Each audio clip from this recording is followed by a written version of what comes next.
Echoes of Excellence, acknowledging achievement.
Celebrating independence, the independence of St. Vincent and the Grenadines on the 27th of October. This year, 45 years, that's a good stretch of time, but still just a moment in history. We have a long way to go, but we have made remarkable progress. From what used to be just primarily 1 or 2 days of celebrations, it was expanded to 1 week of celebrations and then to a whole month of celebrations. What started with just a few flags to wave with the van drivers back in the early 2000s, then to pennants in the street and buntings and all schools and God bless our nation, happy anniversary, happy independence, God bless our nation. You see these skirts and banners all over the country. And some folks who like to light up, they do light up for independence as well. It is a great time of the year. You know, we can reflect on how far we've come. We can go back and think about what we have, what the markers were 10 years, 20 years, 25, 30, 35 years. The sort of industries that unfolded that became brands synonymous with St. Vincent and the new nation, the young nation, the developing nation. I think one of the greatest achievements is getting our own international airport. I don't know how you feel when you land, but whenever I go abroad and I am coming home, the excitement starts to build as soon as we hit the Caribbean air because I know I'm going to land at the international airport. Many of us who are my contemporaries and some even younger would recall the suffering days in an airport, either Piaco or Grantley Adams International in Barbados. Those were trying times. We heard the horror stories of grandparents who are not well, people in wheelchairs, and yet inability to leave. They have to change tires. They didn't have enough crew. And now this very week and last week, we had a flurry of riches in the way of airlines landing in St. Vincent and the Grenadines. And I know they will be continuing. I heard there's another one either today or tomorrow that will be coming in. So that's one aspect, and that's a great milestone for a developing nation to have its own international airport. Another milestone, I believe, is working towards building the cadre of persons who would have attended secondary school, community college, and university.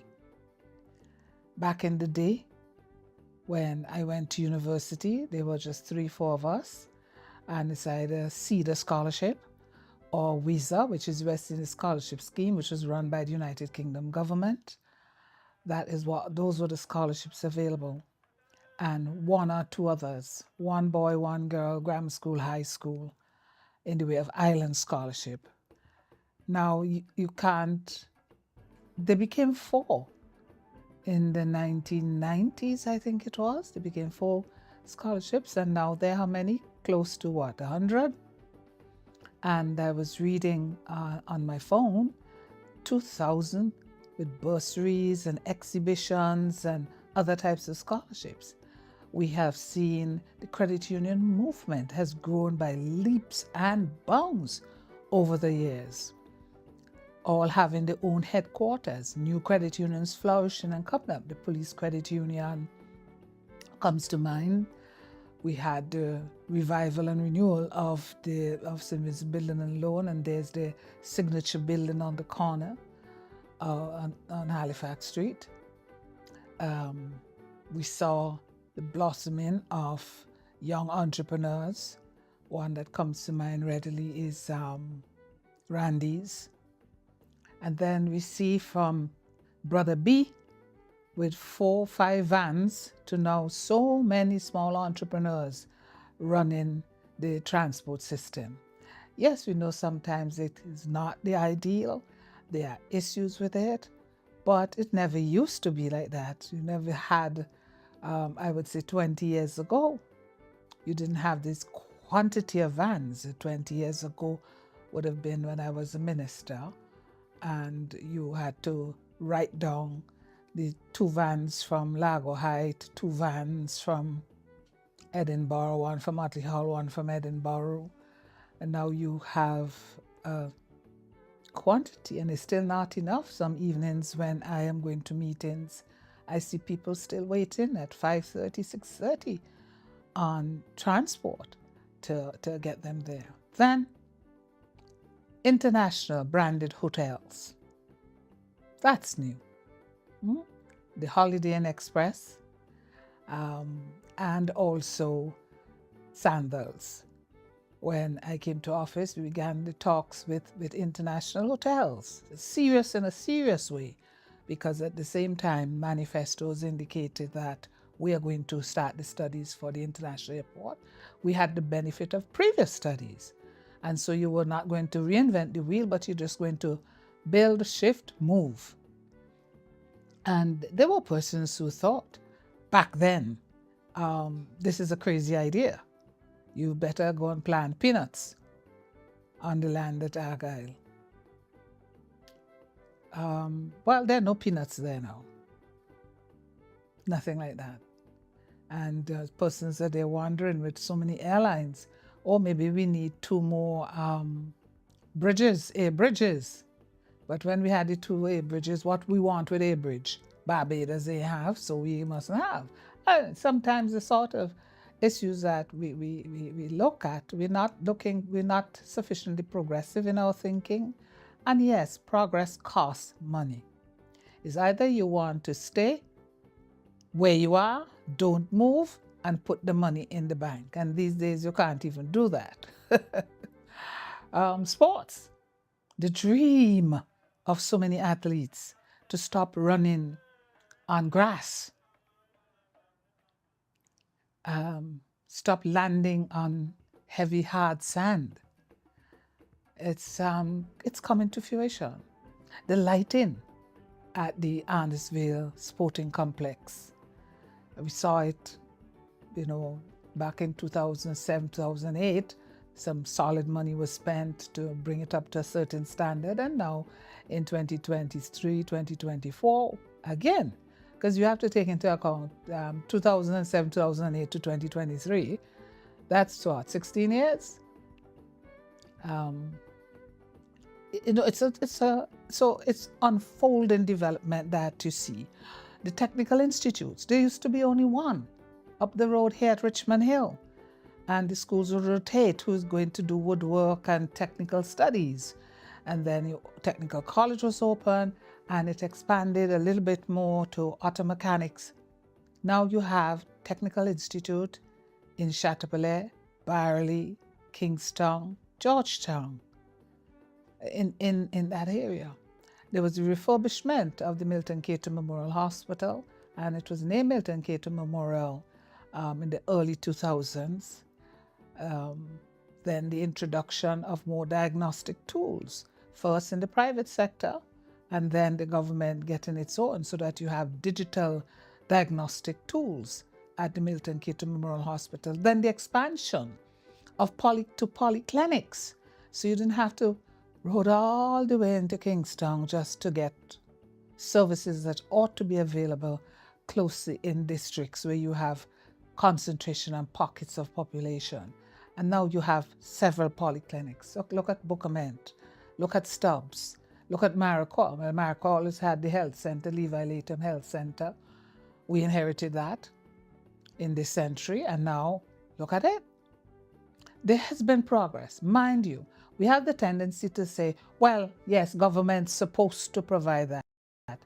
Yes, government's supposed to provide. Just think about what you're supposed to do for yourself, and you don't succeed in doing it in one year or the other year or the other year. And government has to think on a much broader and a deeper basis than an individual will have to think. So we have seen progress in the development in sports, in education, in the health services, the modern medical in Georgetown, where you went beyond having CT service to MRI service, to systems for dialysis, to systems for chemotherapy, that people are coming from overseas to do chemotherapy in St. Vincent. And the expansion of the World Pediatric Project at Milton Cato Memorial Hospital, where the government feels that Milton Cato can become like a family hospital, of course, along with the services for, dental care and hypertension and diabetics, and then continue with emergency services. But the more complex operations, orthopedics and major surgery and so on, will now be at the new Annisvale Medical Acute Care Referral Hospital. It's the groundbreaking will be shortly. And I think as many Vincentians as possible should go there so that you could say you witnessed the groundbreaking, just like how I felt when hundreds and thousands of Vincentians turned out for the groundbreaking at Argyle and for the official opening of the airport when the first Liat flight landed at AIA. And just the other day we were saying, look like we're running out of space because they now have to use other space for ticketing offices because of the number of airlines that are coming into the country. And so airlift, when we were crying that we'll have to take, as the people say, a belly and make boat after Liat was no longer in the air, and we were crying for connection and connectivity within the Southern Caribbean in particular. And now we have, what should we say again, another basket of riches, Winair coming from the Northern Caribbean, then Sunair, then now you will have the third one, that the three of them that are coming in, and Liat returning with limited flights per week, but other people are also doing flights per week. So we have to look at these measurements. Schools, when we came to office, I'm talking about the Unity Labour Party government, there was a huge hue and cry about the state and condition of many of the schools. And we saw a miraculous transformation in the refurbishment of many primary schools and some work done on the secondary schools. Now again, 20 years later, you have to rethink that because of having done the diagnostic study and having the support services. And our present Governor General, she was the one that spearheaded the diagnostics in education as Chief Education Officer, and she continued and she was Cabinet Secretary in looking at why you have what's the drop-off, what's the reason for some children not being as literate as they should be for their age and for that particular cohort. And those diagnostic studies have informed the government as to what is required. The teaching of foreign languages at primary school, the return of the Performing Arts Festival. So in this upcoming 45th year, we seriously will be given the contemplation that is required for the National Performing Arts Center because of the expansion, with the port being completed next year, the freeing up of land for the expansion of the city, and to include more urban services and more community services. The movement as well of cultural services into the cultural hubs outside of the capital city. There's so much that has happened in the last 20 years and across the 45 years of independence. More manufacturing, and what is pleasing as well is the evolution in the agricultural agro products and things like cosmetics that a lot of young ladies are into, doing a lot of natural products. A whole heap of products using turmeric, volcanic ash, cocoa, vanilla and coconut, cucumber, all these things that are being used for the creation of the spa services and other health services. So there is so much that has happened. I spoke about education, health, sports, air services, air transportation. We still have unfinished work. Yes, to continue to build, see what can happen with sea transportation, because we are shipping a lot of food. We are encouraging young people. I know people with plenty lands. They are encouraging young people to come and plant up those lands. So let us start, because we have to build our food security. We have to make sure that we can feed ourselves and reduce the import food bill, and to have healthier foods. Now we are even more informed about NCDs and the rate at which they're impacting on the health of the working population, that is hypertension, diabetes, cancer, these diseases that are rampant. Of course, some of them have to do with our diet and the salty things we love. Everything, plum with salt, mango with salt, what do you call it, golden apple with salt, plum with salt. And whenever sugar is scarce, you hear the hue and cry, no sugar there, no sugar there. And now we have to understand the implications of everything to be done in moderation and not. So I'm not killing anybody who's selling sugar, but they don't want the sugar to kill them either. We have had the importation and use of our friends from Cuba with the medical services. We have now a whole range of medical services we did not have at the turn of this century, which would have been the last 25 years that we're looking back on. We have in ophthalmology, in cosmetic surgery, in orthopedics. So we have those services. And we have to remember that it is part of the network in the Caribbean. It is something called the Cuba CARICOM initiative. And we will get the services we need. We have to have a basis for having those services and being able to recruit those services and having a place for them to work and to provide this service to this population. And we want to be in St. Vincent and the Grenadines, like we are the center for pediatric care in the Eastern Caribbean, if not in some parts of outside of the Eastern Caribbean. We now have patients coming. And that is the Milton Cato Memorial Hospital will become a center of excellence for pediatric care. And we want to continue this thing of progress.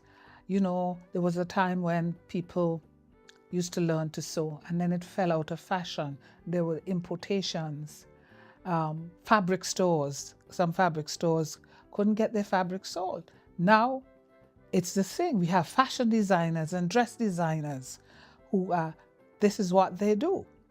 This is their living. They design not just for Queen's show and pageants and so on, but for regular people like myself. You know, I buy some clothes in between, but I like my designer to make clothes fit, what they call them, fit to wear. She make them for me. And that is picking up. Again, when some of the younger designers started, say back 15 years ago, there was a small cluster. Now we have a little larger cluster of people coming out from the Technical Institute, and they're doing the cushions and the bath towels and tablecloths and all this sort of thing. So the skills are improving to create a level of employment for these persons who have those skills and who have a particular acumen, a particular aptitude for this type of work. In the hospitality industry, We have a ways to go. I was pleased to learn that the majority of the staff that at the resorts in Canawan, a lot of them were recruited from the Barley Technical Institute, so that we are filling the gaps and not having to import those services. In some areas where it's super luxury, you still have some importation because we still have a little ways to go in some of the other type of super services, the top services. But we are coming along. We are not being left behind. Let's take now the leisure services that are part of the tourism product. The kayaking, the kite surfing, all that is picking up because you're getting more people, and the people who come in, they want to have fun. They come for vacation to have fun. They want to, more people are into doing tours to see what nature has blessed us with. And this is a multi-favored destination. You can get whatever you want in St. Vincent and the Grenadines through our tourism industry and its related services, hospitality services. So we spoke about hospitality and the technical institutes. In agriculture, I often hear people say agriculture dead in St. Vincent. I don't know. I am asking myself, but I am seeing on the same Facebook a lot of young farmers, and they are growing what we would call the new crops, the squash and all those other things that they're growing. And it is remarkable when I see the number of young people who have greenhouses and hothouses and what they're doing. Look at the sea moss farming that was being done in Union Island, and I know some is being done in Beckway. And of course, we've had a tremendous hit by Hurricane Beryl, but it's nothing like getting up again and persevering again, because life sometimes it will hit you in that particular way, and you have to start again, and they will start again. So we have to reap from the ocean. I was just reading about the OECS looking at what they have, the blue economy. You hardly hear the word fisheries anymore. Everything is the blue economy. But we have a ways to go there. We have to look at the technology. It's not just getting the boats, the trawlers coming in to bring in the fish and the quantities that we need, but there's a little industrial base that has started in Calico, and we have to make sure that we have enough harvest and farming of those types of products that are being packaged and thing there for export, and the farmlands that can be converted. A lot of them who used to have bananas, well, what has happened with that. But we still do some of it because we export to the rest of the region. And it is, as somebody drew to my attention, it is now an exotic crop. Like breadfruit is now exotic. And I want us as Vincentians to go into the Breadfruit Festival. I would like to see that returned, because I was just reading about last year, another Caribbean country is thinking of doing a breadfruit festival. And I say, look at that. We're going to say that this particular country has a breadfruit festival. What did we do with ours? I remember there was a pilot project of a rum festival, and I was so pleased to see our tourism office in London at the London Rum Festival.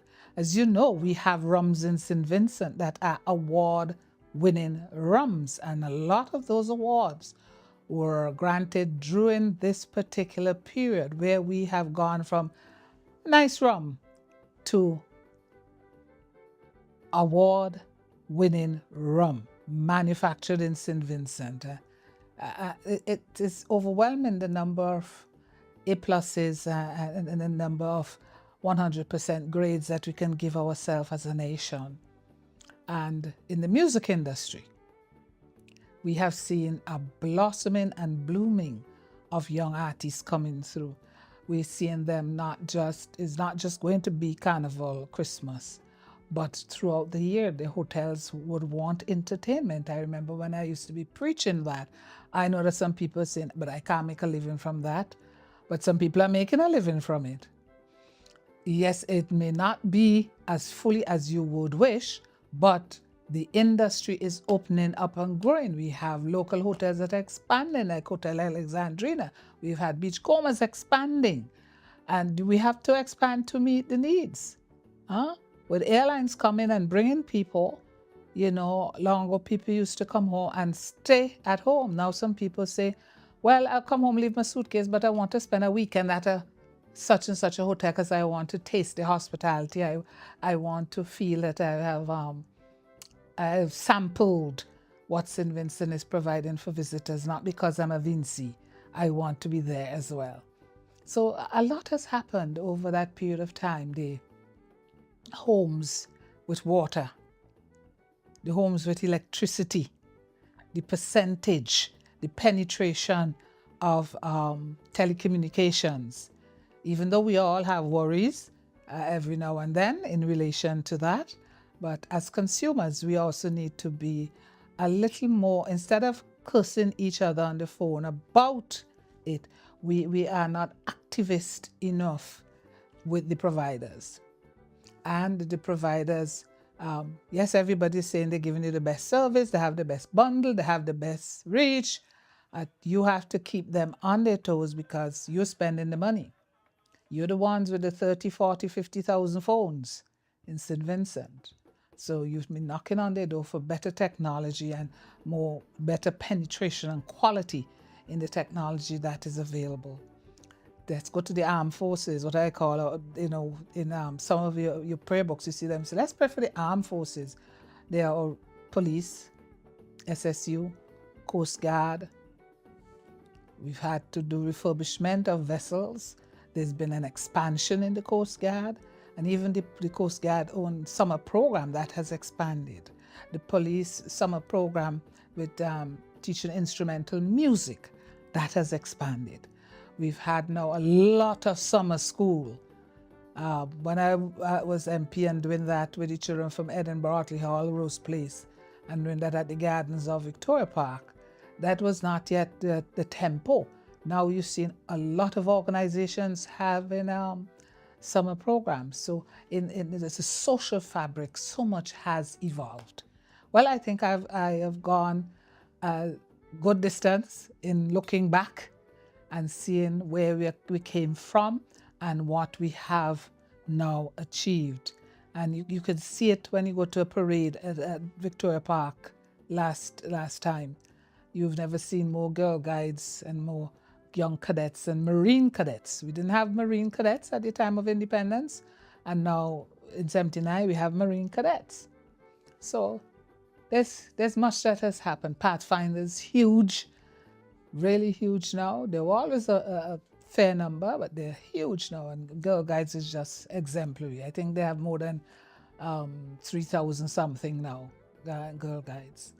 And it's all, they're part of the fabric of the nation, part of the fabric of the nation, and these are the citizens of, it's no longer tomorrow, they're the citizens of today. Happy Independence, St. Vincent and the Grenadines. Oh, I love you. Don't forget the signature songs, or penned by Beckett and others, for us to bear allegiance to our country. Hairuna, Urame.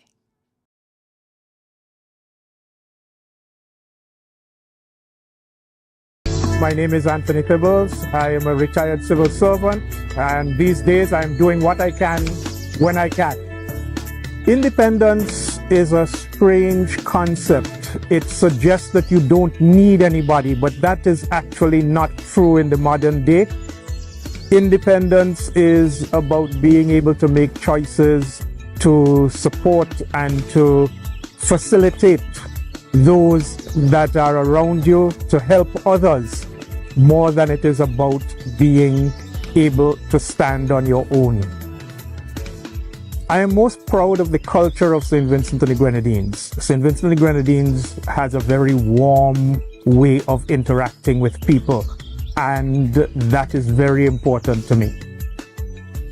all of St. Vincent and the Grenadines is very enjoyable. There isn't anything that is more important or more significant than any other place. I think on the most part you can find something of interest all throughout the islands. I think one of the things that is particularly enjoyable and unique about St. Vincent is the 9 Morning Festival, and this happens throughout St. Vincent and the Grenadines. And even after we've experienced Beryl and there is a lot of damage in the southern Grenadines, it is still a space that I think will be enjoyable during the 9 mornings. St. Vincent is a country that is not yet totally commercialized, and therefore it has an authenticity that is unique and very engaging. I usually take in the parade and then I do stuff with the family as is convenient for a particular day. Sometimes it is going to Everything Vinci or some other program that is happening for the day. Sometimes it's the Independence Music Festival. Sometimes it's a Panyard program. There are lots of things that can be enjoyed.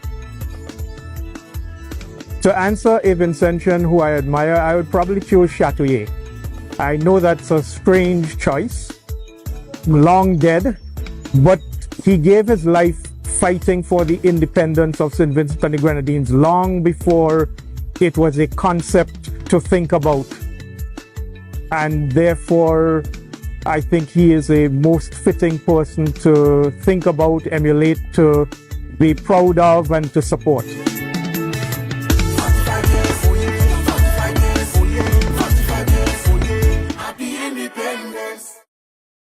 Greetings, everyone, on the 45th anniversary of our national independence. This is always a very special time for us as a nation, as a people. You know, independence we celebrated in 1979. It's not simply a matter of being an occasion, it's a process in which we are engaged as a people. And there are challenges, some of which we have seen, a lot of them in the last 2 or 3 years. But we have to, in those times of trials, come together and work together to make this country better. I want to wish everybody throughout St. Vincent and the Grenadines a happy independence this year, but also for us to think of how we can make this country better, how we can be better neighbors to one another, how we could serve St. Vincent and the Grenadines so that we make it a better place for our children and that it's there better than we met it. This takes us to think about our own role as we play it going forward and to be constructive, to be productive. So let us all enjoy this day of national independence, but also to think of our duty, our obligation to one another as fellow Vincentians and to future generations. I know we can do it, and let's get it done. Thank you and God bless. Hey St. Vincent, it's your boy Darren Andrews. I just want to take this time to wish you a happy 45th independence. We are 45 and we are going strong. We are Hairuna, we are blessed, we are beautiful, we are the gem of the Antilles. We are strong, it doesn't matter what the future brings. Our faith will see us through. I am proud to be from this beautiful island, St. Vincent and the Grenadines, my home, a place like no other.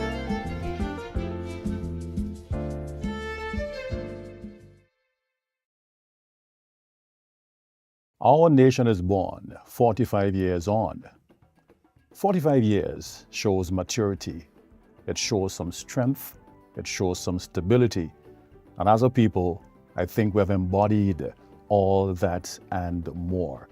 We ought to be proud that we have made it thus far as a sovereign nation, charting our own path, and as we can call ourselves now, mature in the game of international relations.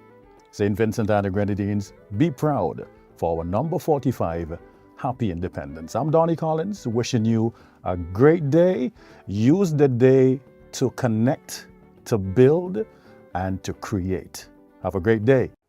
St. Vincent, my homeland, you gave me no mansion, no gold, no diamond, yet I love you a million. My name is Johnny P. Straker, and I'm program coordinator here at NBC Radio, the nation station. And I take this opportunity to wish each and everyone a happy 45th anniversary of independence. As Vincentians, we have a lot to be thankful for.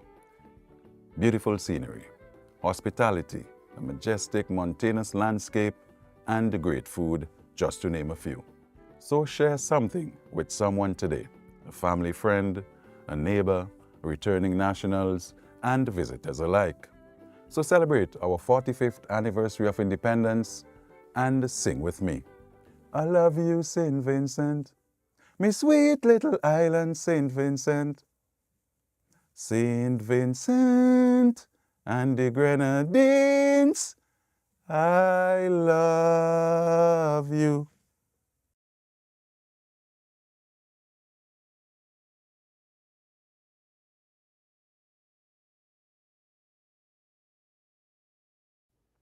Hello everyone, I am Skiddy Francis Crick, ace goal shooter, sporting ambassador, and senior technical operator at the National Broadcasting Corporation, NBC Radio. I wish to use this opportunity on our country's 45th anniversary of independence to salute all our sporting men and women and sporting organizations. A special congratulations to our ladies who were recently crowned the ECCB OACS National Netball Champs. We are so proud of you. Let us use every opportunity to represent our countries well. Happy 45th anniversary of independence, St. Vincent and the Grenadines. We love you. Greetings to the people of St. Vincent and the Grenadines. My name is Dr. Jose Davy. Happy 45th anniversary. Stay happy, stay healthy.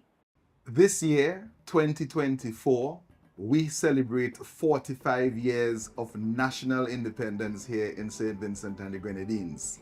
In my capacity as the Minister of Agriculture, Forestry, Fisheries, Rural Transformation, Industry, and Labor, I am celebrating with all Vincentians, and I must make special mention of the farmers, the fishers, the agro-processors, and all the stakeholders in the food production sector here in St. Vincent and the Grenadines. Food sovereignty, food security, and food safety for our nation are critical aspects of our national independence. We continue to grapple with the vagaries of climate change. We are still recovering in some areas in the aftermath of the volcanic eruptions. We will continue to build a resilient food production sector here in St. Vincent and the Grenadines. 45 years and growing stronger. You can look forward for the farmers and the fisher folk of our country to continue to add to the developmental platform here in St. Vincent and the Grenadines. Let us celebrate, let us enjoy this moment, let us reflect, and let us prepare for the journey that is ahead of us. May God richly bless all of us. Thank you.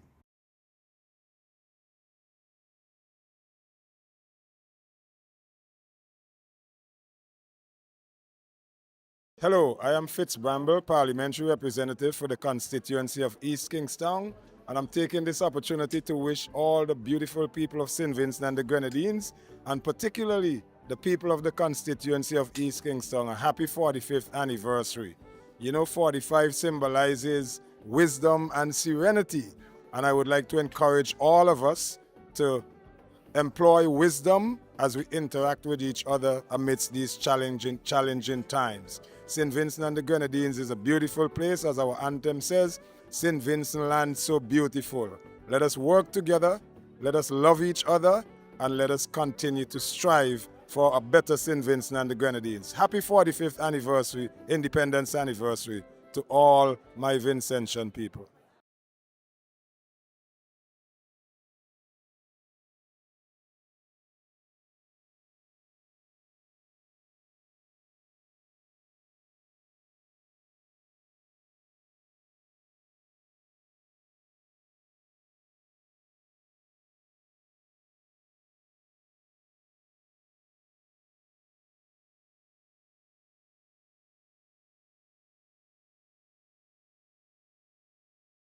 Hi. In the name of the President of the Bolivarian Republic of Venezuela, Nicolás Maduro, the Embassy of the Bolivarian Republic of Venezuela in San Vincent and the Grenadines want to express gratitude and congratulations to the people of San Vincent and the Grenadines, and have to say that the people of San Vincent can count on the people of Venezuela all the time, and also can count on the revolution of the Bolivarian Revolution. So happy Independence Day for the people and the government of San Vincent and the Grenadines. Thank you. Hello, St. Vincent and the Grenadines. It's Zeta Stevens, Miss SVG 2024. Happy 45th Independence. Independence means to me freedom. Freedom to make our own choices without any sort of interference externally. I'm most proud of the people here in St. Vincent. Us Vincentians were so warm, friendly, resilient people. I'm proud of that. One Vincentian that I admire is Rishan Matthias Brown, because I've seen her in many different roles. She is the past Chief Magistrate. She's also the past Chief Commissioner of the Girl Guiding Association that I'm a past member of. And she's also the past Brown Owl of the Open Brownie Pack. I admire her because she's such a multifaceted woman, and I think that it is so amazing that she's able to manage all of these things as well as being such a family-oriented person. I would like the entire world to know about Bequia. It's a Grenadine island that is very close by, and I think it's so beautiful and offers so many different things. We brag and boast about having the hottest carnival in the Caribbean, so I would definitely like everyone to visit here during our carnival season. When I was younger, I usually celebrated independence with my father. We'd both go up to Dorsetshire Hill to the Joseph Chartier obelisk and view the celebrations that they usually have there with the dancing. Now as an adult, I enjoy going to the Independence Parade.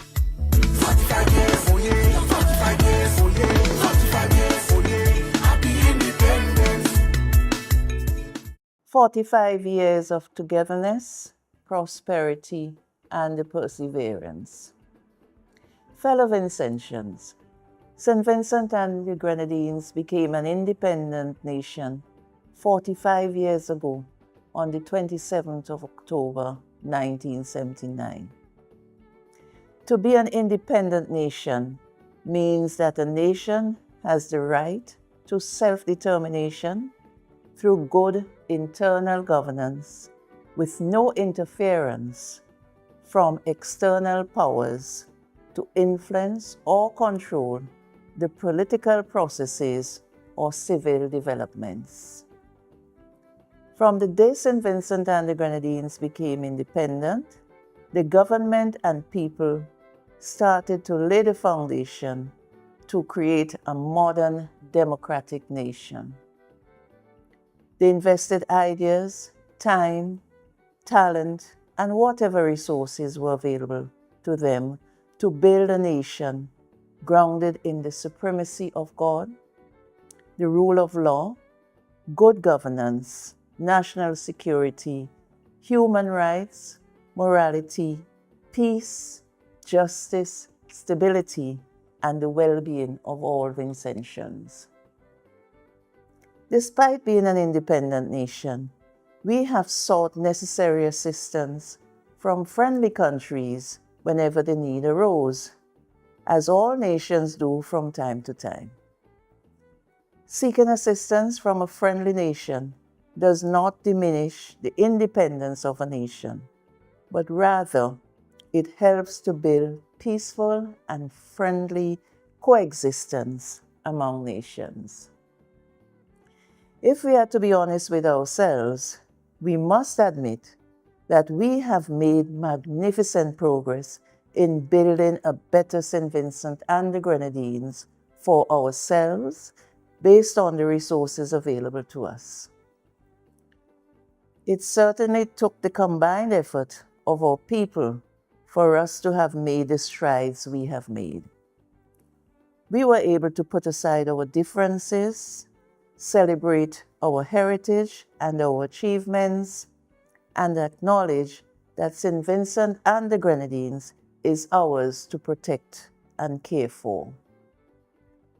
We had no difficulty showing kindness to our neighbors, and through our trials and triumphs, we persevered in a spirit of solidarity and togetherness to build a brighter future.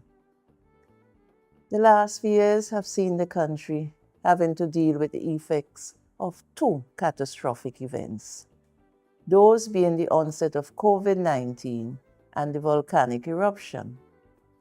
Just when we thought the burden of those events had subsided, Hurricane Beryl came and reminded us recently of the unpredictability of nature. Hurricane Beryl left a trail of destruction, which the authorities had to address.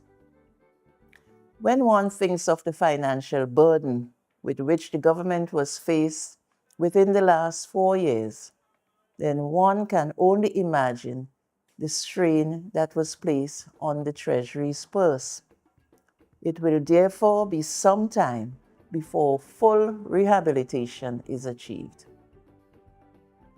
Fellow Vincentians, Hurricane Beryl reminded us of the stark realities of climate change, brought on by human activities through the greenhouse gas emissions caused by the burning of fossil fuels.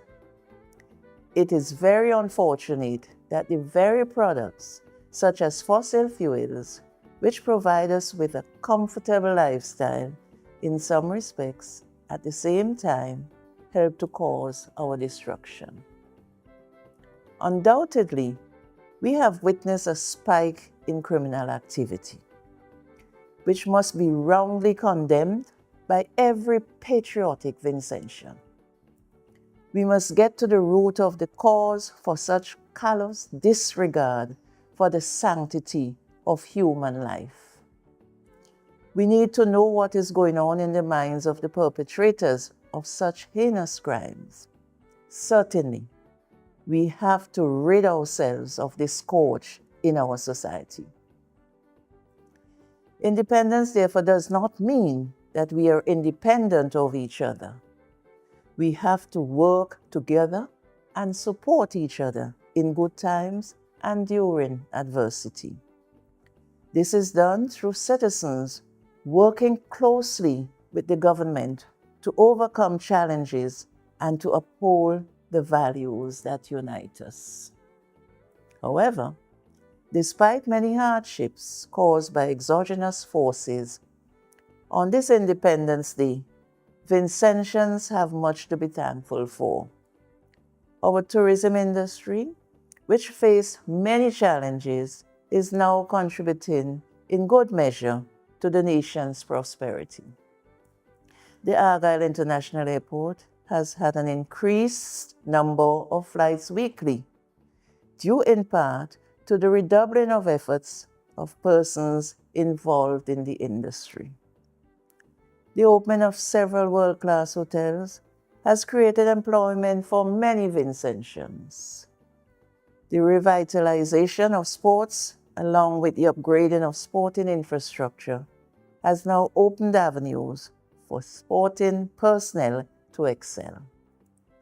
Despite the disruptions brought on by natural events, there is an ongoing development in education. Thus, as an enlightened nation, sharing a common vision, we must not hesitate to promote and implement policies for living and production. Fellow Vincentians, this milestone is a testament to the indomitable spirit of our people, our commitment to progress, peace and the prosperity. Let us honor the sacrifices of those who fought for our freedom and celebrate the vibrant culture, natural beauty, and heritage that define us as Vincentians. In the words of the famous poet, Matt Starking, in togetherness, a nation is made. Togetherness unlocks the potential to a nation united, prosperous, and free. Indeed, we have it in us to come together, shelve even temporarily our differences, and on a more regular basis, put our country first. As we look ahead, may we continue to build a nation grounded in respect, inclusivity, and innovation. Together, we can forge a path of sustainable growth and social harmony for future generations. Mr. Duggan and I wish all Vincentians at home and in the diaspora a happy Independence Day. May God bless our beloved country, St. Vincent and the Grenadines.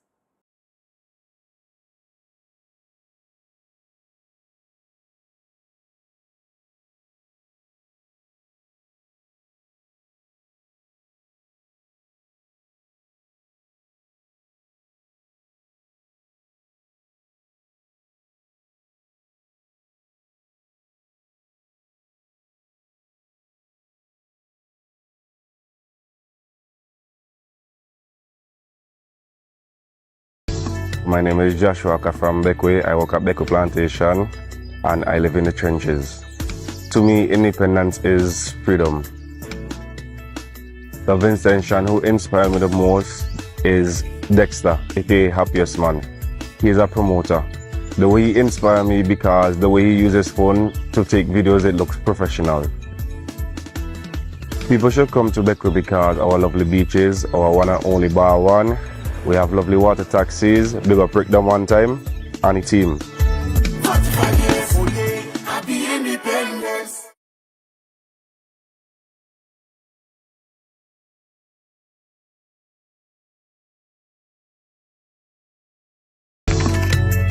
Hi, I'm Zariah Jack and I work as the social media operator and announcer at NBC Radio. Independence means to me freedom and unity. I'm most proud of our resilience as a country and the way we are able to bounce back after every disaster we've faced as a country, and we're able to recover every time.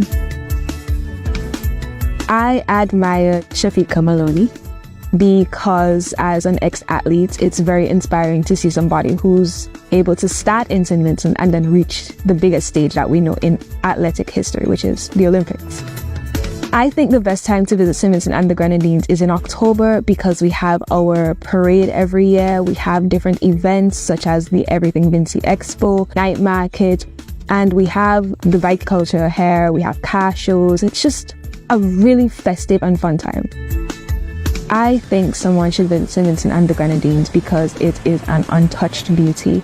And the people, the ambience, the environment, it's so welcoming, it's so loving. And I think anyone that comes here would genuinely enjoy it. 45 years, happy independence.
Constituency's unique flavor is so irresistible, it's impossible not to lick your fingers.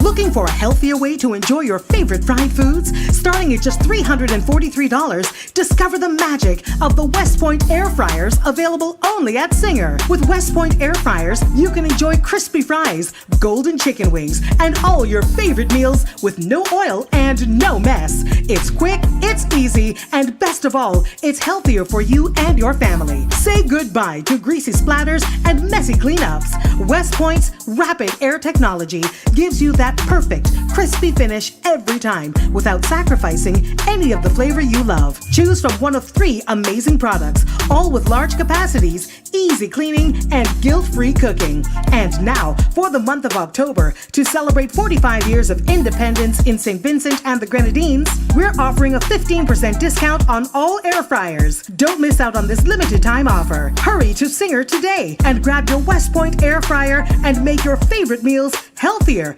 and tastier. Singer, your family company. Covering 150 years of history, relating the story of 5 generations. It took 12 years to write, and now it's finally here. The story of Pauline Bramble, Springs, Blossoms, and Young Thorns, a literary masterpiece by Dr. Richard A. Byron Cox, author of the critically acclaimed Where Mama Stares in Vain. Pauline Bramble's story is your great-great-grandparents, great-grandparents, grandparents, parents, and your story. It is our story of pain, love, tears, and joys, our story of struggle with no surrender. It's a golden gift to our nation as we mark 45 years of independence. Get your copy and a gift for a friend for this independence from Games Bookshop, Career City Store, Giggles at AIA, and Jazzy's at the Cruise Ship Berth. It is our story like never told before. The story of Pauline Bramble. Read it and be inspired.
From all lotto agents, Gold Mine, a new $2 Insta-Cash game with a top prize of $3,000.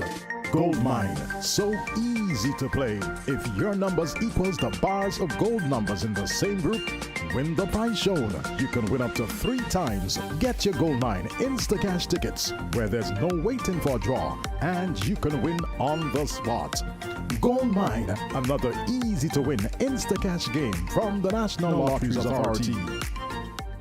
Looking for a healthier way to enjoy your favorite fried foods? Starting at just $343, discover the magic of the West Point air fryers, available only at Singer. With West Point air fryers, you can enjoy crispy fries, golden chicken wings, and all your favorite meals with no oil and no mess. It's quick, it's easy, and best of all, it's healthier for you and your family. Say goodbye to greasy splatters and messy cleanups. West Point's rapid air technology gives you that perfect, crispy finish every time without sacrificing any of the flavor you love. Choose from one of 3 amazing products, all with large capacities, easy cleaning, and guilt-free cooking. And now, for the month of October, to celebrate 45 years of independence in St. Vincent and the Grenadines, we're offering a 15% discount on all air fryers. Don't miss out on this limited time offer. Hurry to Singer today and grab your West Point air fryer and make your favorite meals healthier and tastier. Singer, your family company.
today's military parade and concert will take place. The military parade will commence at 6 o'clock this evening.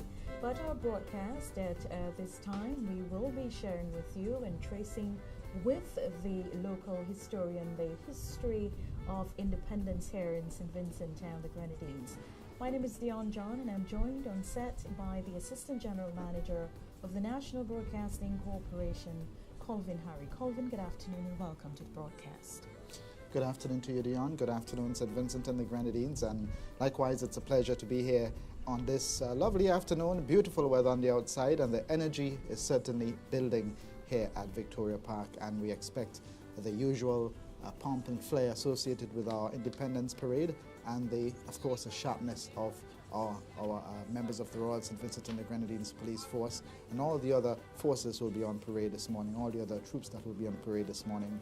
And we look forward to the Royal Grenadier Police Force Band as well, and all of the exciting things that will be happening as part of today's military parade, 45 years. 45 years, and this parade is taking place for the very first time this afternoon and not morning. I know you're accustomed to that, but it is taking place on the afternoon of Sunday, the 27th of October 2027, and the 45th anniversary of Independence Military Parade and concert at the Victoria Park. So if you're at home, you still have some time to come to the Victoria Park. Formal proceedings will commence at 6 o'clock, and just as you have witnessed the morning parade, basically it's the same thing which will happen this afternoon, except of the edition of the concert, which takes place after the parade. And we will tell you all about that as we go through. We will show you the troops as they come from uptown down to Victoria Park.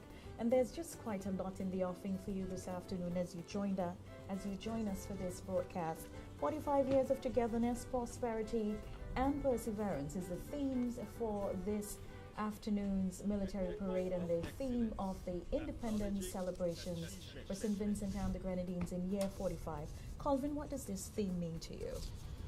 It means connecting with where we come from, and the reason why we have our historian here. 45 years is quite a long years, quite a lot of years, and for us to continue to work together as one, and if we're united and if we continue to push in the right direction towards continued development of our country, I think this is the way that we will continue to make things better for us as Vincentians, and not only for us who are here today, but for the generations of Vincentians to come, another 45 years or more of St. Vincent and the Grenadines united as a nation. So we expect to see the troops march on. The troops will come from uptown, just outside the Royal St. Vincent and the Grenadines barracks. Just up there, the uniformed troops will come from that section, and the unarmed troops will come from just across building and loan, and they will travel down to Victoria Park, and we will capture them as they come down on the streets, and we'll also capture them coming into Victoria Park, where today's rally will take place. The troops, the spectators already are gathering here at Victoria Park. We'll also have the arrival of the Commissioner of Police acting, the arrival of the Honorable Prime Minister, the arrival of Her Excellency the Governor General, and we then will have the inspection of the troops by Her Excellency, the prayer for the nation by Reverend Father Colin Jackson of the St. Vincent and the Grenadines Christian Council, the salute to the nation, and quite a lot of other things. I'm trying not to say too much at this time to let the cat out of the bag, but that's just some of the things that you will see as part of today's military parade and exercise here. So we greet you wherever you are today, wherever you're listening to us, Vincentians at home and abroad. How are things in your neck of the woods? How are you feeling? Are you proud to be Vincentian on the occasion of our 45th independence anniversary? Yes, and drop us a comment, let us know that you're viewing and where you're viewing from, and we'll love to hear from you. We'd like to hear from those who are following live, and the tremendous amount of work that went into this, our 45th independence celebrations. As mentioned, we can't say much of what's to come because that's for you to see the spectacle. It was promised to be a spectacle, and from what we've seen behind the scenes in preparation for today, we can tell you that it is living up to the hype, as we say, and we look forward to a spectacular parade with lots of glitz and glamour later on tonight as we head into the evening time.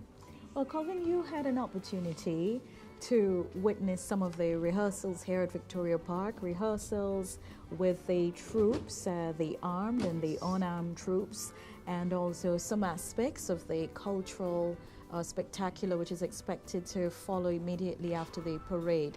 I know you've alluded to it in some sort of a way, but what are you looking forward to this afternoon? I think I'm looking forward to the display, because we're told that the display will be something special. And again, while I can't see what the display will look like, I can tell you that it's something that will be quite different. This is the first time that we're having an independence parade at night since our independence, at midnight on October 27, 1979. So it is something new, and it's an opportunity to get as creative as possible. And from what I've seen, the creativity that went into the display, the cultural pieces, the blend of the different performances from all different genres, that's all I can tell you.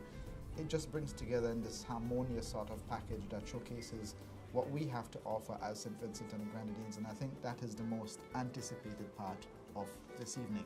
The transition from the military parade that we're so used to, a different element of the military parade in the nighttime, and then the cultural performances later on. Well, one of the things I'm certainly looking forward to also this afternoon and as we head into the evening is the tracing of this country's journey towards the celebration of our 45th independence anniversary, which we're celebrating today. And local historian, former head of the UWI Open Campus, Dr. Adrian Fraser, will be joining us on set shortly to share his expertise with us. I remember the days of, as a child growing up, that I listened to NBC radio, listening to the program From Whence We Came, and how that shaped and fashioned my love for history then as a child. And speaking to Dr. Fraser earlier on as we made our start to today's broadcast, I was saying how important that was, and I do believe that this is a great time now more than ever for us to have that discussion in the open and to hear a person's thought process about that altogether. Yes, and we have such a rich history, and it needs to be told, and it's better told by Vincentians. It's always better to have those who understand our cultural context, understand the background, the interpretations, to be able to tell that story for us. And Dr. Fraser is one of those individuals, a local historian who continues to tell those stories for us and let us know from whence we came, if I can borrow the name of that program again, and that will equip us as to where we're going. Because as they say, you have to know where you're coming from to know where you're going as a nation. And that is an important aspect of where we are today, 45 years after Independence Day. The principals on the parade ground here at the Victoria Park, where it has been held for the last couple of years, I think for most of the years, there was probably I probably think about one or so year when it was held at Annisville, but for most parts since my recollection of military parades, they've been held here at the Victoria Park. So we're expected to see Her Excellency the Governor General Dame Susan Duggan, GCMG OBE, and Her Excellency is the first female Governor General we've had in St. Vincent and the Grenadines. We also expect the Honorable Ralph Eden Salles, Prime Minister of St. Vincent and the Grenadines and Minister of National Security and Tertiary Education, and Mr. Enfield Williams, the Commissioner of Police acting. The parade commander this afternoon is Superintendent of Police, Mr. Junior Simmons, the Parade Adjutant, Assistant Superintendent of Police, Mr. Parnell Brown, and the Band Master Inspector of Police, Mr. Vaughn Miller. Colvin, we have 3 bands on parade here this afternoon as part of the military parade. If you can just tell us a bit about that. Yes, indeed we do. We have our friends from Grenada, as we like to call them now. We've been very close in terms of our relationship with Grenada, and the Royal Grenada Police Force Band is here joining us. They've had quite a lot of fun since they've arrived on our shores, and today they'll get the opportunity to showcase their skills alongside the band, home band. I don't want to say beyond that, as we usually say, because we have to be fair. We have an excellent band in the form of the Royal St. Vincent and the Grenadines Police Force Band, and the Cadet Force Band also be performing here. So 3 bands, you rightly mentioned, all lined up to provide excellent accompaniment to the troops on parade today. There's no uptown, but they'll certainly enjoy themselves in the park today. And speaking of band, there was an event. The Grenada Police Force Band arrived here sometime this week. I believe it was Wednesday of last week. Yes. And there was an event on Friday Yes. night last at the police canteen where there was a clash of the bands featuring the Royal St. Vincent and the Grenadines Police Force Band and the Grenada Police Force Band. In fact, we had an opportunity to be there. Really didn't get to see much of it because we had other commitments. But from our colleagues who stuck around, we do understand that this really was a great event, one that if you weren't there, that you really missed out on, because you had an opportunity to see the bands performing different pieces of music and different genre of music as well. And that certainly was well received by the large crowd who gathered at the canteen on Friday night to see that all together. Yes, and what came out of that was the word versatility. Right. Because we saw the bands playing songs that you usually hear them playing those, you hear them play at Christmas time out and about and at events and at funerals. But there are some tracks that the bands play, bands meaning our band and the Grenada band, that usually you won't hear police band playing. And I think that was the element that caught a lot of those, I wouldn't say by surprise, but it was quite amusing for them, and they certainly enjoyed it from what feedback I saw. And so we just really a grand spectacular, and the folks from Grenada certainly had fun. We had an opportunity also to interact with some of them during the parade, that some of the practice sessions which we had an opportunity to witness.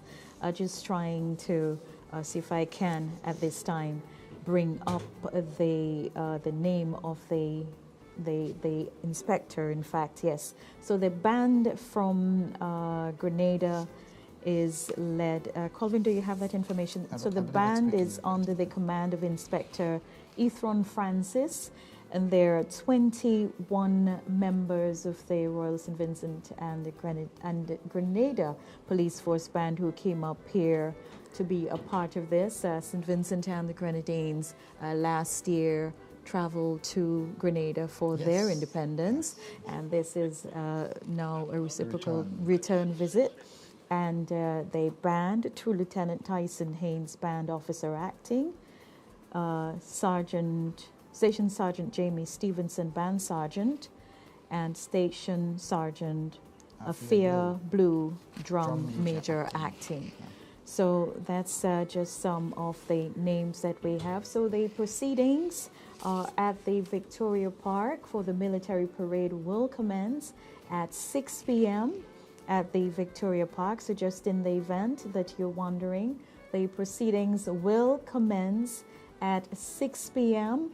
We expect from just about 5 o'clock that you will start seeing the movement of these troops from uptown down to the Victoria Park, where they will then enter to the parade ground, and at that time we will then have former Police ACP Richard Brown, who will guide us through this part of the exercise as we try to bring you all those who are basically the leaders in these particular spares to share that information with us. And that's later on. But on the ground outside, we have our information officer at the Agency for Public Information, Nika Anderson Isaacs, who's taken in all the action. Nika, how are things on the outside? Hi, Dion. Hi, Colville. Good afternoon. Good afternoon, St. Vincent and the Grenadines. Today we're standing in Victoria Park for the 45th Independence, and the air is live with pride and unity. You look around, we're adorned with the national colors, vibrant yellows, deep green, rich blues woven through the crowd, each color carrying its own significance of our people and our beautiful island. It's just an amazing and electrifying atmosphere out here. Everybody's excited about what is to come. The golden yellow symbolizing the sun and the abundant sunshine and vitality of St. Vincent and the Grenadines, brightly in the sunlight. We're having a small passing cloud with a few drops, but that won't dampen the energy and the atmosphere out here, because everybody is excited, everybody's setting up, the kids are coming in, everybody wearing their national colors, and it's just a phenomenal scene out here as we're excited for what is to come later this afternoon. Nika, this is you've been in St. Vincent and the Grenadines for quite some time now, and yes. How now having an opportunity beyond the parade ground, how does it feel? I am excited. I mean, I am just loving the atmosphere, and I'm happy that the decision was made to keep it in the afternoon, because it's actually not too hot. I'm wearing a blazer and I'm still not overheating. So it's nice and cool, and I think person be able to enjoy it more, person be able to pay attention to the details that have been prepared for them. And 45, it's a nice number for us to be, and coming off the heels of yesterday where there was the groundbreaking for the new acute referral hospital, is just a sentiment of surprise, a sentiment of celebration, a sentiment of love. The weather has been fantastic, and everybody is just pumped and ready to go, and it's just an amazing feeling for me here to celebrate the 45th Independence with my fellow Vincentian people. As a Vincy Jamaican, it is just an amazing feeling right now. Nika, how does the outfield look? It's green, it's lush. The colors, the air, the flags, they're blazing, they're waving in the air. Everybody has their colors on. The setup, everybody's just putting on the final touches so that everything can be perfect. It is cool. It is electrifying. Everybody's anticipating what is to come. Everybody's getting their seats in the stands. It's just amazing out here, Dion. Just amazing. If you were to make a guess, Nika, as to how many persons have gathered outside thus far, what would you put it? Listen, I'm really bad with numbers. So you're putting me on the spot. But we're over maybe over 500 persons so far. Right. We're over 500 persons so far, and persons keep coming in. Since I've been out here just getting the feel on the ground, persons are coming in, taking their time to come in and stuff. So I think within the next half an hour to an hour or so, we're going to start seeing less seats available in the stands. So persons who are coming, you need to make your way down to Victoria Park right now because the seats are being filled, and persons are just making sure they get their comfy spots so that they can be a part of this celebration tonight. I know that we have some outside persons coming in to support the British Navy with a lot of our VINCENTians as part of that team to display, and that's just an amazing thing that their families can see them in their uniform and just seeing them participate in this for their country. It's such a feeling of pride. So I'm just excited to see all of it. Our counterparts, counterparts from the islands coming in to support and be a part of this. It is just a grand celebration and a grand occasion, and I think everybody should just feel a sense of pride and elation to be a part of this. Whether you're watching it at home or you're coming down here on the park, you can hear the music in the background, the pan men and women, they're setting up, they're tuning up the pans and stuff. So, right now it is just set for fun, it's set for vibes, it's set for elation, it's set for celebration. The games which we should have had this afternoon, are they taking place at this time? Not sure. I've not seen any games as yet, but I think we're still in the setting up phase, so I'm thinking that's going to start anytime soon. And anything special on the playing field you want us to know about? On the playing field, on the parade ground, I should say. Sorry, Nico. I think I want to leave that for a surprise. I want to leave that for later down, but I see a grand 45 there, and I see them having some special things in the works, but I don't want to let all things out of the basket as yet. But what I do want to talk about, Leon, is you. You are looking so amazing this afternoon in your piece by Sharnisa Mayers. You are representing for the local designers, and you are looking so radiant, and I'm loving that for you. And so you came very prepared. You came very demure, very cutesy to this celebration this afternoon. I know you may want to strangle me, but I did say I would let them know how amazing you're looking, Dion. You're very, very much prepared for the celebration 45, and you're doing it alive and well. And so, yes, myself, I'm wearing pain, representing the Petrogips. So we're keeping it historical in green, and you have the yellow and green. So, yeah, it's just a grand celebration and a good time out here in Victoria Park. Well, thank you very much, Nika. It is, of course, a good opportunity to showcase the talent of our local designers. And earlier on, there was an interview with the former Minister of Tourism, the Honorable Rene Batiste, who is now the Speaker of the OECS House Assembly.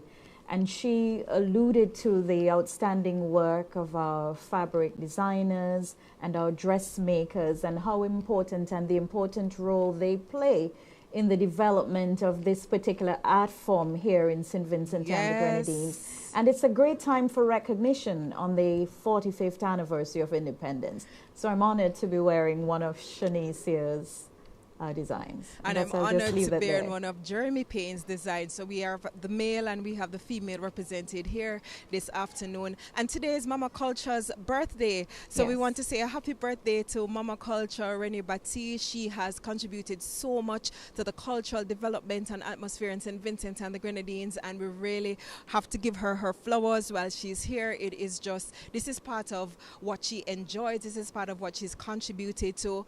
And she's done so immensely with a lot of work, with a lot of dedication and love and commitment. And we just want to say a happy birthday to her as we celebrate our 45th independence here in Victoria Park this afternoon.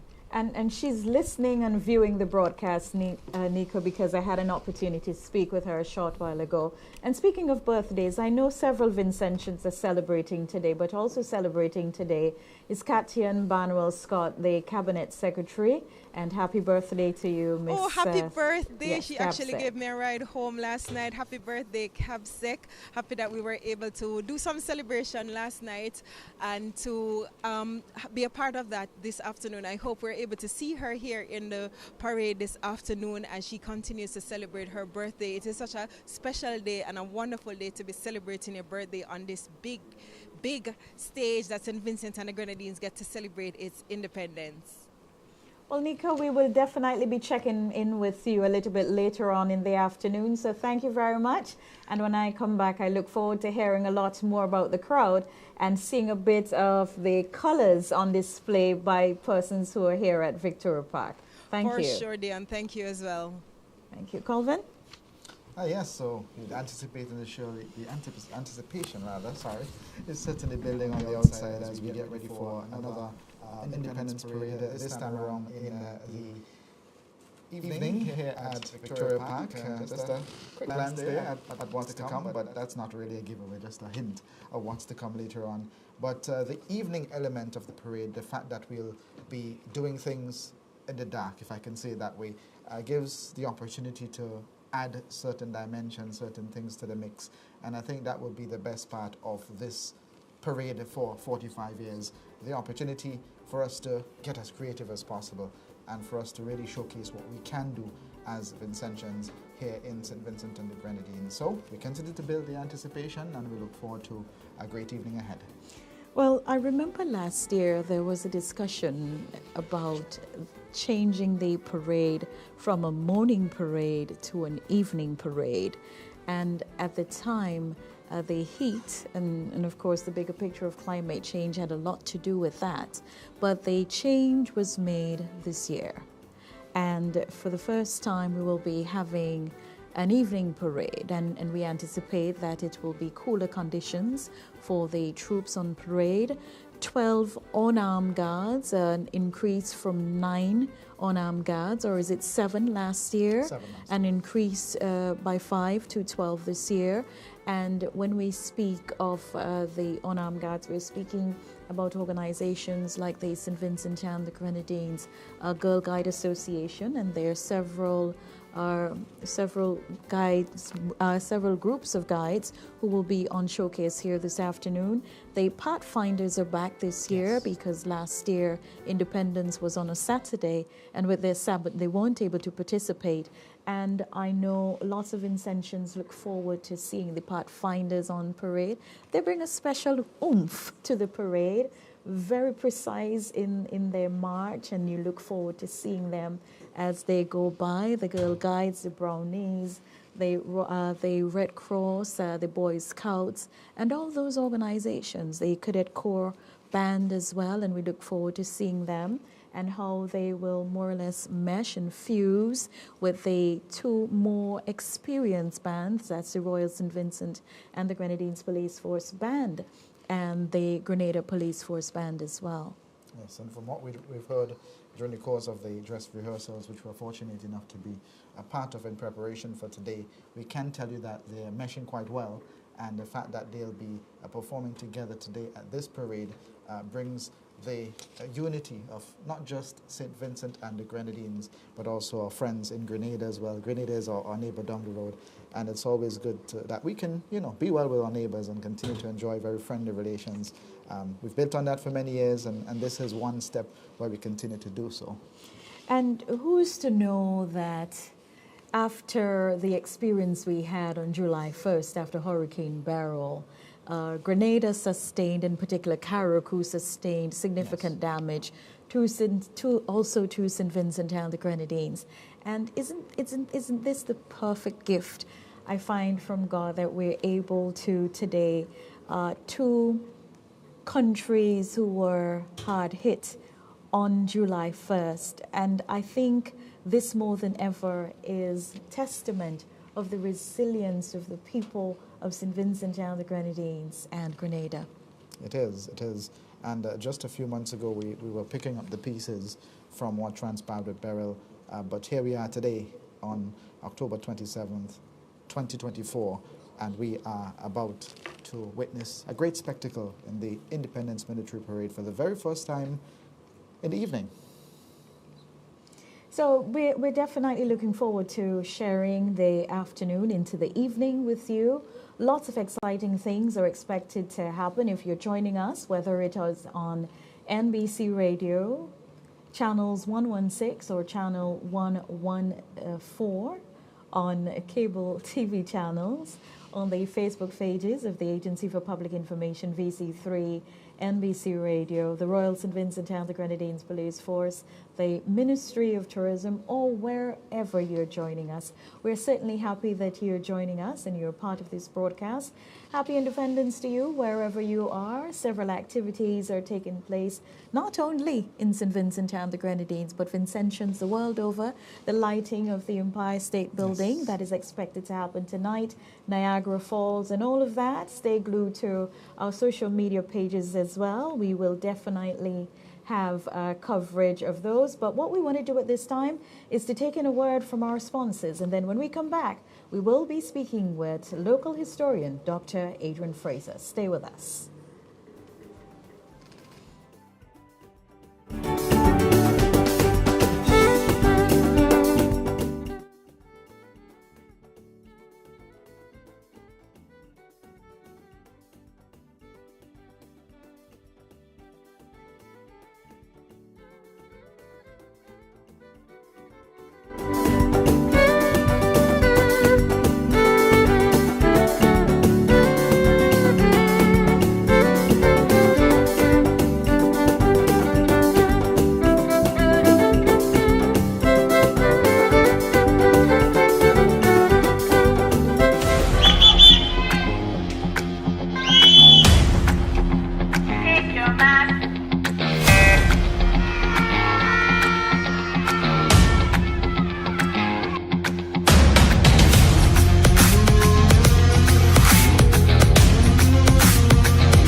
From all lotto agents, Gold Mine, a new $2 Insta-Cash game with a top prize of $3,000. Gold Mine, so easy to play. If your numbers equals the bars of gold numbers in the same group, win the prize shown. You can win up to 3 times. Get your Gold Mine Insta-Cash tickets where there's no waiting for a draw, and you can win on the spot.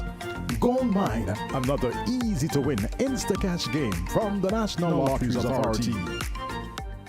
Looking for a healthier way to enjoy your favorite fried foods? Starting at just $343, discover the magic of the West Point air fryers, available only at Singer. With West Point air fryers, you can enjoy crispy fries, golden chicken wings, and all your favorite meals with no oil and no mess. It's quick, it's easy, and best of all, it's healthier for you and your family. Say goodbye to greasy splatters and messy cleanups. West Point's rapid air technology gives you that perfect, crispy finish every time without sacrificing any of the flavor you love. Choose from one of 3 amazing products, all with large capacities, easy cleaning, and guilt-free cooking. And now, for the month of October, to celebrate 45 years of independence in St. Vincent and the Grenadines, we're offering a 15% discount on all air fryers. Don't miss out on this limited time offer. Hurry to Singer today and grab your West Point air fryer and make your favorite meals healthier and tastier. Singer, your family company. Covering 150 years of history, relating the story of 5 generations.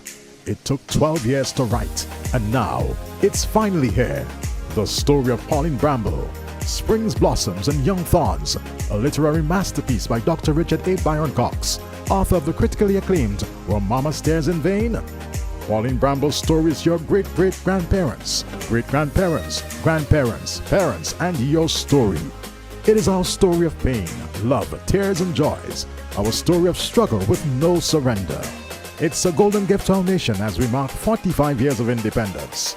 Get your copy and a gift for a friend for this independence from Games Bookshop, Career City Store, Giggles at AIA, and Jazzy's at the Cruise Ship Berth. It is our story like never told before. The story of Pauline Bramble. Read it and be inspired.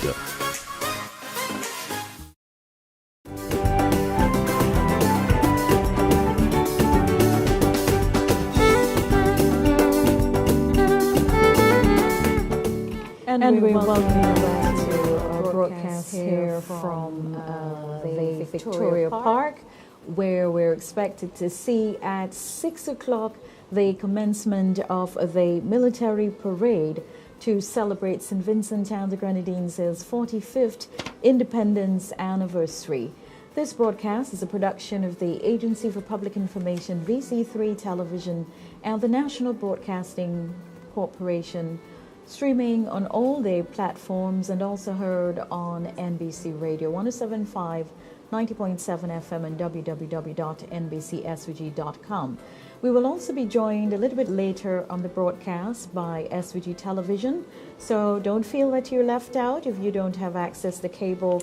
SVG Television will also be bringing coverage of the military parade from this evening at 6 o'clock.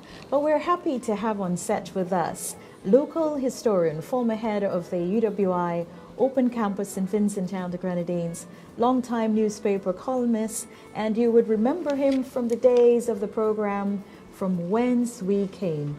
Dr. Adrian Fraser, good afternoon and happy independence. Thank you so much for joining us. Nice being here with you at this time. And I think it is a good place to start. From whence we came, Dr. Fraser, as it relates to St. Vincent's and the Grenadines' attainment of independence, and we're at this point where we're celebrating our 45th independence anniversary. Well, we need to put this in context, and obviously the road to independence is not a storybook type of situation. There were lots of trials, conflicts, and today's a day for celebration. But I think that what we need to do after this is begin to seriously look at where we are. You know, as Skake said in his calypso, it's a milestone on the road. So there's a road which we are traveling, and we need constantly to assess where we are going and how we are going. But today is a day when we celebrate that occasion. As I said, it's not necessarily a storybook type of situation. And the fact that there were conflicts would make us appreciate much more what happened on that day in 1979. But there's a broader context that we have to look at, and we have to go back to the days of the Federation. Because initially, when the Caribbean spoke about independence, they spoke about independence as a unity. So you had a federation which unfortunately collapsed after 4 years, 58 to 62. And then in that same year, 62, Jamaica first of all, became independent. They broke away from the Federation, and I'm not going to go into the details of that. And then Eric Williams made this famous declaration that 1 from 10 leaves naught. So once Jamaica left, that was the end of it. The big problem was what was going to happen to the smaller islands, because at that time it was believed that these islands were too small to become independent. Fortunately, there was a resolution in 1960 by the UN which said that size should not be a criterion for independence. And not long after that, Barbados became independent in 1966. The problem was what was going to happen to the smaller islands. And the British took an initiative in 1966-67 when they came up with this idea of statehood in association with Britain. And most of the smaller Caribbean countries gained their statehood, as we say, in 1967. Unfortunately, St. Vincent was behind, and we did not get out until 1969. There were a lot of internal conflicts, and I just mentioned briefly that in 1966, when the People's Political Party formed the government, it had government before, they won by 1 seat for a margin of 4, which then Labour Party in opposition challenged. And so there was a petition. But while that was going on, the leader from North Leeward, who had won the seat by 4 votes, decided to cross from one party to another. And so there was a lot of conflict going on at that time, the time when we were approaching statehood. So we had to delay our statehood, which we did not get until 1969. But there were a number of other issues leading up. And let me just say that what statehood meant was statehood in association with Britain. It was a situation where the countries were given, they were in charge of their internal development, but defense and external affairs remained with Britain. So it was said that statehood was supposed to be a preparation for independence. And we got our statehood on the 27th of October 1969. Now let me just mention a few political developments that led to independence. Now, after the Labour Party government won power in 1967, that is after they have had to have an election after 1960 because of the crossing of the flow. You have, first of all, during that period, the dismissal of the Honorable J.L. Eustace, who was a member of the Labour Party. And then in 1972, when it had gone from, in 1971-72, you have the resignation from the Labour Party of the Honorable James Mitchell. There were elections in 1972, which led to a tie. The PPP, 6 seats, the Labour Party 6 seats, Mitchell as an independent. And after a lot of bargaining and so on, Mitchell emerged as the, well, he wasn't Prime Minister then because 72 he would be Premier. And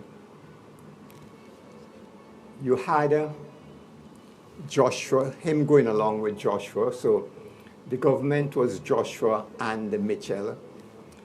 That was in 72.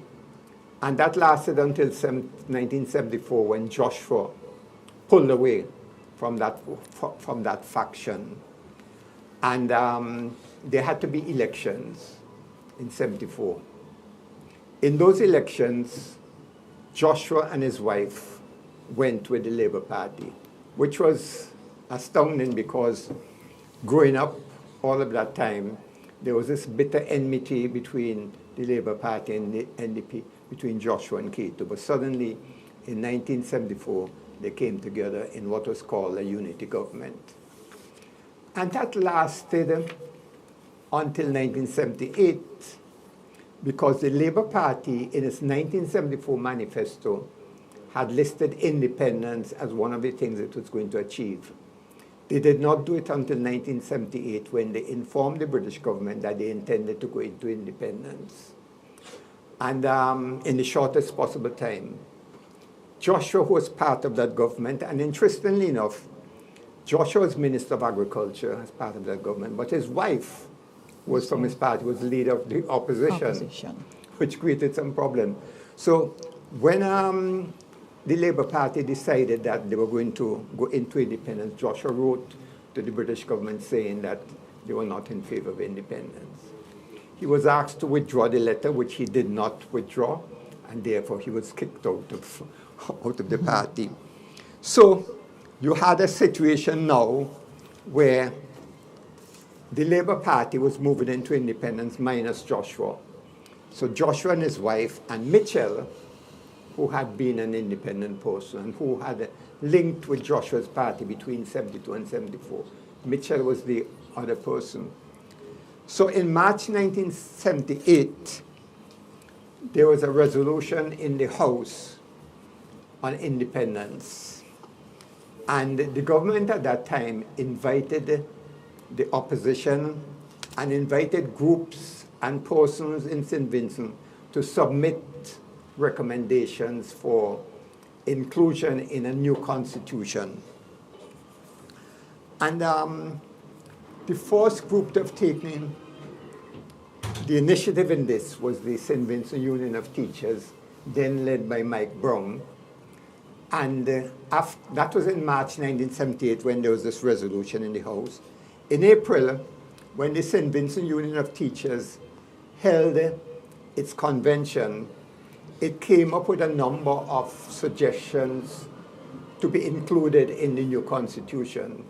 But what they did, they also sent out an invitation to persons and organizations to be part of a group which would submit recommendations. And at that first meeting in April, you had 17 organizations which came forward. And at that meeting, Mr. Henry Williams, who was a lawyer and who incidentally was head of what was then the, it wasn't called the university at that time, it was called the, whatever it was called. He was head at that time, but he was now an independent lawyer, and he was put head of this committee that was supposed to be formed to submit resolutions to the government. So Yvonne Francis Gibson, who was a teacher and who was vice president of the Teachers Union, was made deputy. And there were a number of other organizations, including even the Grammar School Students Association, some unions, and also a number of individuals. They came together and they divided themselves into committees. One committee in charge of the Constitution, looking at the Constitution, but also the more popular of the committees was one dealing with education.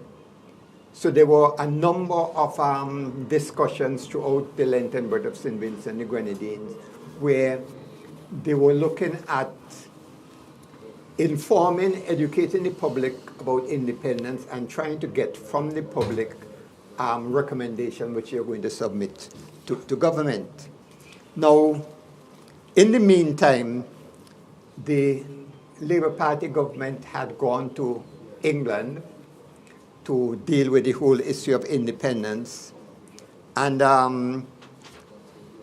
I should mention that after that first meeting of the groups called by the St. Vincent Union of Teachers, the second meeting, which took place a week after, rather than 17 organizations, there were 30 organizations.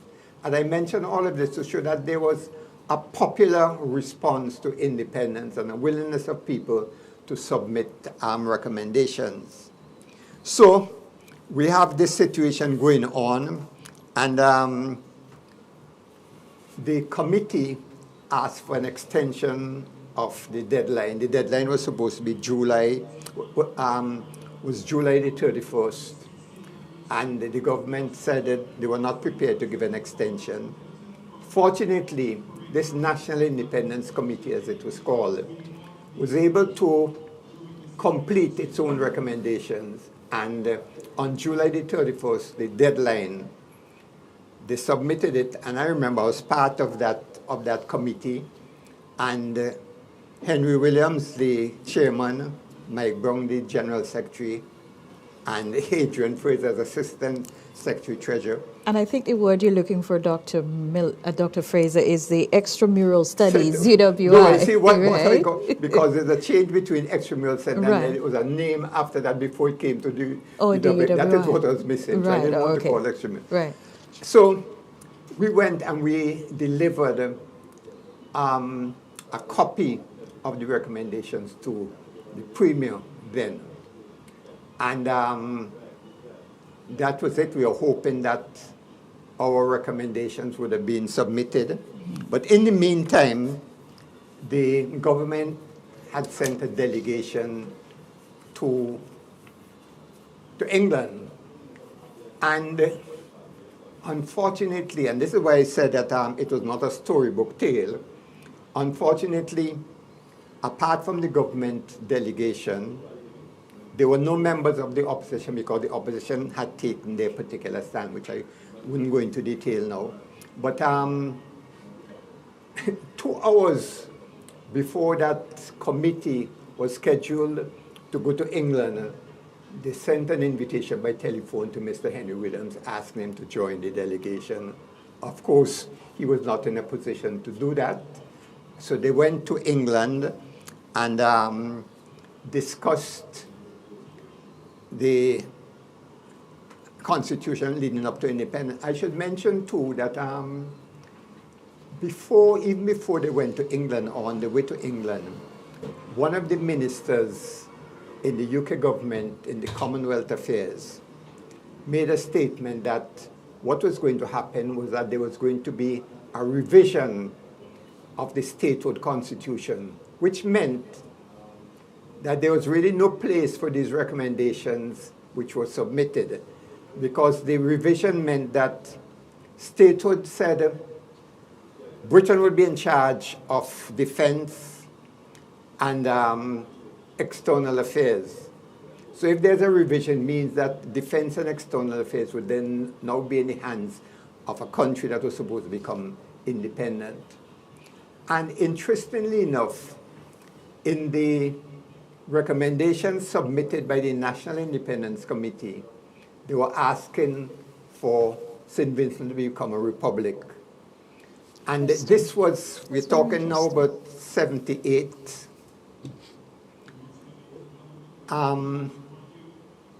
Dominica, which became independent in 78, I think, as the Commonwealth of Dominica, they opted for a republican status. So they, one of the few countries in the Caribbean then to have opted for that. The delegation that went to England returned and said that they had gotten everything they wanted. There was huge crowds at the airport to greet them coming back. The one group, the Ulimo group, they said, although we are in favor of independence, we do not appreciate how they had gone about this. In fact, even the Vincentian newspaper pointed out that, lamented the fact that the proposals submitted by the National Independence Committee were not accepted, which was unfortunate because you had the Taxis Association, a wide range of groups which came together, showing that they were really interested. And I think that we missed an opportunity to go into independence as a united group. And you know, so that's why I'm saying that while we celebrate this amid all those difficulties, we still became independent. And of course, the majority of people, even though they disagreed with what happened, they were in favor of independence and they greeted independence. So that was the situation. A few months after the draft constitution came back to St. Vincent, which of course, without any of the recommendations, and they were given a month to discuss the draft constitution and to make recommendations. It was felt that that month was too short, but they had no option but to go ahead with it. And so there were a number of other things also leading up that which we would not go into at this particular stage. But the date for independence, this was in 1978. It was agreed that independence would be on the 22nd of January 1979. Now, what was unfortunate about that is that the 22nd of January 1979. was also Now, some of you might not remember that the 22nd of January was National supposed to be Heroes the Day. date when we were discovered. Yes, The date when we were discovered. yes. We found out that that was not true. Right. Because Columbus was still in Europe, in Spain at that time.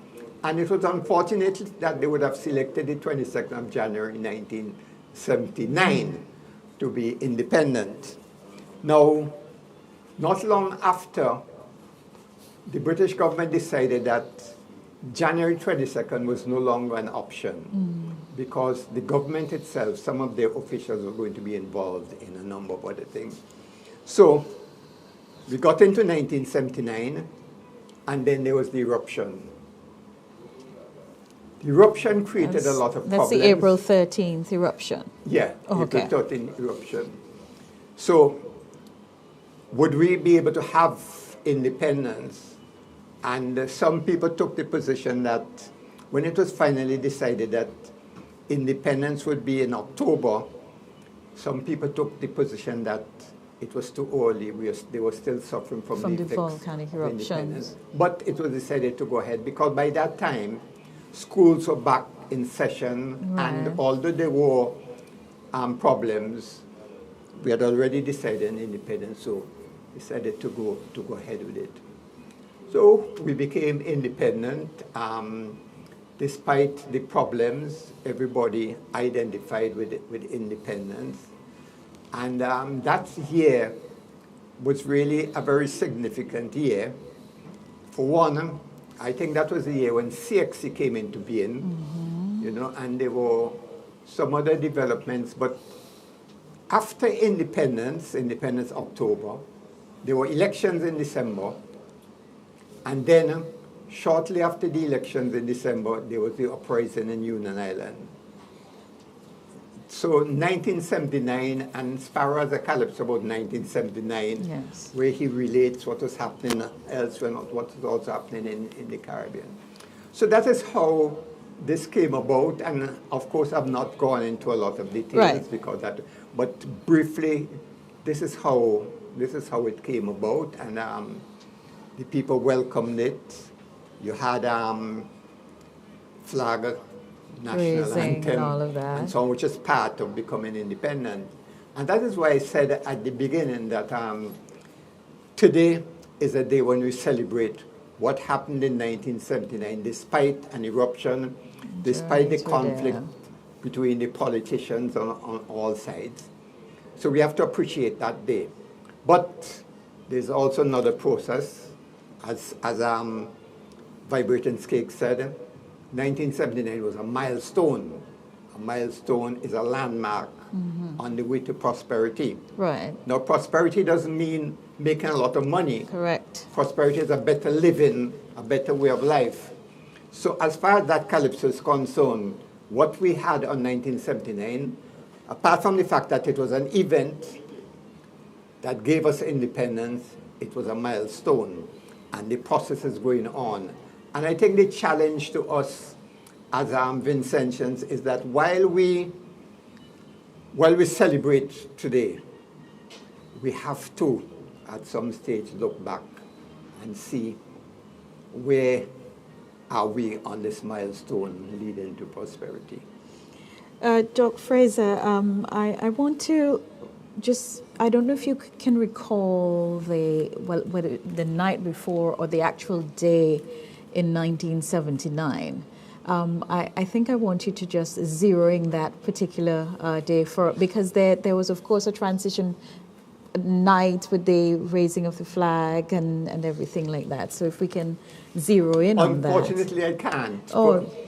At that time, I was working in Barody at an area called Glebe.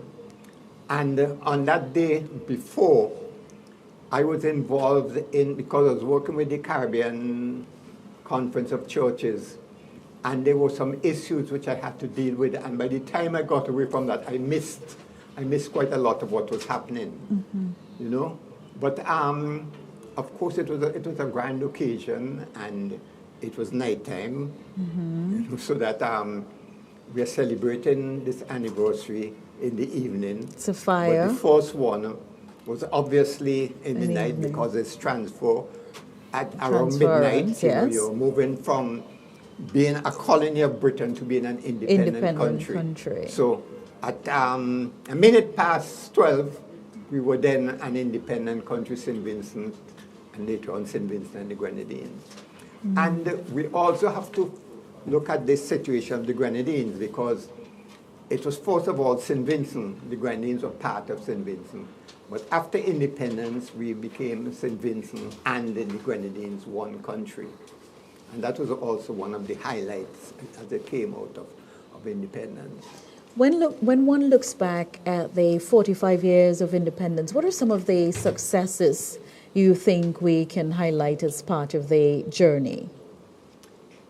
That is always a difficult question. And my problem with that is when we are looking at successes, people look at material things. You know, we have this and we have that and we have that. But my response to that is, if you take countries that are not independent, you take the BVI, you take Cayman Islands, Turks and Caicos Islands, Bermuda, which is not independent, Martinique and Guadeloupe under the French. Some of those countries, as far as a lot of these material things, are even better off than us. Because I hear people say, we have so many vehicles, you can't measure it like that. I like to measure it in terms of our people, you know, so that when you speak about St. Vincent and the Grenadines in this context, you're not speaking about the landmass. You're speaking about the people and the landmass. And I said that what we need to do is begin to put emphasis on the people. Obviously, a lot has happened between 1979 and 2024, where people living conditions have improved, you know, and a lot of things have changed. But we have to go deeper than that and begin to say, what is happening with the people? You know, is there still mental slavery? Have we gotten over that? And I say that as we begin to look at what has happened since 1979, that is an area we have to look at. Because we don't want to see people being fully emancipated. And not saying St. Vincent and the Grenadines is pointing only at the land, but it is the people and the land who go together to make up St. Vincent and the Grenadines. So what I'm gathering from you, Dr. Fraser, yes, there have been developments and enhancements and improvements, significant. Yeah, in a lot of things. But a lot of it has to do with us and our thought process and where we position ourselves and want to be. And I see where you're going with that. But certainly this is definitely a conversation, as I mentioned to you earlier on, that needs to be had and has to continue. And NBC as the national broadcaster, and of course collectively working with other stakeholders, we are going to use the opportunity to see how much of our country's history that we can capture from you. But just to segue a little bit, you're part of a team of other local historians who are involved in rewriting some aspects of the history so that it can be taught officially to the students in schools. If you can just tell us a bit about that process as we're celebrating independence, because I believe that that is definitely something that should be highlighted as part of where we've come from in terms of rewriting that aspect of our history. Well, we have had to do this in volumes, and we have completed the first volume. I think the only thing that's left to be done for that first volume is to complete the introduction and the conclusion. And barring a few other things, it should be ready for publication very soon once we could sort those things out. But it is a lengthy process because there are 4 of us. And what we do, we come together, we look at things which are submitted from either of us, we discuss them, and we try to come to one position on these. So it's really a very lengthy process. And a lot has happened a lot of information is available, and particularly today with the technology. Now, when I was doing research at first, I had to go to England, to the archives in England.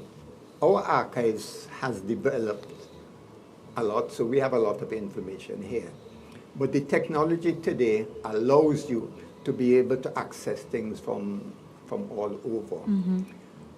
Universities and so on have more access than particular individuals. Yes. That is important.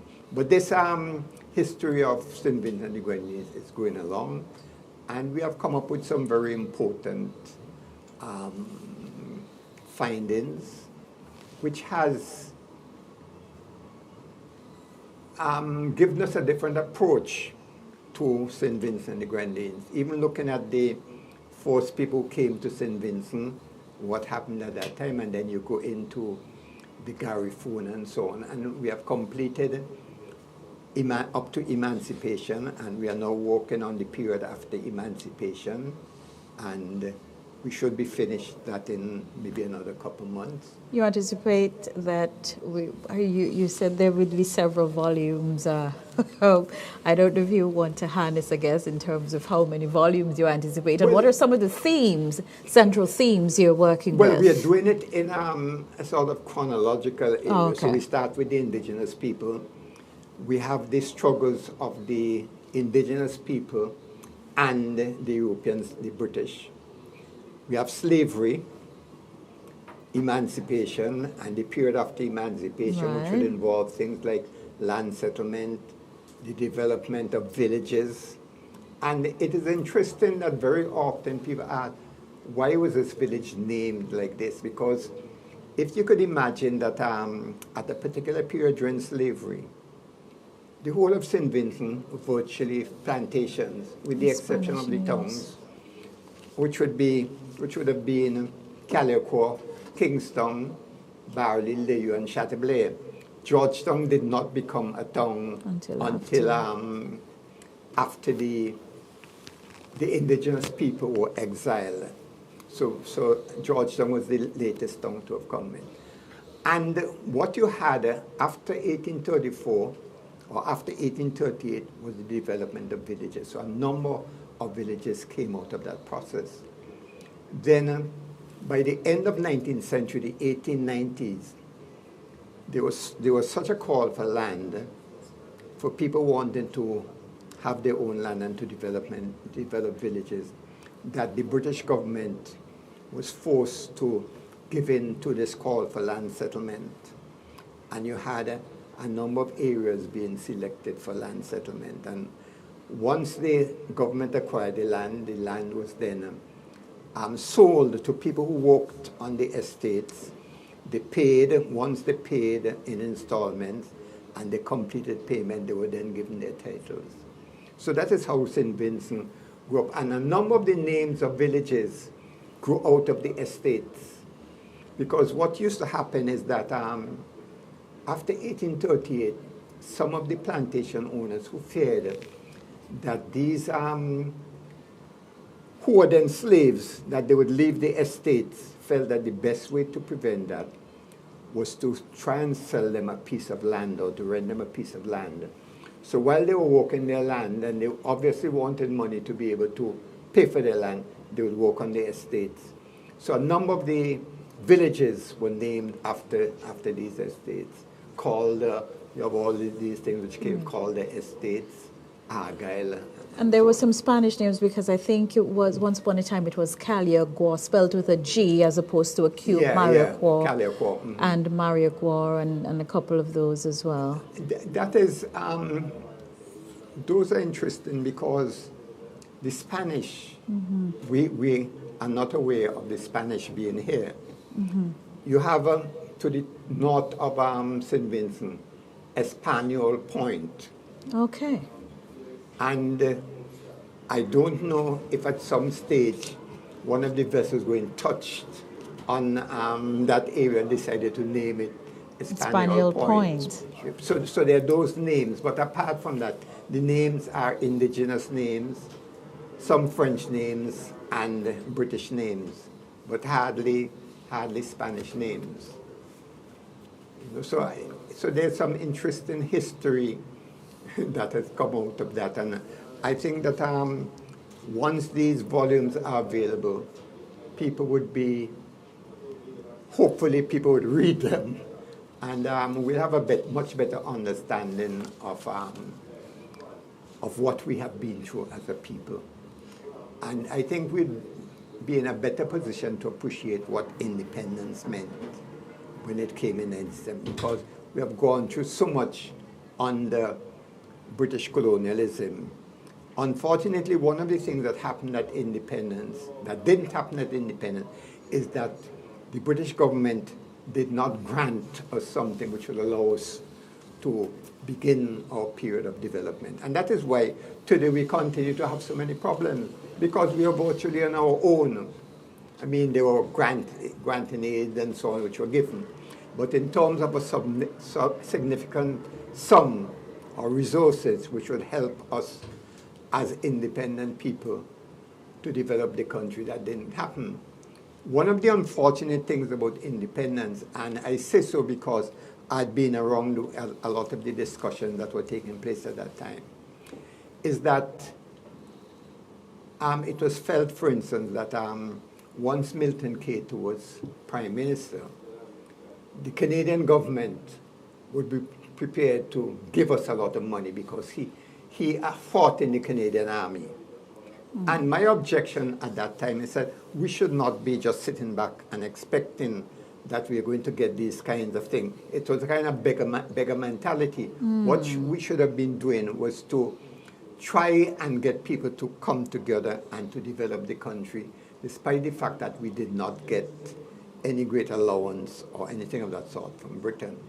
So there are a lot of questions, a lot of things to deal with on the question of independence.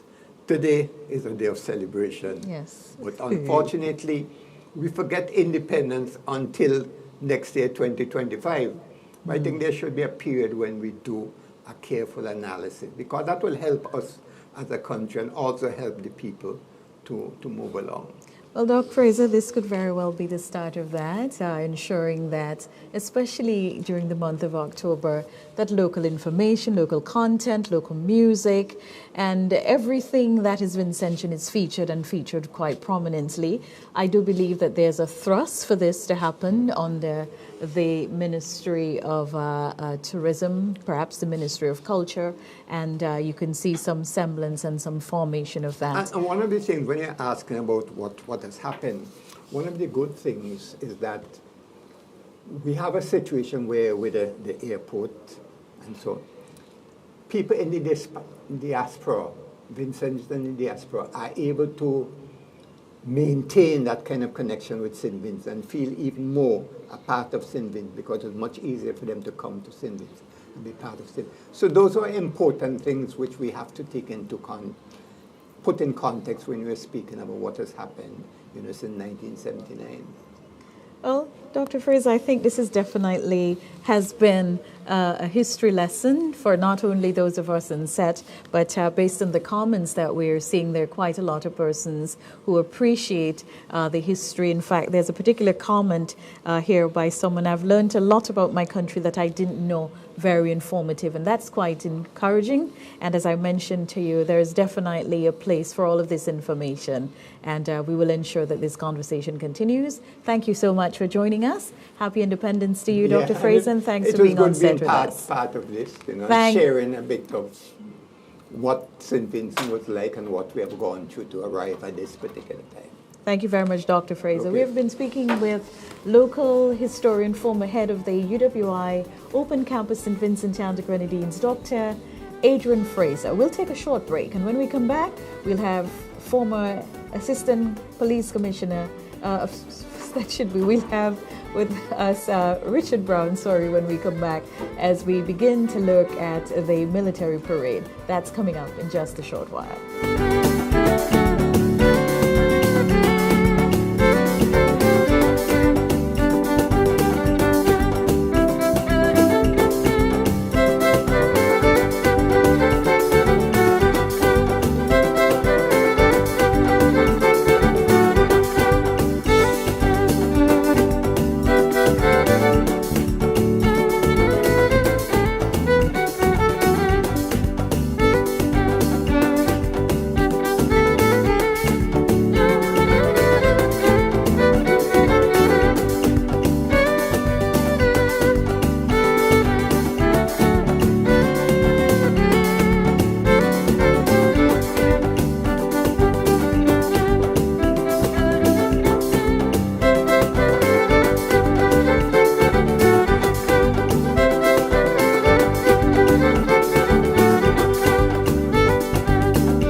Dr. Jose Davy. Happy 45th anniversary. Stay happy, stay healthy. This year, 2024, we celebrate 45 years of national independence here in St. Vincent and the Grenadines. In my capacity as the Minister of Agriculture, Forestry, Fisheries, Rural Transformation, Industry, and Labor, I am celebrating with all Vincentians, and I must make special mention of the farmers, the fishers, the agro-processors, and all the stakeholders in the food production sector here in St. Vincent and the Grenadines. Food sovereignty, food security, and food safety for our nation are critical aspects of our national independence. We continue to grapple with the vagaries of climate change. We are still recovering in some areas in the aftermath of the volcanic eruptions. We will continue to build a resilient food production sector here in St. Vincent and the Grenadines. 45 years and growing stronger. You can look forward for the farmers and the fisher folk of our country to continue to add to the developmental platform here in St. Vincent and the Grenadines. Let us celebrate, let us enjoy this moment, let us reflect, and let us prepare for the journey that is ahead of us. May God richly bless all of us. Thank you.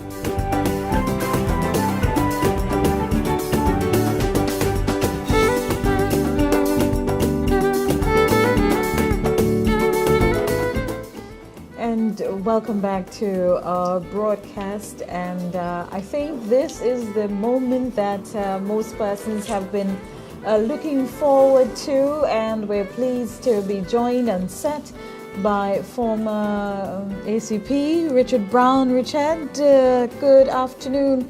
Happy Independence. Good afternoon to you, Dion. Happy Independence, and to you as well. Happy Independence. Happy Independence to you as well. Well, on our screens, we're seeing the parade moving, headed to Victoria Park, and this is where we're definitely going to take our guidance from you, ACP, and you're going to guide us through this process significantly. Okay, the parade is on its way to Victoria Park. We see them passing the Anglican Church at the moment. They will soon enter the Victoria Park. Historically, 45 years ago, this parade was headed on the 26th of October 1979. The commandant of that parade was ACP Denniston Bob, and the second in charge was Superintendent Grafton Bascom.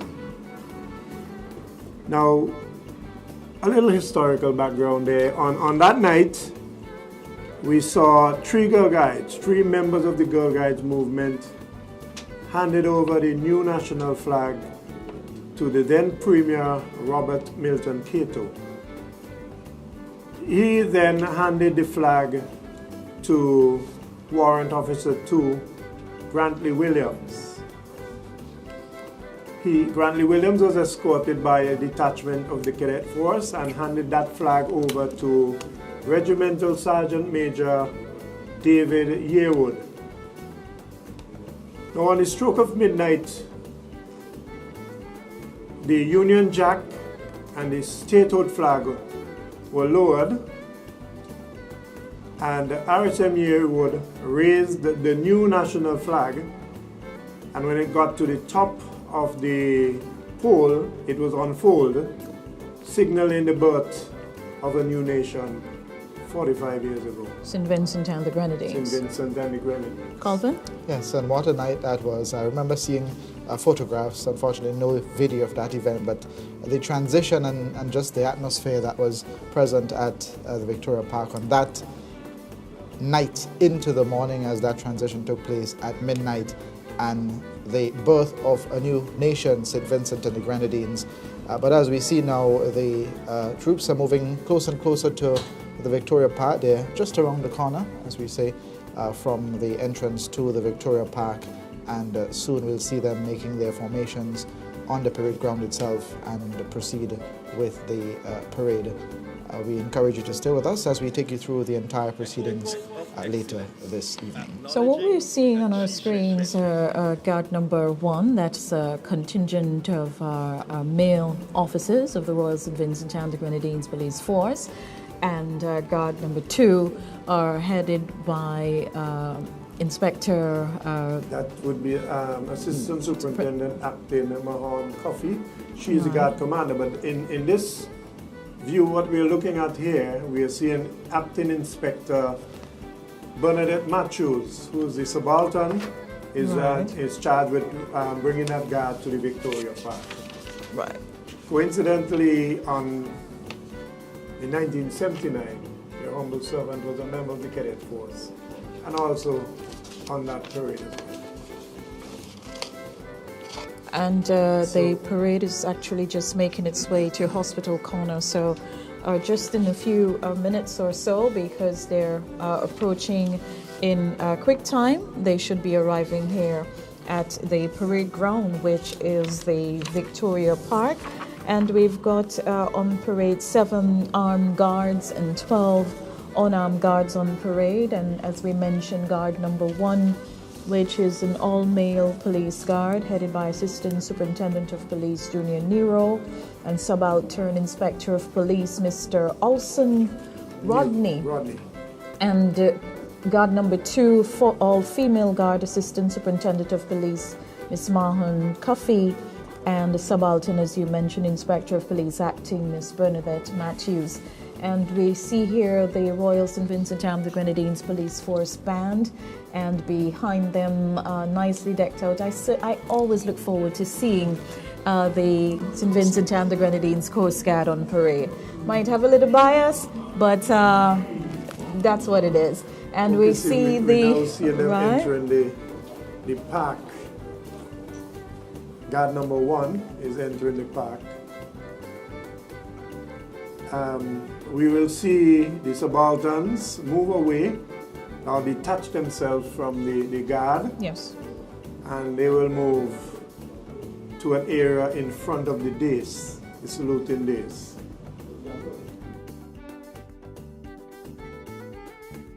In a way.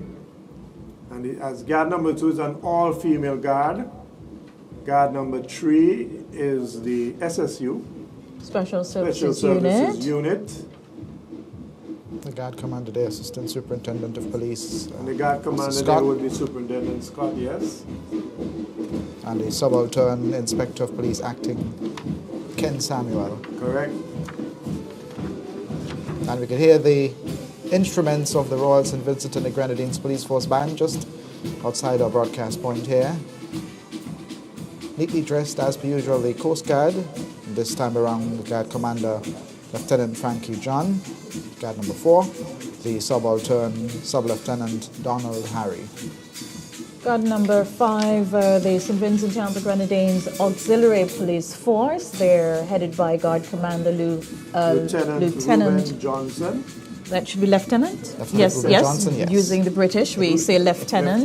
Yes. Ruben Johnson and Subaltern Second Lieutenant Acting Theophilus Franklin.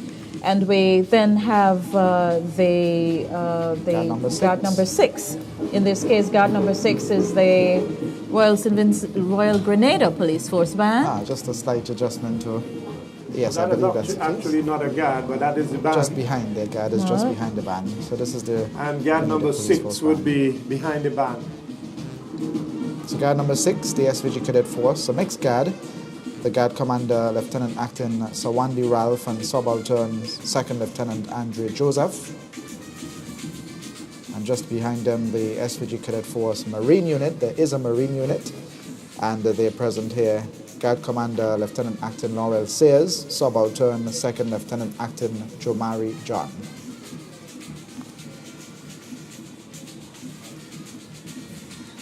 And in terms of the band, we have on parade this afternoon the drum majors, Sergeant Acting Constable Duggan of the Royal St. Vincent and the Grenadines Police Force. Also present, Corporal Lyndon Langdon of the Royal Grenada Police Force Band, and the Station Sergeant Afia Blue of the SVG Cadet Force, making up the drum majors here this afternoon.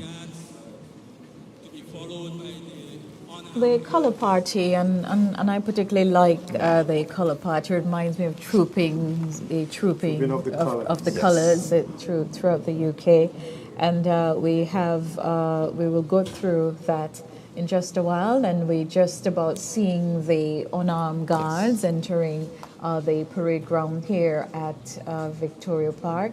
I look forward to seeing the brownies. They're always exciting to see on parade, but I'm not too sure because the parade is being held at this time of night if we will see as many of them. Brownies will participate. Right, because they were heavily involved in what took place uptown yes. when Prime Minister Gonsalves would usually take the royal the uptown salute uptown. Yes, and there are 3 girl guides, actually 4 guides on parade, 4 guards on parade this afternoon. Ranger guides led by Jolie Cruikshank. Company number 1, Mishka Young, number 2, Wendy Pear, and number 3, Kelly Antanis. A very large contingent from the Girl Guides.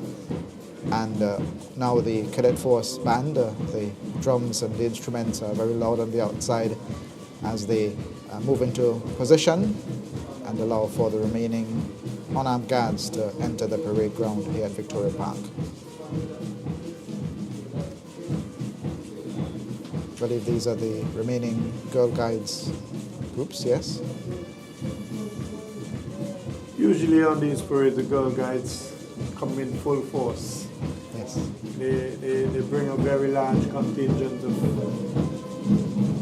girls, and we also see a lot of cadets as well participating on the parade. We now see entering the Pathfinders, a group that is much loved when it comes to Independence Parade and their drills. Do we anticipate any special drills from them today? No. Oh, okay.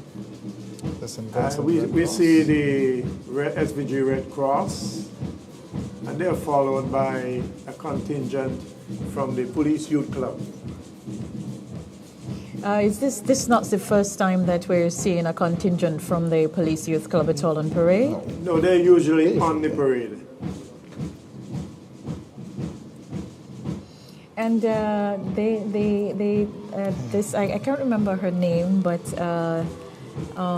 she is quite a staple on parade. I'll tell you her name in just a while. And we'll definitely be telling you her name. And we just had the contingent 40 led by Lieutenant Janelle Adams from the Royal Navy Project Sapphire. And they're here for the Sapphire Independence Anniversary of St. Vincent and the Grenadines, the 45th Independence Anniversary. So certainly looking forward to today's military parade, which will commence promptly at 6 o'clock, SCP Brown? Yes, the arrival of the Governor General will be at 6 o'clock, which signals the commencement of the actual parade. What we will be seeing here would be the preliminaries leading up to the commencement of the parade. The first arrival will be the Commissioner of Police acting. Then we will see the arrival of the Honorable Prime Minister, Dr. Ralph E. Gonsalves. And at 6 p.m., the arrival of Her Excellency, named Susan Duggan.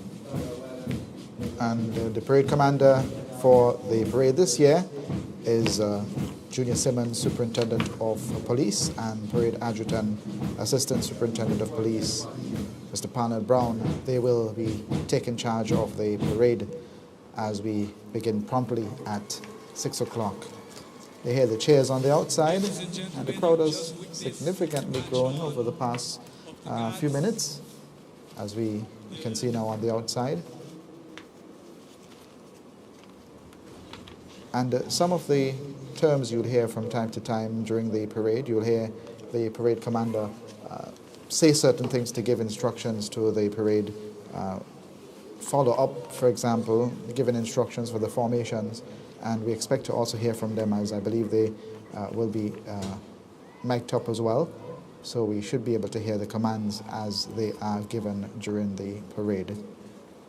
At this moment, the parade 2IC, or the subaltern, is giving instructions for the parade to form two ranks in preparation for the open order and in also preparation for the inspection of the guards by Her Excellency.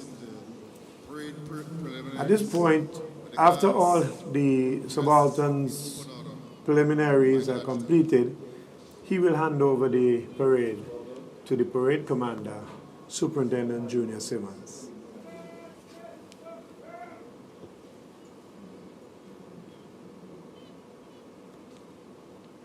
And persons who are in Victoria Park this year will have an opportunity to actually hear the commands from the parade commandant. There's been a special thrust to ensure that the public is able to follow the parade. There are several cadets and persons who were once enlisted as part of the Royal St. Vincent and the Grenadines Police Force. They come back from time to time and this is a staple for them because that's what they did on October 27th anyway. So they find themselves wherever the parade is being held to ensure that they're part of it. So the commands will be heard throughout the stadium today at the Victoria Park, if you're here at Victoria Park. Yes, we have tried before on previous occasions to enhance the instructions given by the commanders using a mic system. It never really worked, but I've seen that they tried it this year, and there has been some enhancement to the equipment, and as such, they're able to hear now the commands given by the commanders of the guards.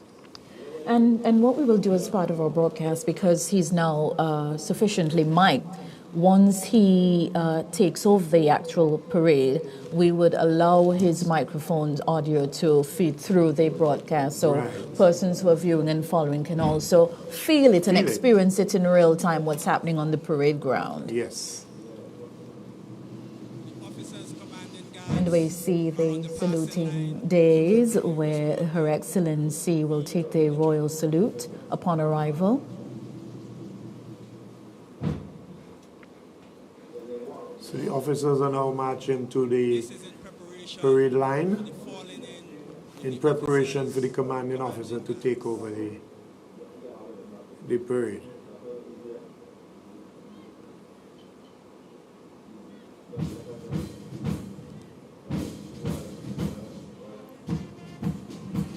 You see the arrival of the colors, and they will soon be given the command to march on to the parade ground. And that command comes from the parade commander. Okay. What are the flags that are on display by the colored party? Okay, the flags are on display are the colors of the national flag, and also the colors of the St. Vincent and Grenadines Cadet Force.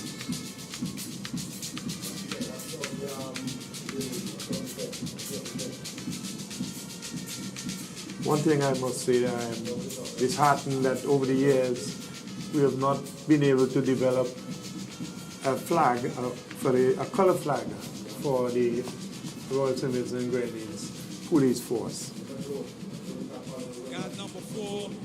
Had that happened, we would have had that flag on display on the parade ground as well. I'm sure that from the position which you sit and witnessing the practice rehearsals over the last couple of days, you seem to have maintained that rapport with the rank and file of the police force, and that is something that we can work together collectively to ensure that for the 46th Independence Day parade that is an improvement, or I should say an enhancement, we can speak about then. Well, we can only go forward. We can only get better. Of course, I am always open to giving advice and offering suggestions wherever that is. So what is actually taking place now on Parade CP Brown? Okay, the cadet band was responsible for bringing the officers to the parade line. So they have now moved from if we are looking at the parade from the right, where they entered the parade ground, and they have now gone and joined the Royal St. Vincent and Grenadines Police Force Band and the Grenada Police Force Band as well, to form the mass band. We see the parade commander now moving forward, and he is soon to take over the parade from the adjutant, or what we call the subaltern. The subaltern will give him all the necessary information with respect to the parade and how many persons and guards are in the parade and so on. And once that handover takes place, those who are involved, the officers, warrant and non-commissioned officers, will be given, and the commanding officers will be given the outer turn command and by the now commander of the parade, and the officers are expected to turn left and right respectively. I believe we'll be able to hear the commander shortly. The National Defense University of Taipei. Outward, turn!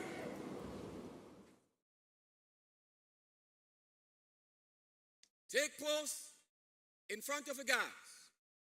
Quick, march!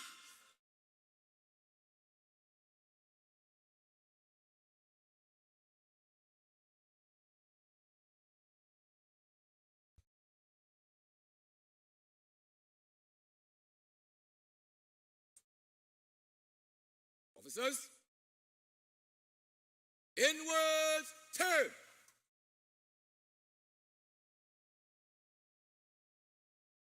To your guards, slow march!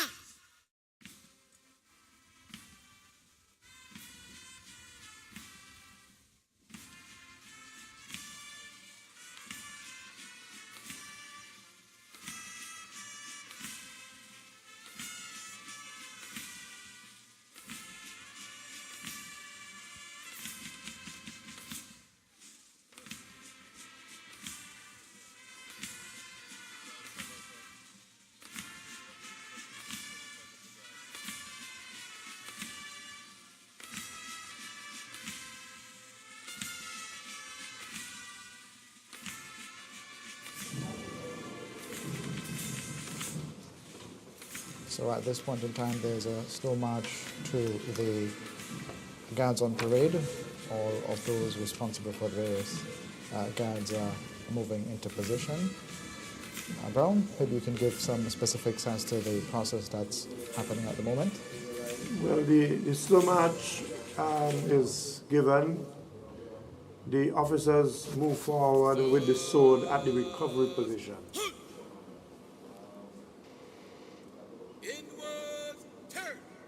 And we hear the further commands of the commander of today's parade, Superintendent of Police Junior Simmons, asking the troops to maybe Brown, you can shed some light on this as well. This section is where the commander will then give the troops the command to present arms and give the instructions for the colors to march on to the parade.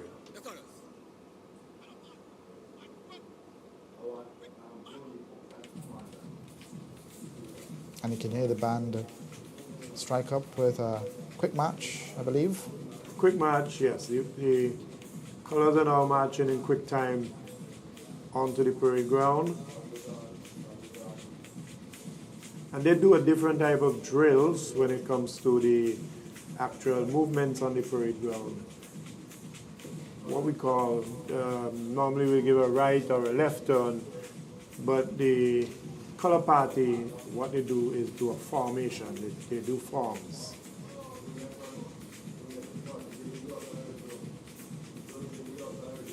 And they'll be given other commands as we go on as well during the course of the parade. Yes. The parade will shift into another gear a little later, well, in about 19 or so minutes when we hit the 6 o'clock hour, as we prepare for the arrival of Her Excellency the Governor General and other dignitaries who will be part of the parade. We'll hear the commands for those as well as the transition happens at that time. Yes.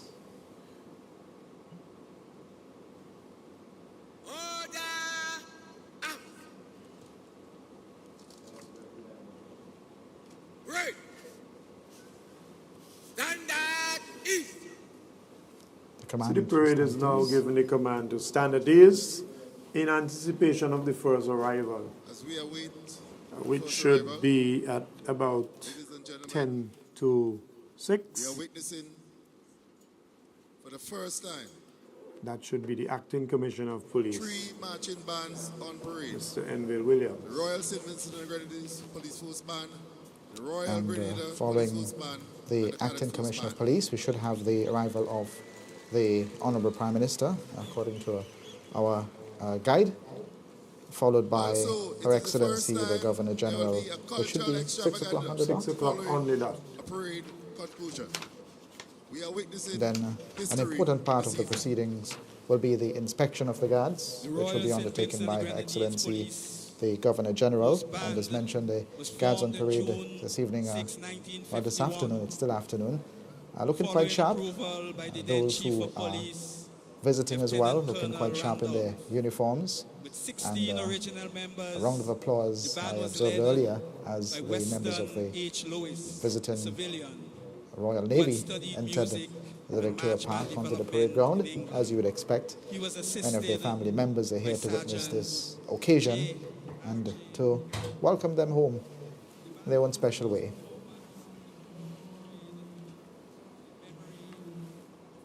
I believe some instructions have been given at this time to the troops on parade.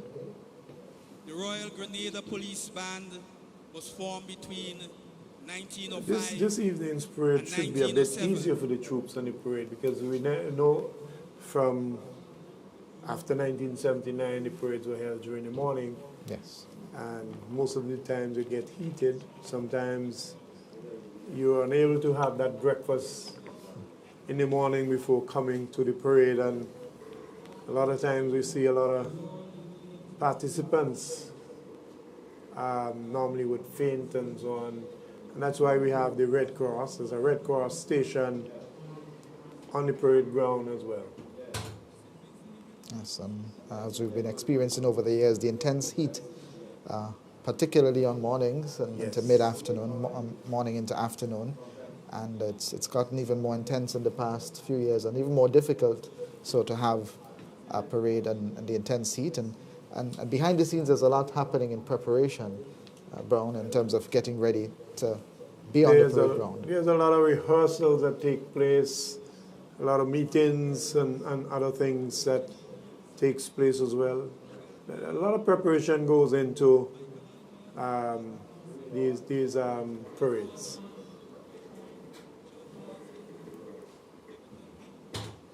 And a very large contingent, as mentioned, from the Girl Guides. This is, I believe, the 110th year, and it's part of the reason why we're seeing a much larger than usual contingent this year.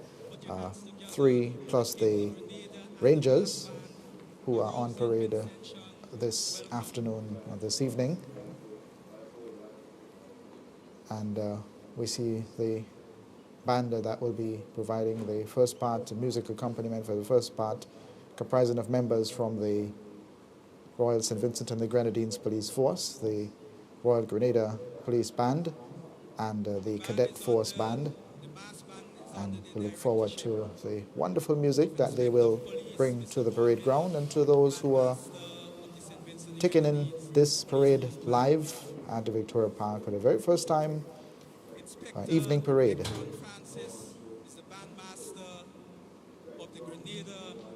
Very first time after 1979. After 1979. During the 1979 parade, we would have seen some displays as well. On that occasion, we had baton swinging on that night, where members of the police force took part in that, and they would have had their batons lighted with the colors of the new national flag. That was quite a spectacle to behold. And that prompts us to look forward to what will happen under the darkness and the light later on as we head into the meat of the parade, starting at 6 o'clock.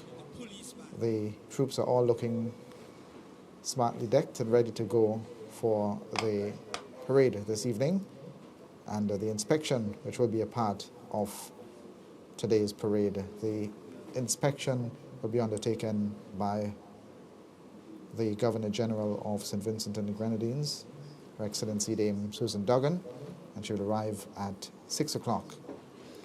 ECP Brown, what are some of the things do you do at this time if you are on parade to ensure that you don't fall prey to the elements? And when I say that, I mean that you don't collapse. What are some of the things you can do? I've learned of the last couple of days with even more. I've heard it before, but I've learned over the last couple of days, one of the things you can do is that you can go on your toes, and that helps. You can ease a bit on your toes, you can relax. Rather than being stiff on the parade, you can relax. You hold your rifle a little lower down, or higher up, I should say, rather than lower down. You can choose to look at various distances. You can look away to the farthest point, and you then look closer and closer till you get back to the original distance. And those are some of the things you can do to avoid fainting. And preparation for a parade, how long does the process take in terms of preparing the troops to be on parade here today as we hear the sirens in the background? It normally takes from appointing a commander. He would have to have meetings with different persons who are in charge of the various groups. Just to pause your thought for a bit, because we've just had the arrival of Mr. Enville Williams, Commissioner of Police Acting. So you can continue. Sorry. And after the meetings, then you are scheduled to you set your various dates for your rehearsals. And normally you would do your rehearsals from with the officers first and then the troops afterwards.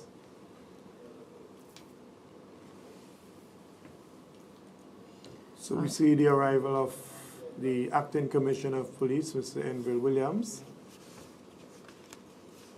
And as we look around as well, we see that the crowd is getting larger and larger by the minute. I anticipate that there will be a larger than usual crowd on hand this evening.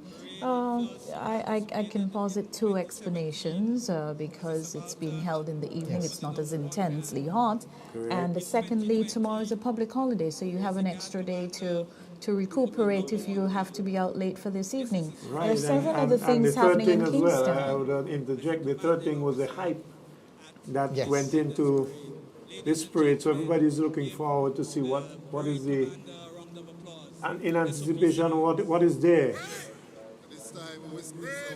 And you can hear the commands being given on the outside by the commanding officer. Parade, parade, shun. And clearly we can hear those instructions being given to the troops. It's a compliment to the Commissioner of Police on his arrival, and he is now making his way up to the saluting dais.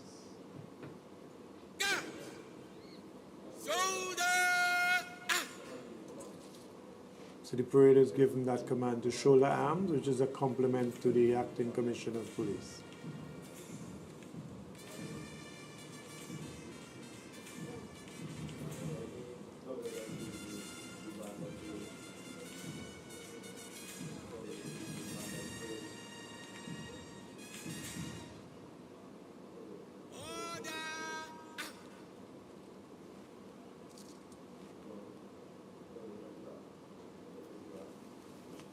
SCP?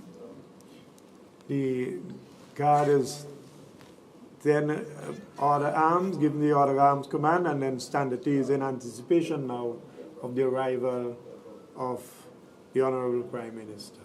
And I think I can hear the sirens in the background, which no doubt signal that he's nearing. Right, and they're actually supposed to arrive at least 5 minutes apart from each other. From yes. each other, yes. Yes. And when the Prime Minister arrives, he too will also take salute on the days as well. Yes. But Her Excellency, the difference is Her Excellency receives the royal salute, and the playing of the national anthem. Right, because St. Vincent is a member of the Commonwealth, and Her Excellency represents the King. She's a King's representative in the country. And just to mention, as we are speaking about the King's representative, the 40 Vincentian nationals as part of the Royal Navy, and Project Dub, Project Sapphire, they're here on parade. And we mentioned earlier on their parents are here. Even from the practice and rehearsals we had during this week, you would see quite a lot of parents came out to see them. And you could imagine the pride and the swelling, as we say in local parlance, the swelling of the nose. Oh, yes. How you're proud to see them. Yes. And some of the Navy persons who are here actually surprised their family members. They didn't know. Correct. The family members didn't know they were coming. And they have quite a couple of days here as well. I think they would leave Wednesday. I reckon they leave next week. They leave Wednesday of this week. And they've been going around to the various some time. institutions and so on, talking to children and other persons about the possibilities and the various things that the Navy has to offer.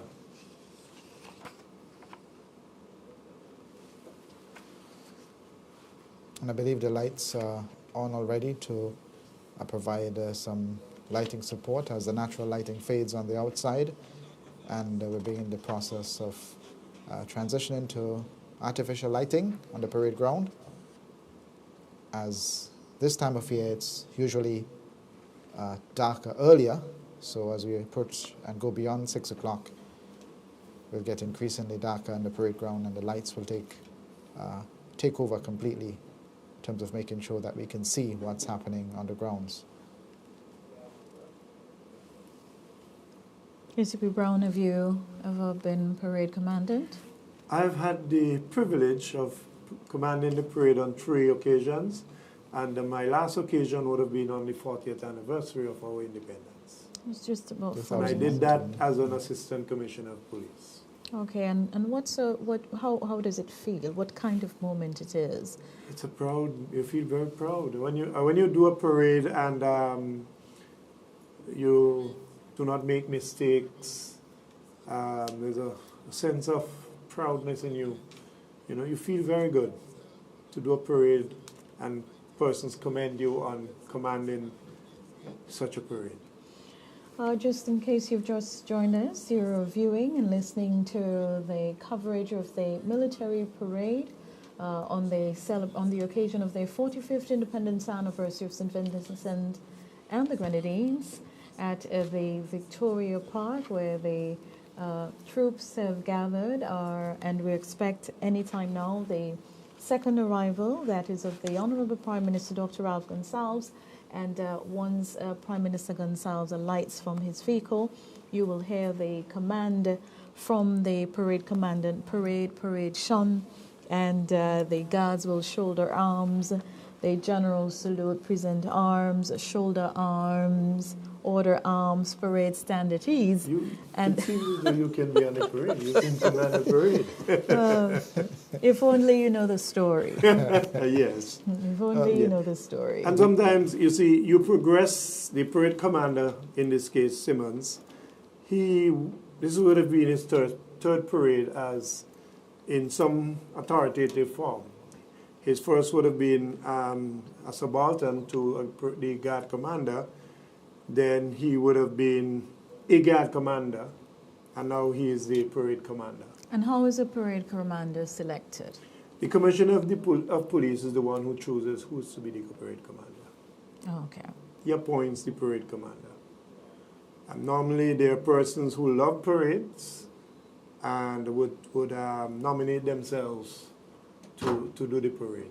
And what about the men and women who make up the various guard posts? How are they selected? Once the parade commander is selected, then it is his task to choose the various persons to make up the various parades, except for the Coast Guard, who would just inform the Coast Guard commander, who would appoint various persons from his section to attend and make up the guard for the parade.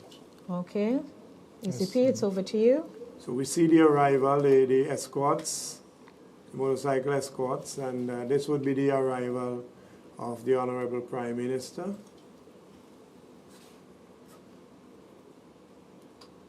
Having some difficulties getting through the crowd.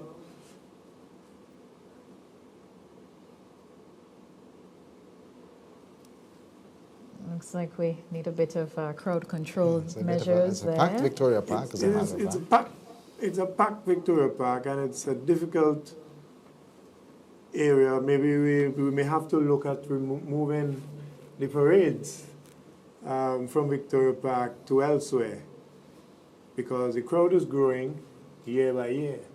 Yes. And I suppose because of how Victoria Park is already situated and positioned, it's very difficult to maneuver otherwise in terms of alighting from your vehicle. Yes. And the children converge, if you notice over the years, they converge in that particular area because they expect the Prime Minister to alight there to just get a touch from the Prime Minister, a greeting, So the or Prime probably Minister, a hug. Right, and the Prime Minister has alighted the vehicle and is waving to the crowd as well. The Prime Minister is a much loved person by a lot of Vincentians.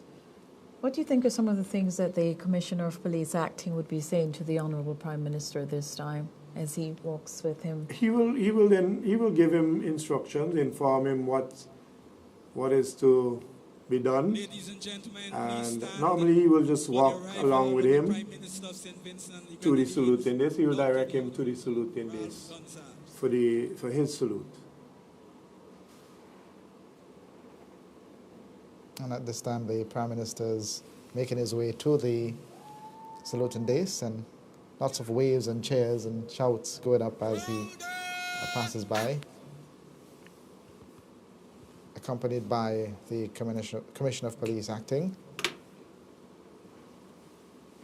and moving swiftly to the salute and days. And usually the Prime Minister will arrive to a loud cheer from the crowd.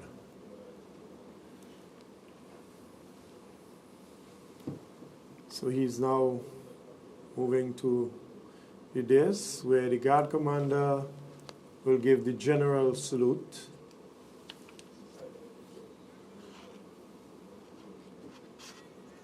And there will be a fanfare.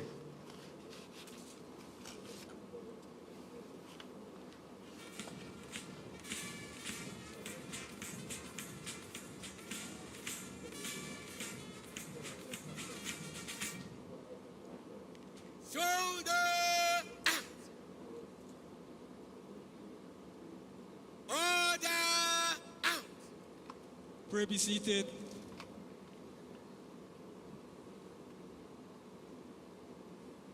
Pray. Stand at east. Pray is then given the instructions to stand at ease. And we now await the arrival of Her Excellency, the Governor General, for things to get moving.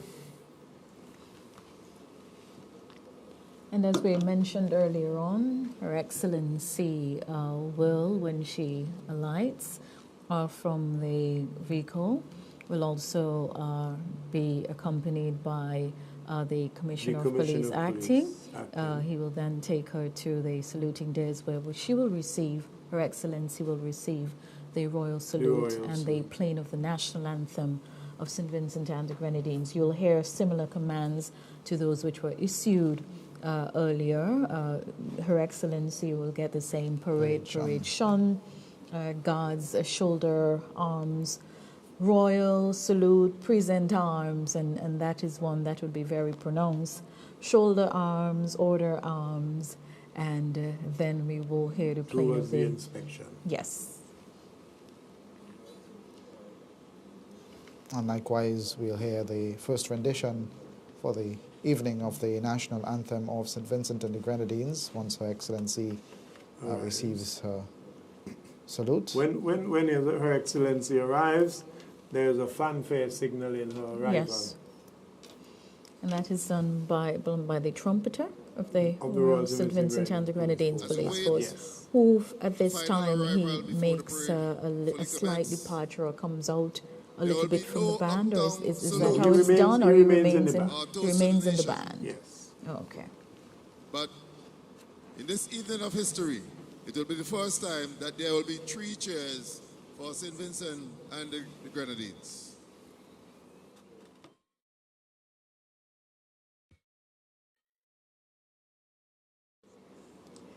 We're definitely seeing a nice cross-section of Vincentians gathered here. Some persons, I know there are some persons who have returned home, not specifically for independence, but are home and they're here witnessing the parade. Also, this time of day allows for persons who, if had it been a morning parade because of church and their responsibilities at church, would not be able to attend. And I believe that most churches who, whether they have Sunday evening services, would probably have taken a slight departure to allow for persons to come to be part and to share in this parade. We now see the arrival of the Governor General's vehicle. Official vehicle has arrived at Victoria Park.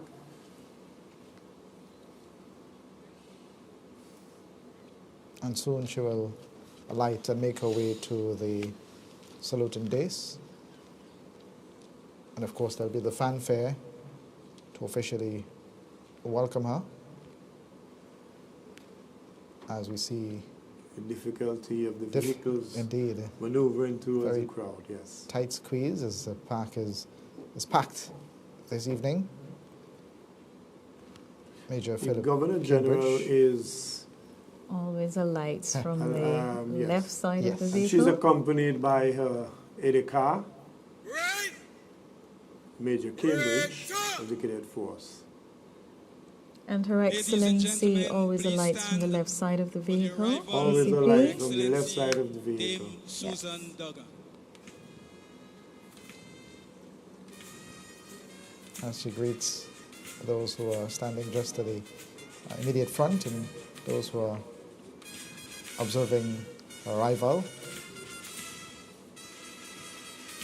She's immediately followed by the Honorable Prime Minister. And the flag of the Crown is always flown from Her Excellency's vehicle. Yes. Whenever there's an official function that she's attending to, the flag is flown from the vehicle. And once she arrives, I believe the flag and the flagpole will also be shown as well.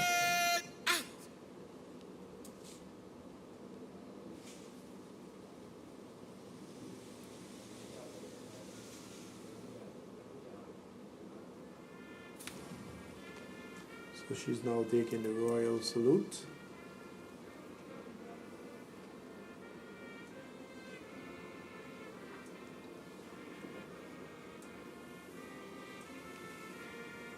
Following the royal salute, the parade commander will then go forward and report to Her Excellency and invite her to do the inspection of the parade. And this, of course, will be accompanied by the lovely music of the band. Of the police force combined band, yes. Which, as mentioned, comprises of members of the Royal St. Vincent and the Grenadines Police Force Band, the Grenada Police Band. Grenada Police Force Band and the Cadet Force Band. It's the first time on the parade we would have 3 bands.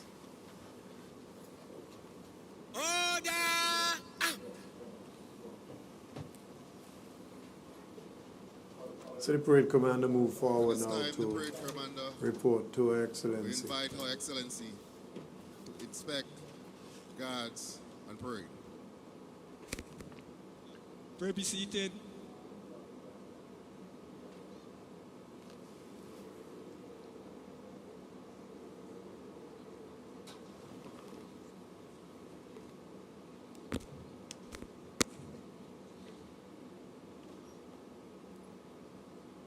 Excellency, good evening.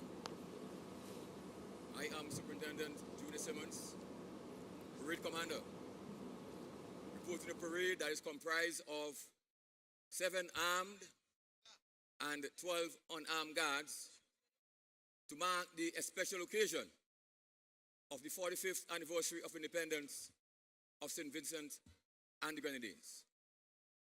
Your Excellency, may I inform you that on parade this evening is a 21-member contingent from the Royal Grenada Police Force Band under the leadership of Inspector Etron Francis. Also on parade, Your Excellency, is 40 Vincentian sailors who are members of the Royal Navy as well on parade. The parade is in open order and in 2 ranks, ready and awaiting your inspection. I now take pleasure to invite you to inspect the guards on parades. Mom.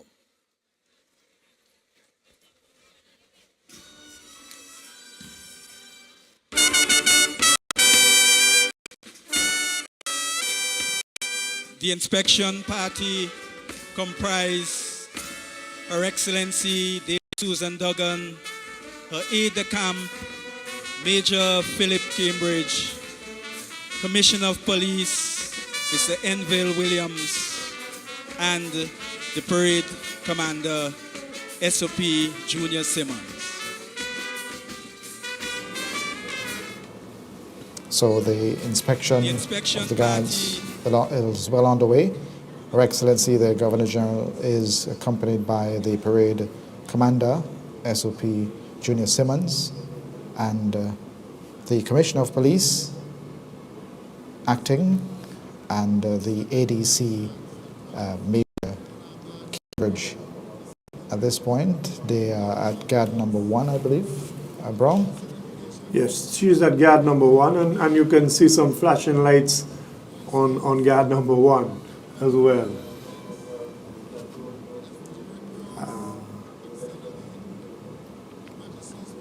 Moving swiftly to guard number 2, the all-female guard. And this process is generally done in quick timing. And the LEDs lighten up the screens for those who are watching. Guard number 3 of the Special Services Unit.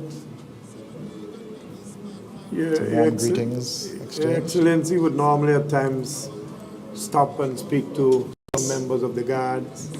She's now at the Coast Guard. And they're bright whites, and especially under the lights tonight, sharing some greetings and some smiles along the way as well, as Her Excellency quickly moves to the color party, I believe.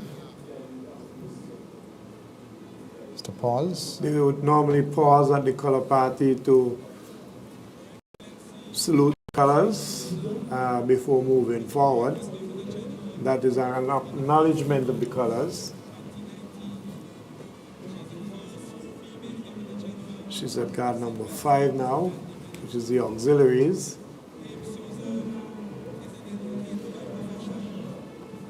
And guard number 6 of the cadet force.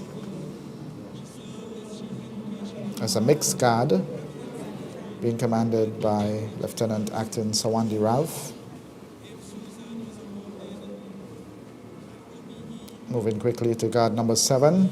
This is the Marine unit of the cadet force. Lieutenant Acting Laurel Sayers is the guard commander.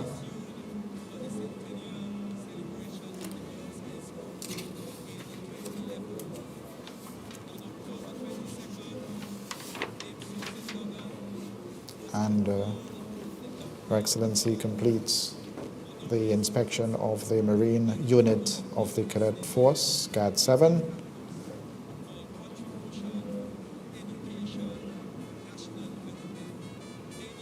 That would be the completion of the inspection of the armed guards. Yes.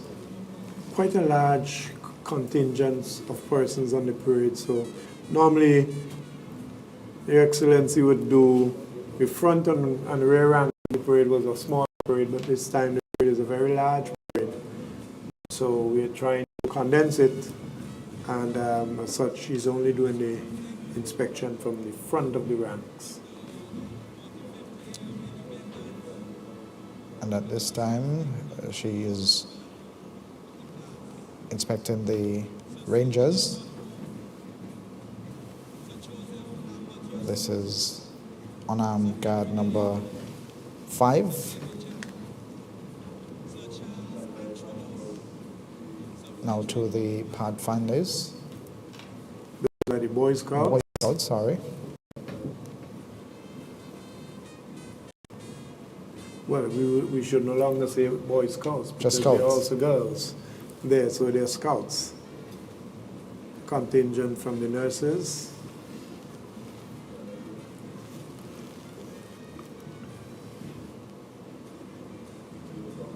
And the process continues to the next unarmed guard. A contingent from the prisons.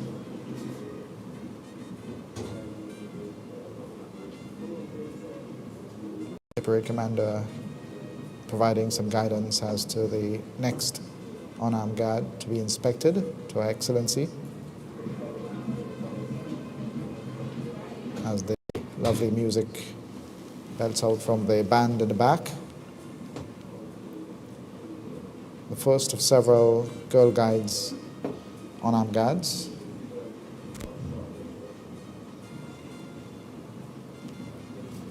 Numbers 1, 2, and 3 on parade.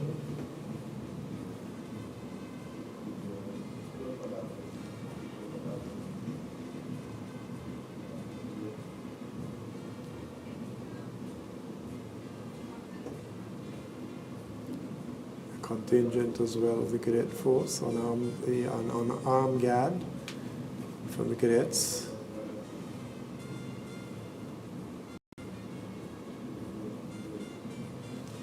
And in the back, St. Vincent, I Thank You, a popular number from Dr. Aston Beckett Cyrus, been played by the combined band of the Royal St. Vincent and the Grenadines Police Force, Grenadier Police Band, and the Cadet Force Band.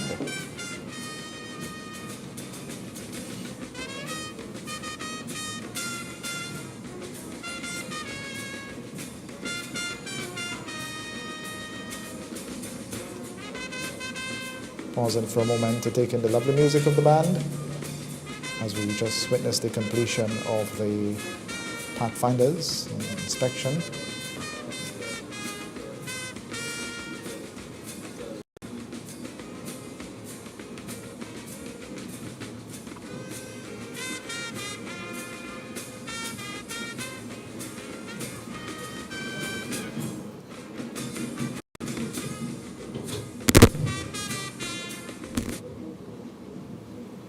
Her Excellency is moving up to the rear of the parade now, and I believe that completes the process. She's now moving to the, I believe, the Royal Navy. Yes. Members of the Royal Navy.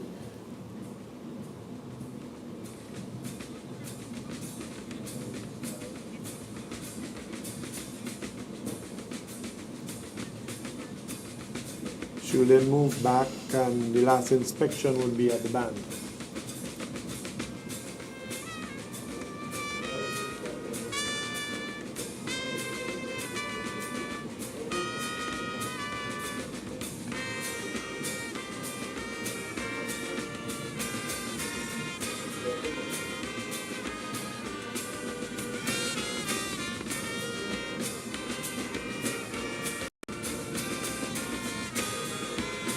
Quick stop at the police youth clubs. The Guard Commander Sergeant 776 Stephen Billy is in charge of that contingent. As Her Excellency moves to the next stop, which is at the band, combined band.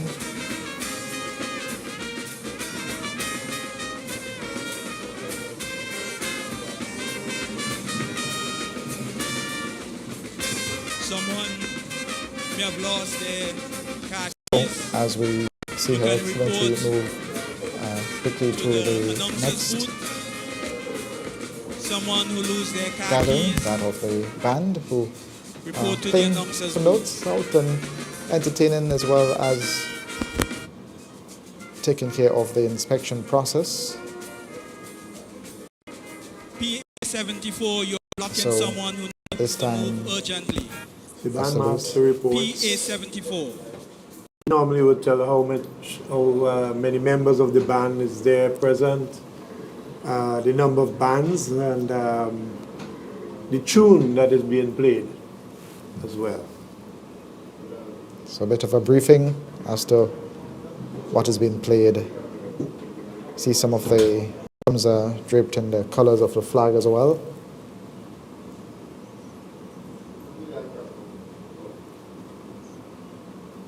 And an opportunity for photographs capturing this moment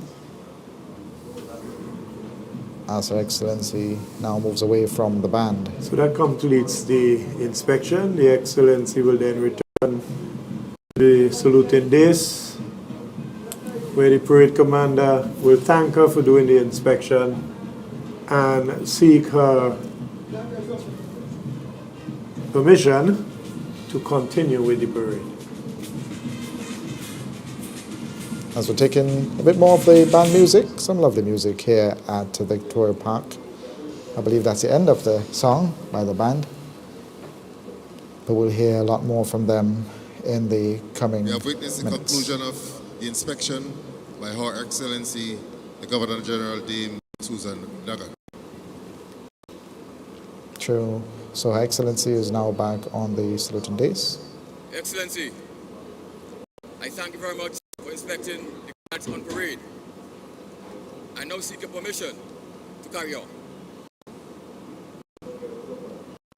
Permission to carry on given to the parade commander by Her Excellency. So the parade commander returns to his position.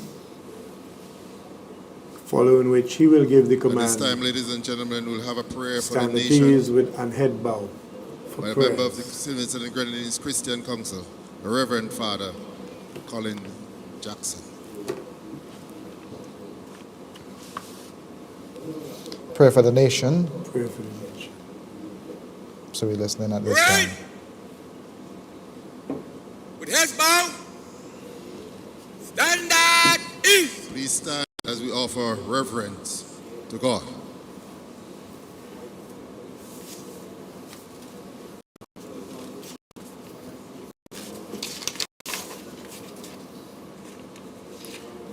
And the prayer for the nation will be given by a member of the SVG Christian Council, Reverend Father Colin Jackson.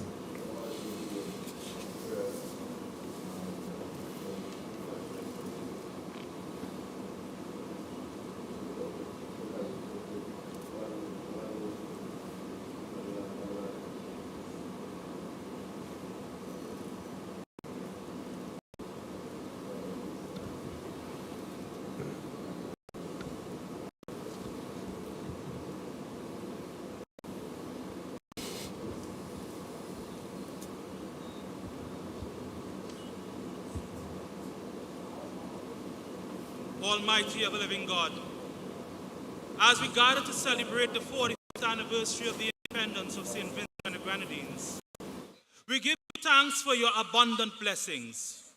Indeed, you have blessed us with a land so beautiful, lush green hills, clear crystal waters, and a vibrant culture that reflects your glory. Lord, we are also grateful for the resilience, fortitude, and unity that you have instilled in your people. We remember the challenges faced, the volcanic eruptions, the pandemic, Hurricane Beryl. But we see your hand as it held us up through all this. Grant, O Lord, that as we move forward, we may continue to embody unity, hope, and courage. We may stand ever proud and tall, steadfast in your love, as our anthem declares, whatever the future brings, our faith will see us through. Bless our leaders, our families, and each citizen, from Fancy to Edinburgh, from Richmond to Union. May we strive to build a nation of justice, prosperity, and peace, ever mindful of the divine calling to love one another as you have loved us. Lord, we pray a special blessing on all public servants as they work tirelessly to build and serve our nation. Grant them strength, wisdom, and a spirit of dedication, that they may lead with integrity and compassion, always seeking the welfare of the people and the prosperity of St. Vincent and the Grenadines. May they find fulfillment in their service and be ever mindful of their sacred duty entrusted to them. With hearts lifted in gratitude, we pray for your guidance and protection over our beautiful nation, now and forevermore. Amen.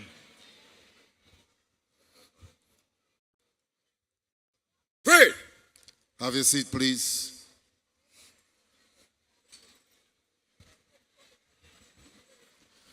Right. Red top. Troop. This is where we'll witness the march past of the bands on parade in slow and in quick time.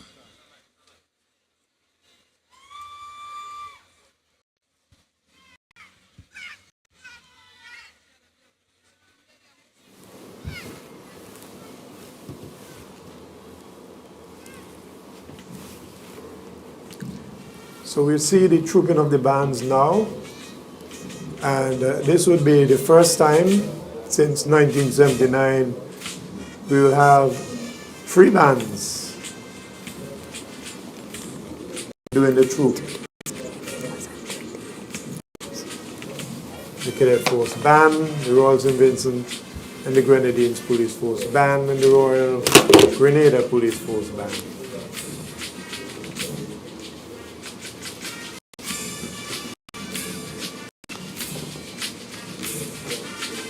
And this is the slow march. And sounding quite blended, well blended, the band, a joint band comprising of members of the Royal St. Vincent and the Grenadines Police Force Band, the Royal Grenada Police Band, and the Cadet Force Band. They're playing the song Teaser, I believe,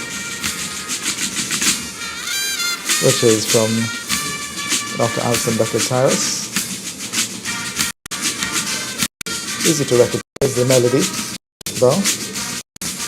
Sure you marched this song or similar songs over the years? Similar songs over the years. The band tend to try its best to play songs that are of national independence period.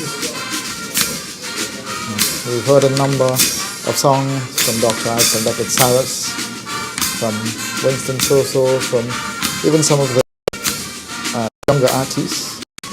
Earlier I heard a number from Scorpion being played. Yes. So I do recognize there's an effort to blend the old and the new in terms of the local music that's rendered by the band.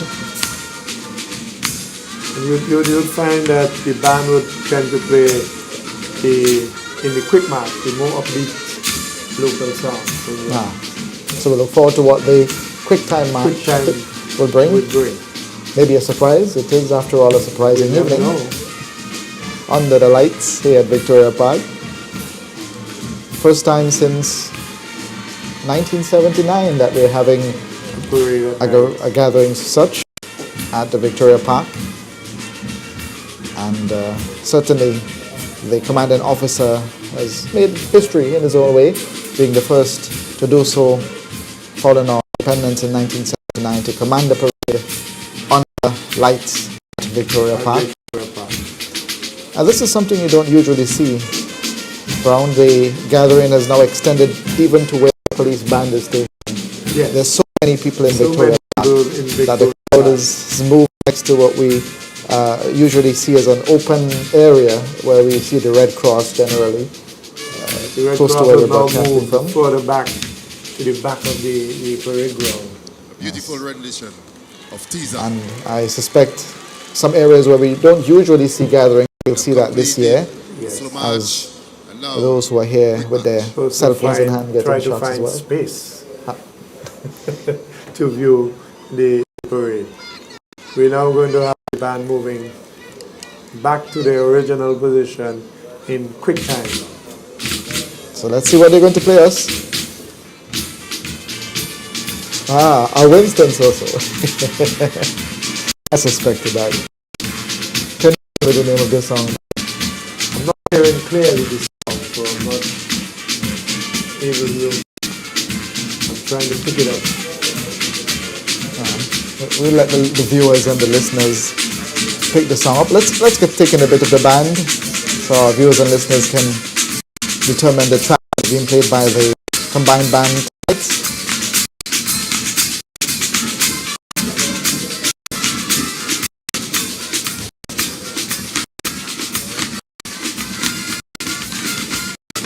I'm now picking up that sound, and I think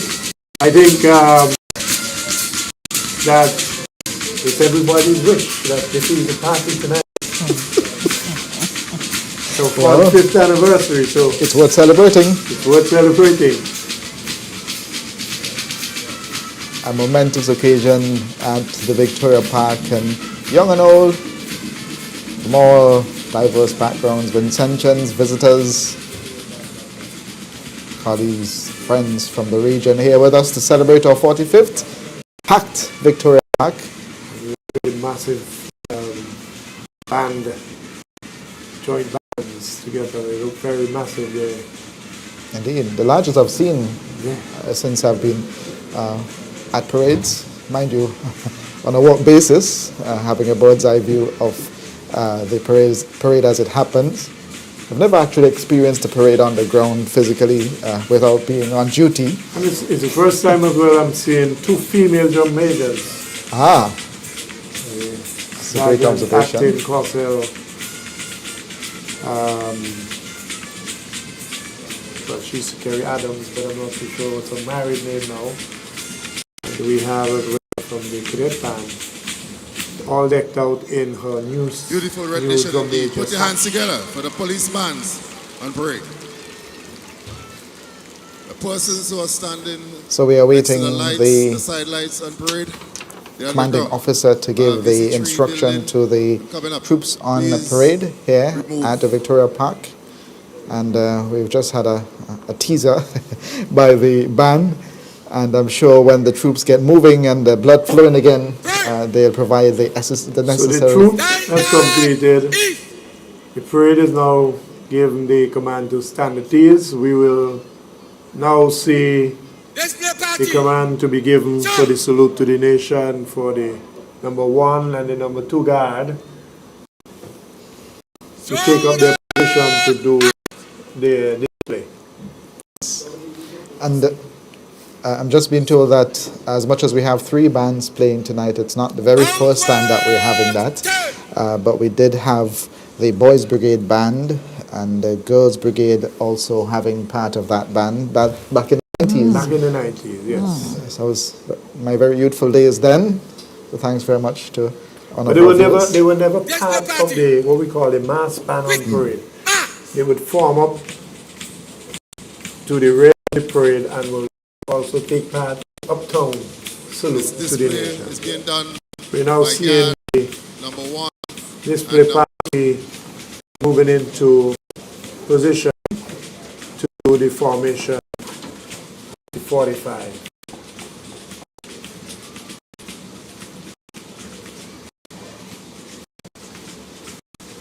So we witness guards number 1 and 2 moving into position. Marking time. They are marking time now, and they will now take the instructions from the bass drummer, who will double tap, and then they move now to the slow time. They move to the recover arms position. It's about to get very exciting here at Victoria Park as we see something is happening on the ground. We'll let you decipher what's about to happen. But there's certainly an anticipation. The onlookers, all angles, have their phones out. You can see some of the phones lighting up in the distance as they get their videos and photos of the formation taking place. I guess because they're seeing some lights on the officers, and they're anticipating what will come next. Well, we don't know. We're about to find out what's in store here at Victoria Park on this, our 45th anniversary of independence. As we hear the lovely music of the band continue in the back. As we celebrate 45 years of independence.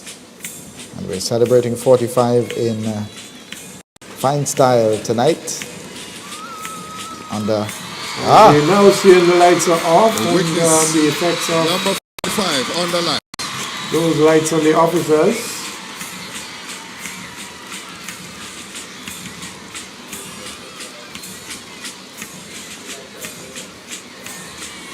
And we're also seeing the rifles being lit up.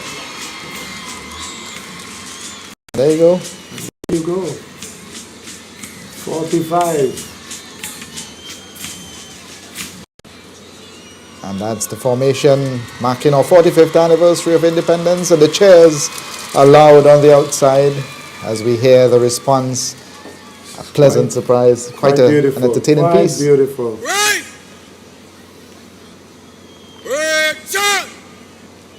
Great shun. Command being heard by the commanding officer. Now going to bring it to Ladies and gentlemen, arms please stand. And royal salute. Present arms for the gun salute. Salute to the royal salute. Present arms.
Shoulder up.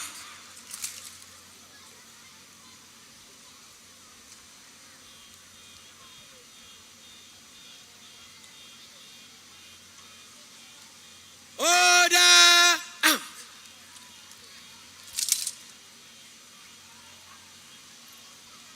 Please be seated. No. Okay.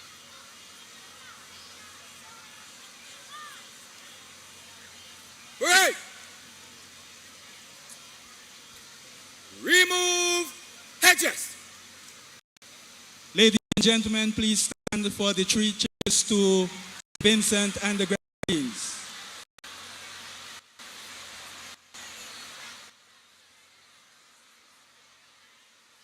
Three cheers to St. Vincent and the I'm Grenadines. listening audience to give 3 cheers to St. Vincent and the Grenadines. Hip, hip.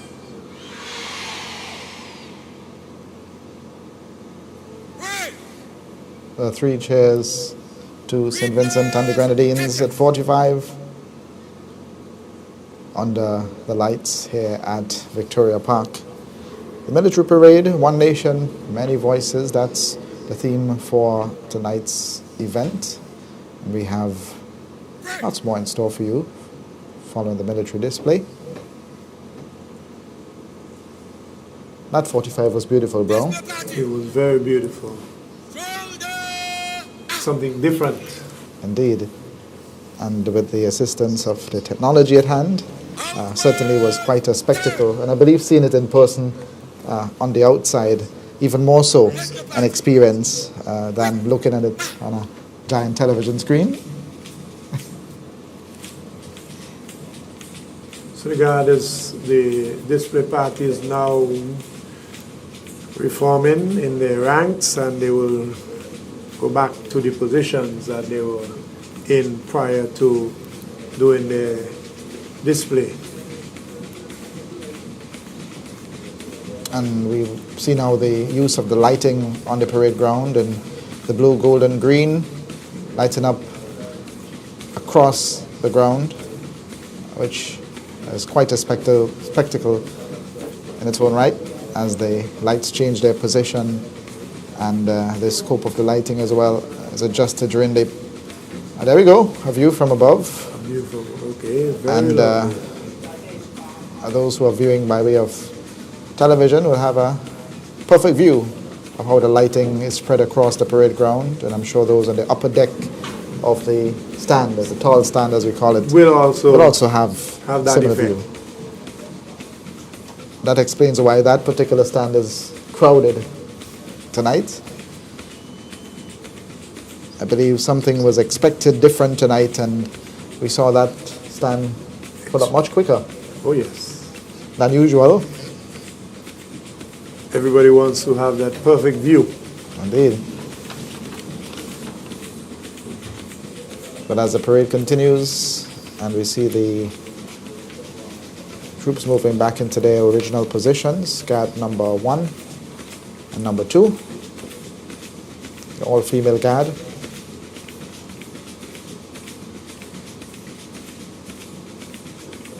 Ladies and gentlemen, another round of applause for guard number 1 and number 2 for such We hear the brilliant double display. clap on the bass drum, which gives the signal for the guard to turn inwards. And Perfectly synced. Perfect. And it's good to hear you say perfect, hear you say that, because I know that you have been very observant in the last few days. And we've met you here on looking at the rehearsals and you know, providing some support to the troops as well in their preparations. As a person who loves drills, I like to see perfection. I know that. And they've certainly delivered tonight. And we continue with the parade. The command now being given by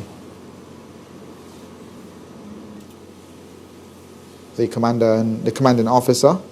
In case you missed who is in charge of tonight's, he's on screen at the moment. Superintendent of Police Junior Simmons. He gives the command for the guards to form 3 ranks in preparation for the march past.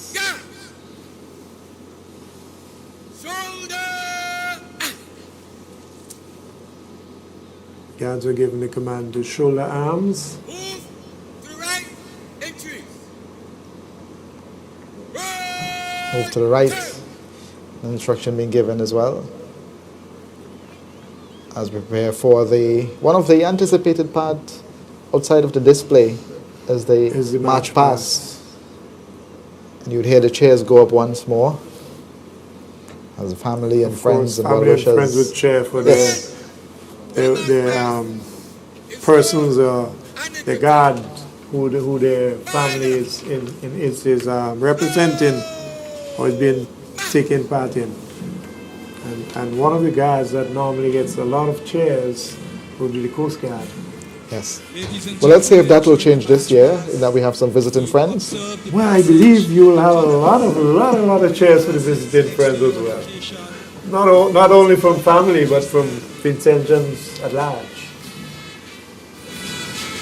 The uniformity is certainly something to commend that I've noted. Particularly now we see the movement of guard number 1 in the front and guard number 2. There's a certain precision that we're witnessing at this time. They will be given the command to advance.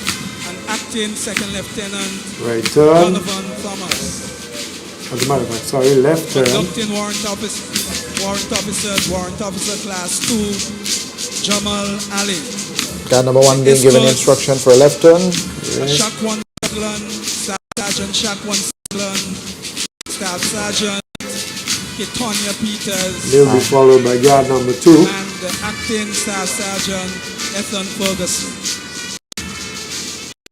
As the band belts out, God bless our homeland.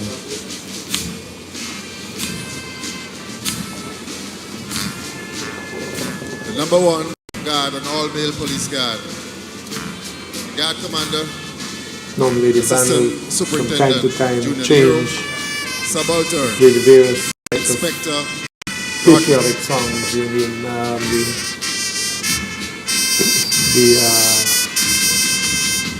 march past.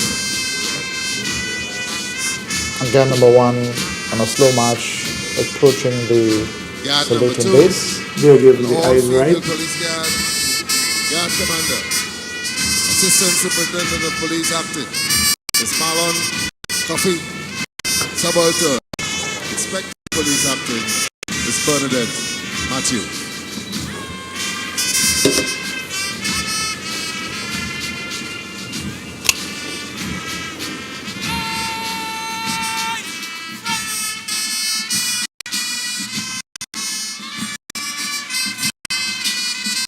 Guard number 3, the Special Service Unit Guard Commander, Assistant Superintendent of Police, Mr. Foster Scott, Subaltern, Inspector of Police Acting, Mr. Ken Samuel.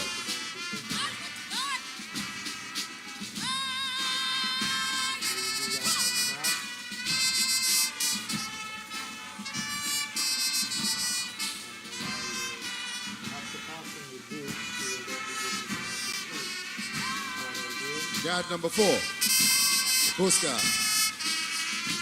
A Guard Commander, Lieutenant Frankie John, Subaltern, Sub-Lieutenant Donald Harris.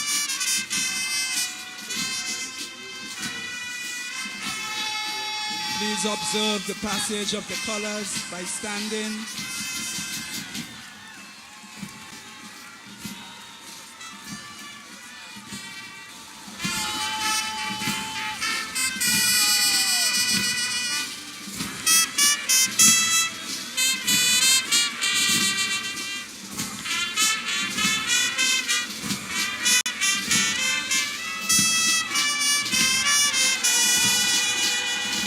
The SVGCF colors was presented to the cadet force by His Excellency the Governor General, Sir Frederick Ballantyne, on the 23rd July 2017, following a consecration ceremony which was presided over by the Bishop of the Windward Islands, the Right Reverend Calvert Friday.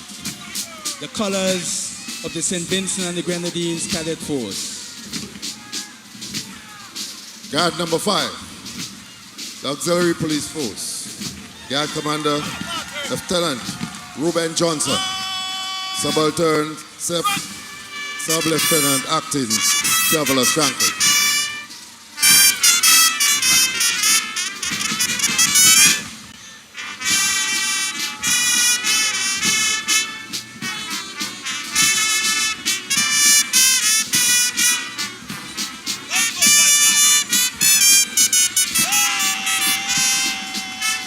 Guard number 6, a mixed guard from the St. Vincent Cadet Corps. Guard Commander, Lieutenant Acting, Sawandi Ralph. Subaltern, Sub-Lieutenant Andre Joseph.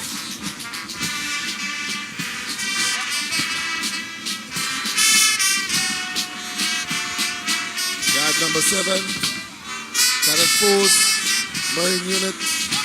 Guard Commander, Lieutenant Acting, Burrell Sears. Subaltern, Second Lieutenant Acting, Jamari John.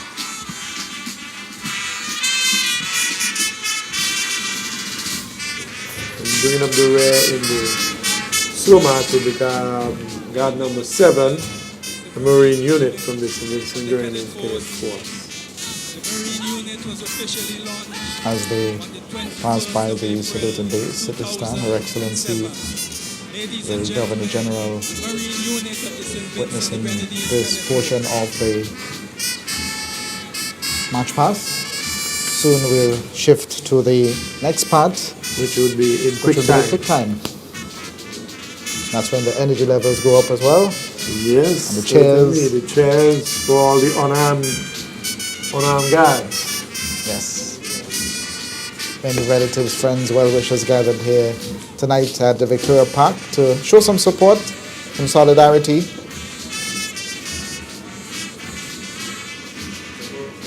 And we see the Pathfinders as well.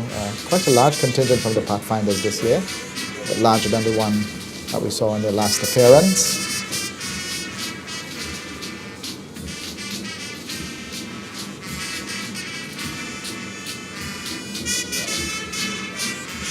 The Marine unit of the Cadet Force making their way around the bend.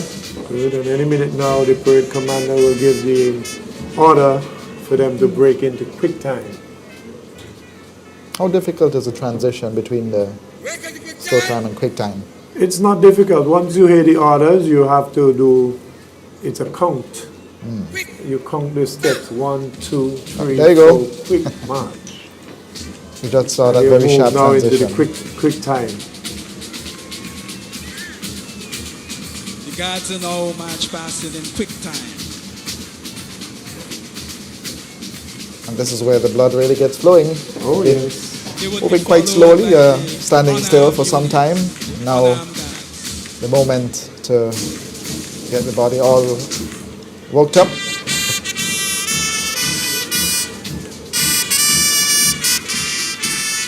Approaching guard number 1, the front of the parade commander, SOP Junior Simmons.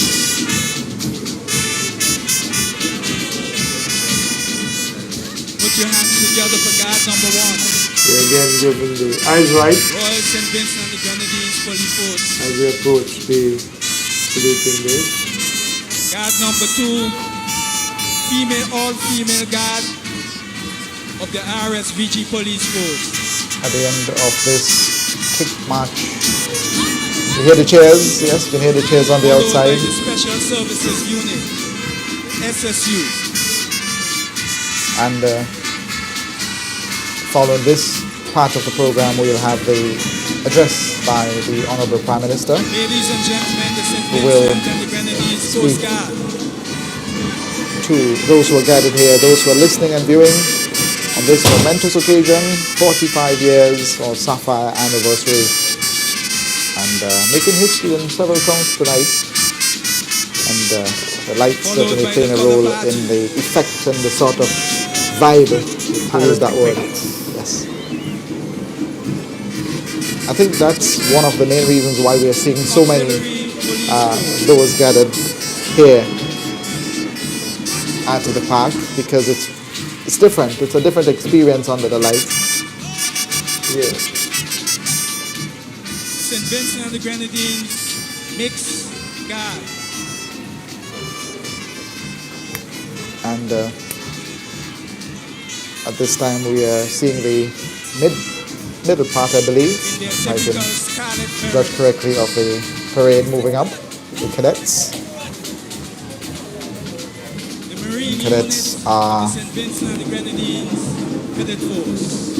being commanded by Lieutenant Acting Sawandi Ralph. They are guard number 6. Just moving by the saluting base very quickly, followed by the Marine unit under the command tonight of Lieutenant Acting Laurel Sayers. Ladies and gentlemen, His Majesty Prison. Now we see the unarmed units are coming. Followed by the nurses. His Majesty's Put your prisons. hands together for the nurses of St. Vincent and His the Majesty's Grenadines. I know the transition. For many years we very repeated Her difficult Majesty's time. prison. Nurses. Detachment from the Scouts Association. The Scouts Association is coming up behind. Not the Boy Scouts, but just the Scouts Association as they're known now. The St. Vincent and the Grenadines Girl Guides Association. Cheers for the Girl Guides. As you would expect, the Girl Guides are a pretty popular fixture. The Rangers and the Girl Guides on parade. Girl Guides on parade. Looking very sharp, even though they are not considered to be a military organization. Certainly a lot of practice went into Ladies and this. gentlemen, give the Girl Guides On point with their Association marching. of St. Vincent and the Grenadines. There we go. a Will they get rousing this round loudest of cheer applause. tonight? Well, have to be seen. I don't think. Let's 4 see. units on parade. Quite a lot of supporters for the Girl Guides here tonight.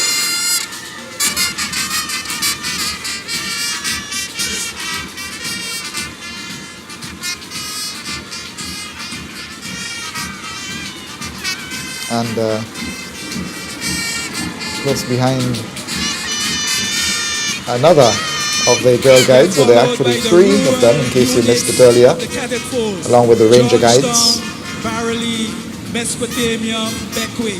The rural Pathfinders are coming into view now.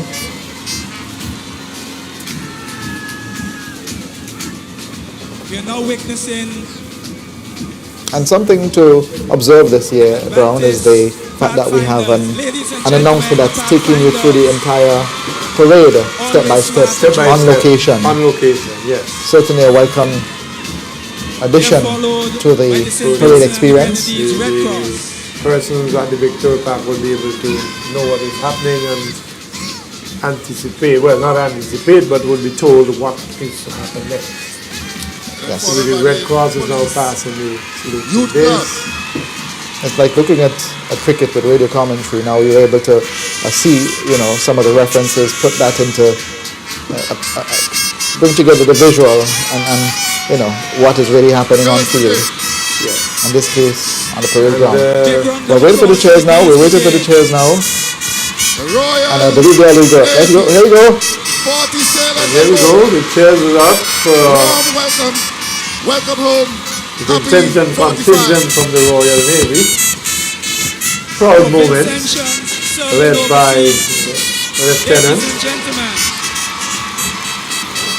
Lieutenant General Adams, who happens to be the cousin of our Dion John on panel tonight. Okay, good. Don't think you wanted that. And the subaltern is Sub-Lieutenant Nyla Coombs.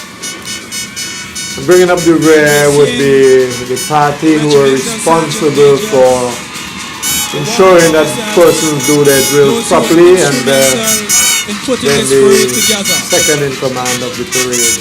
Also the parade adjutant. Followed by the parade adjutant being the last person. And the cheers continue. We thought that was the end of it, but it wasn't. In slow and in quick time. Give them a round Even of where we are, applause. even though we're not, we're soundproofed in terms of our location, we can still hear the cheers as the visiting Vincentians, part of the Royal Navy contingent, marching out of sight. Well, not out of sight, but further away from the parade base, the saluting base, rather. There's also a welcome change in the way the band is set up for the march past. Normally you would see the drums in the front of the band, but there's a change now where the drums go to the rear, so you're able to hear the wind instruments clearer.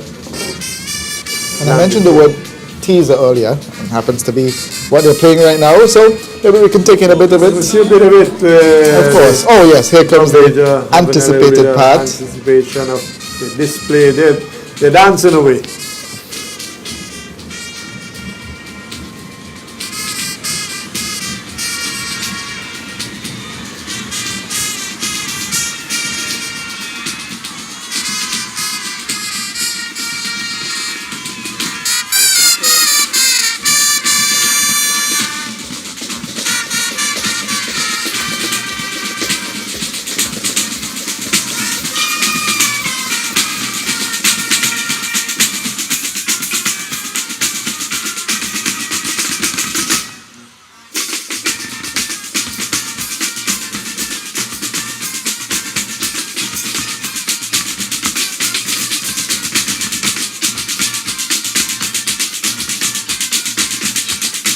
Put your hands together for the drum majors.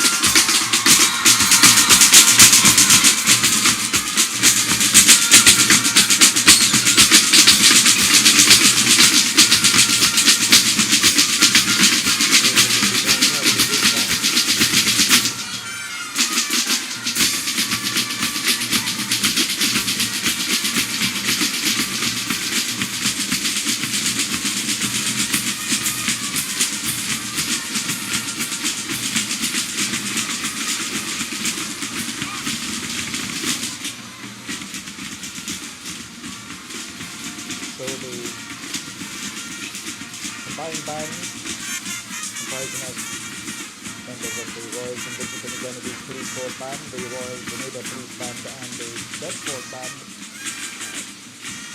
Really making a show and entertaining the audience here tonight with the beautiful lights, with the flag, blue, green and gold, ever so often moving around on the parade ground, giving you the effect of a bit of a dance floor, something like that. And it's an atmosphere of a party setting, and the applause go up on the outside as the officers get an opportunity to rest for a moment. We await the command of the commanding officer in charge of the parade tonight. You can see the smiles on a lot of the officer faces. They truly enjoyed their parade tonight. A smile of satisfaction. A smile of satisfaction that they did their best tonight. Yes. So the parade commander has given the instruction to order arms. He will then give the instructions for the troops to form two ranks. So when we transition to two ranks, what exactly does that mean? It's anticipation now that he's going to move the troops in advance formation, and that would be in anticipation of the address by the Honorable Prime Minister, Dr. Gonsalves. A lot of persons may anticipate what goodies are there for them in this address, so it's something to look forward to. And this year will be the first time that we'll be having a cultural extravaganza following our parade. So several historical moments tonight, outside of it being the first night parade since our independence in 1979. Yes, first one since 79. Outward turn, I believe, being given by... Those were the outward turn are given for the troops, the number 1 and the number 7 guards. And the parade will march past in advance. In review order is given, quick march. Quick march. Another first as well to note is the fact that it's the first time that we've had the 3 chairs to SVG. So at least 3 individual items that we're witnessing for the first time tonight. There might be more. Well, you never know.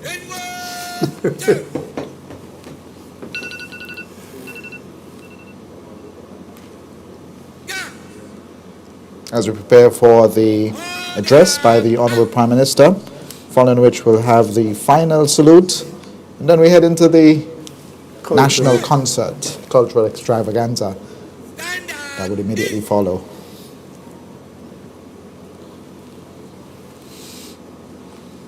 Stand at ease. As we wait, the Prime Minister's address to the nation. In a moment or two, we'll hand the microphones over to the Honorable Prime Minister, who will deliver his annual independence address to the nation. And as Brown said, Vincentians tend to look forward to the possibility of announcements of goodies during this presentation. So the parade commander has taken up the position of standing easy, and of course the troops will follow. Standing easy is in a more relaxed position. And what we've seen is that we've had very few, if any, casualties tonight. I haven't seen the Red Cross running across the field or trying to assist one of those on parade. So that's a good thing. That's a good thing. Had a very heavy lunch today, probably, and something to supplement the energy in the afternoon before heading down to the parade ground. Yeah, and I anticipate that next year we may see another historical event, because it is something that I've been speaking about in terms of the parade, and I think that the Commissioner of Police, well, we now have the address. The honorable members of Cabinet and of Parliament.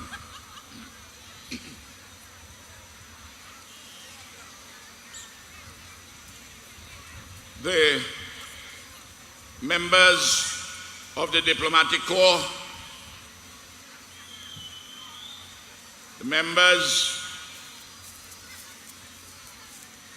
of the judiciary, the clergy, the public service, the police services, specially invited guests,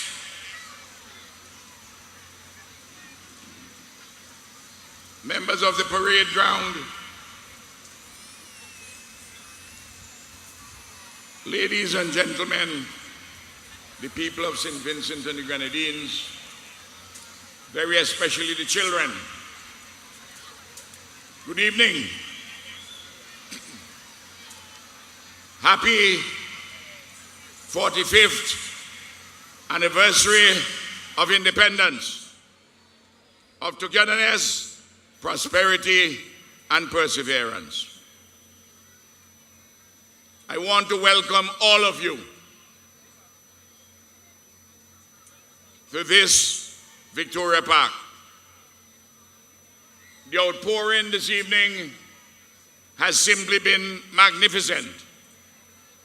And the people of St. Vincent and the Grenadines are this evening more united than ever in the history of our country. We thank you and you should applaud yourself for this magnificent outturn.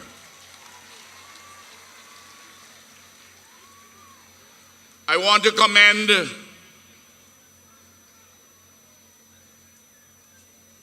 Superintendent Junior Simmons for his splendid display with his parade and all members of the parade ground. You have made St. Vincent and the Grenadines very proud, and we love you very much. We are celebrating this evening in a slightly different manner. Hitherto, we have had this ceremony in the morning when the risen sun brightens into the blazing heat. This evening, we are now gathered as the sun has gone down at evening time. In the yesteryears, the central feature has been the parade suffused with military discipline. Today, we have seen that military discipline again today. And it has so continued, but with creative innovations. And bolstered by the presence of a contingent of 40 officers of the British Navy, 38 of whom are Vincentians. We welcome you. We are happy you are here with us, that you have returned to us on this 45th anniversary. And we are also fortified and bolstered by 21 members of the police force of Grenada, specifically the police band, who joined their brothers and sisters in making music this evening. At the 50th anniversary of Grenada's independence, our police force band went to Grenada. And now it is time for that solidarity to be returned. We thank you and the government and people of Grenada. And of course, the difference this evening is that after my address, this park is going to be enveloped with amazing cultural performances, reflecting the genius of our people's creative imagination and expression as we come home to ourselves and to our history in the engendering of uplifting outcomes in our lives and in our living.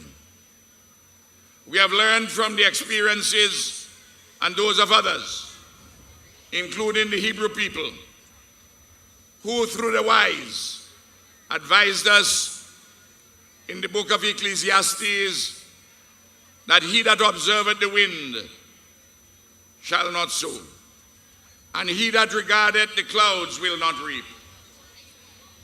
In the morning sow thy seed, and the evening withhold not thy hand, for thou knowest not whether shall prosper either this or that, whether the both shall be alike good. Well, we have chosen something in the evening, and it has proven to be magnificent. Truly, we are looking good this evening. We are looking really, really good this evening. At the outset, I express gratitude on behalf of the people of St. Vincent and the Grenadines to all the amazing volunteers and workers from all walks of life who through their labors of love and caring, dedication and skill have made it possible to lift the burdens imposed upon us by Hurricane Beryl and have helped immediately to put us on a sound path of relief, recovery and reconstruction. And I want to hail especially the Commissioner of Police, and the men and women of the Royal St. Vincent and the Grenadines Police Force, who have done such yeoman service in the aftermath of Beryl. The nation owes you a debt of gratitude. Thank you very much. 45 years ago, on October the 27th, 1979, St. Vincent and the Grenadines reclaimed its independence after 216 years of Britain's initial forced occupation, colonial hegemony, and fascist overrule of our country. That colonization began in 1763. For the first 117 years of Britain's colonization of our country, it completely remade it. Our country was completely remade in the first 117 years of Britain's colonization. These years were extraordinarily savage, brutal, and destructive. Britain carried out a program of native genocide of the indigenous Kalinago and Garifuna people, the enslavement of African bodies, forcibly transported to our country and elsewhere, the robbing of indigenous folks of their lands and other natural resources, the establishment of a socio-economic order steeped in overt racism, the enmeshing of our country and others into an exploitative global political economy of mercantile and industrial capitalism, the enthronement of a system of governance in which the British monarch, the colonial mandarins, and an imported British planter merchant elite ruled exclusively the political roost, and the conscription in succession of indentured laborers from Madeira, India, and Africa after the emancipation of the enslaved in 1838. Nothing else which colonialism did in our country compensates for all the death and enslavement, immense pain and suffering, damage and mayhem it imposed upon us. Not the English language, not cricket, not its common law, not its vaunted science. There can be no ledger in our colonization, no ledger here for costs and value creation, none for burdens and benefits. Those who seek to put a balance sheet are embracing the path of apologists for colonial overrule, which should never have happened. On October the 27th, 1979, our national leaders, preeminent among whom was our first Prime Minister, the heroic Robert Milton Cato of blessed memory, representing our national community, reclaimed our country's sovereignty and independence, consequent upon the negotiating of Britain's colonial departure. We today, all of us, Vincentians at home and abroad, we must ensure always a staunch defense and promotion of our nation's sovereignty and independence, within the context of our quest to advance further our interests through the deepening of regional integration and international solidarity. You can always rely on this Prime Minister, this government, never to permit the subversion of our sovereignty and independence, or to sell our patrimony, inclusive of our treasured citizenship and passports. We are not for sale. We welcome legitimate foreign investments, but not at the expense of our people's enduring interests.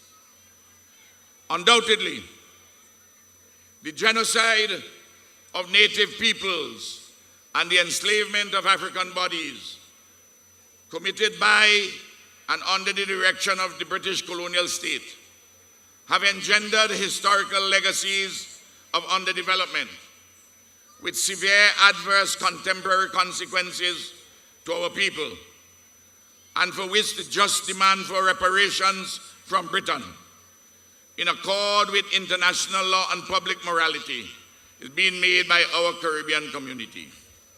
Our demand for reparations will not go away. It will most assuredly intensify in the months and years ahead, and it cannot be wished away by its opponents. This is a great cause in which our government has long been in the lead, and on this we will never falter nor waver. Accordingly, I urge our friendly ally, Britain, because they are our friends in the contemporary world. I urge our friendly ally, Britain, with which we continue to have excellent relations, to resolve this matter amicably through a mature conversation within the framework of CARICOM's 10-point plan as amended for reparatory justice. It is important that they have a mature conversation with us. We are not interested in confrontation. We want to talk maturely on the question of reparations for native genocide and the enslavement of African bodies. It is simply unacceptable for Britain and other European powers engaged in native genocide and the enslavement of African bodies in our Caribbean and Africa to just walk away scot-free. Today, Britain and Europe enjoy a legacy of richness and wealth derived from these crimes against humanity. And we in the Caribbean and Africa continue to suffer from the associated legacies, these legacies of underemployment which endure to today. Those who committed native genocide and the enslavement of African bodies, which set in train historical legacies of underdevelopment. It is only just and fair and moral that reparations be accorded to us and our brothers and sisters in the rest of the Caribbean and Africa. Without question, St. Vincent and the Grenadines is a far better place today than ever since 1979, in every material particular, save and except in the behavioral tendency of a tiny minority of young males towards violent criminality. In all the material indices of life, living, and production, St. Vincent and the Grenadines has been advancing rapidly, particularly since the dawn of the 21st century. The roll call of advances is evident all around us in economic prosperity, in job and wealth creation, technology and modernity, social equity and inclusion, education and health, housing and physical infrastructure, including roads, bridges, airports and seaports, water, electricity and telecommunications, road, air and sea transportation, sports and culture, social protection and poverty reduction, disaster preparedness and management, justice and the law, regional integration and enhanced global relations. In all these indices and more, we are far better today than we were at independence in 1979. Importantly too, there is an established trajectory for further development sustainably, despite our inherent vulnerabilities of a small island developing state. Despite the external threats inclusive of climate change and the inequalities and unfairness of the dominant global political economy, and also because of the self-inflicted wounds from time to time of bouts of disunity and rank selfishness by too many among us. And of course, as I said before, a disturbing violent criminality by tiny groups of young males. Of course, our nation's immense strengths and possibilities, resident particularly in our people, our lands and our seas, and our formal institutions of governance, the tried and tested uplifting values and cultural wellsprings of our Caribbean civilization, and our friendships and alliances externally. All of these things have helped us to progress immensely. But these strengths and possibilities do not assure that continuous progress is inevitable. There are still challenges, serious challenges, arising from our weaknesses and limitations, and the lurking possibility of our collective failure to take advantage optimally or even sufficiently of our strengths and possibilities. Always let us enhance our strengths and possibilities and reduce as far as is humanly practicable our weaknesses and limitations.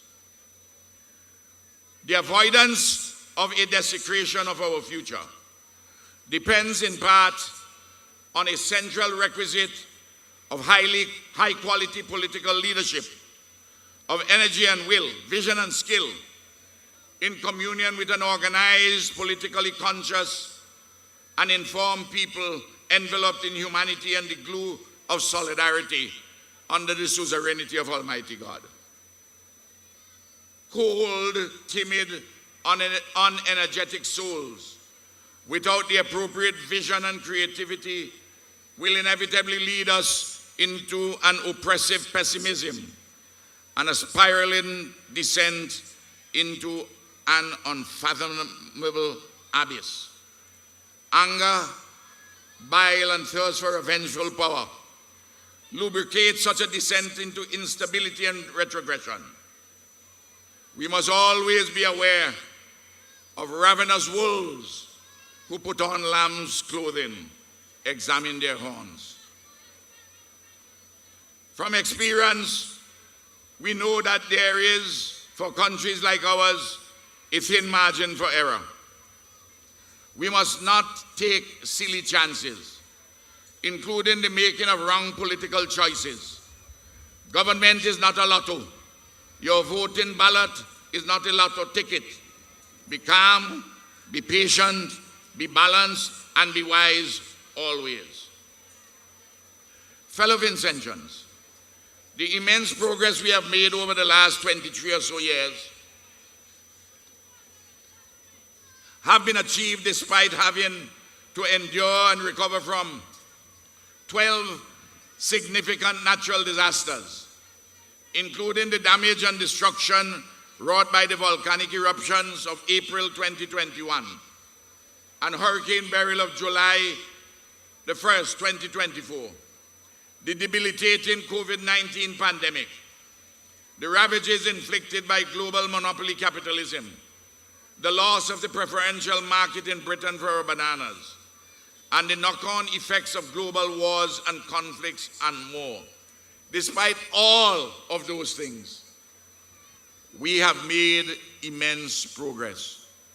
And we have made progress because we have been in solidarity, we have been in unity with one another, we have been wise, and we have persevered.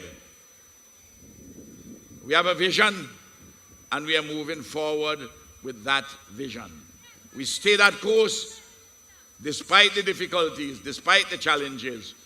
We are going to be better tomorrow. Our people's unity and solidarity, despite some contrived dissonances, our perseverance, our hard and smart work, in concert with our people-centered governance policies and actions, have ensured remarkable recoveries, consolidations, and advancements. It has been a marvel to behold.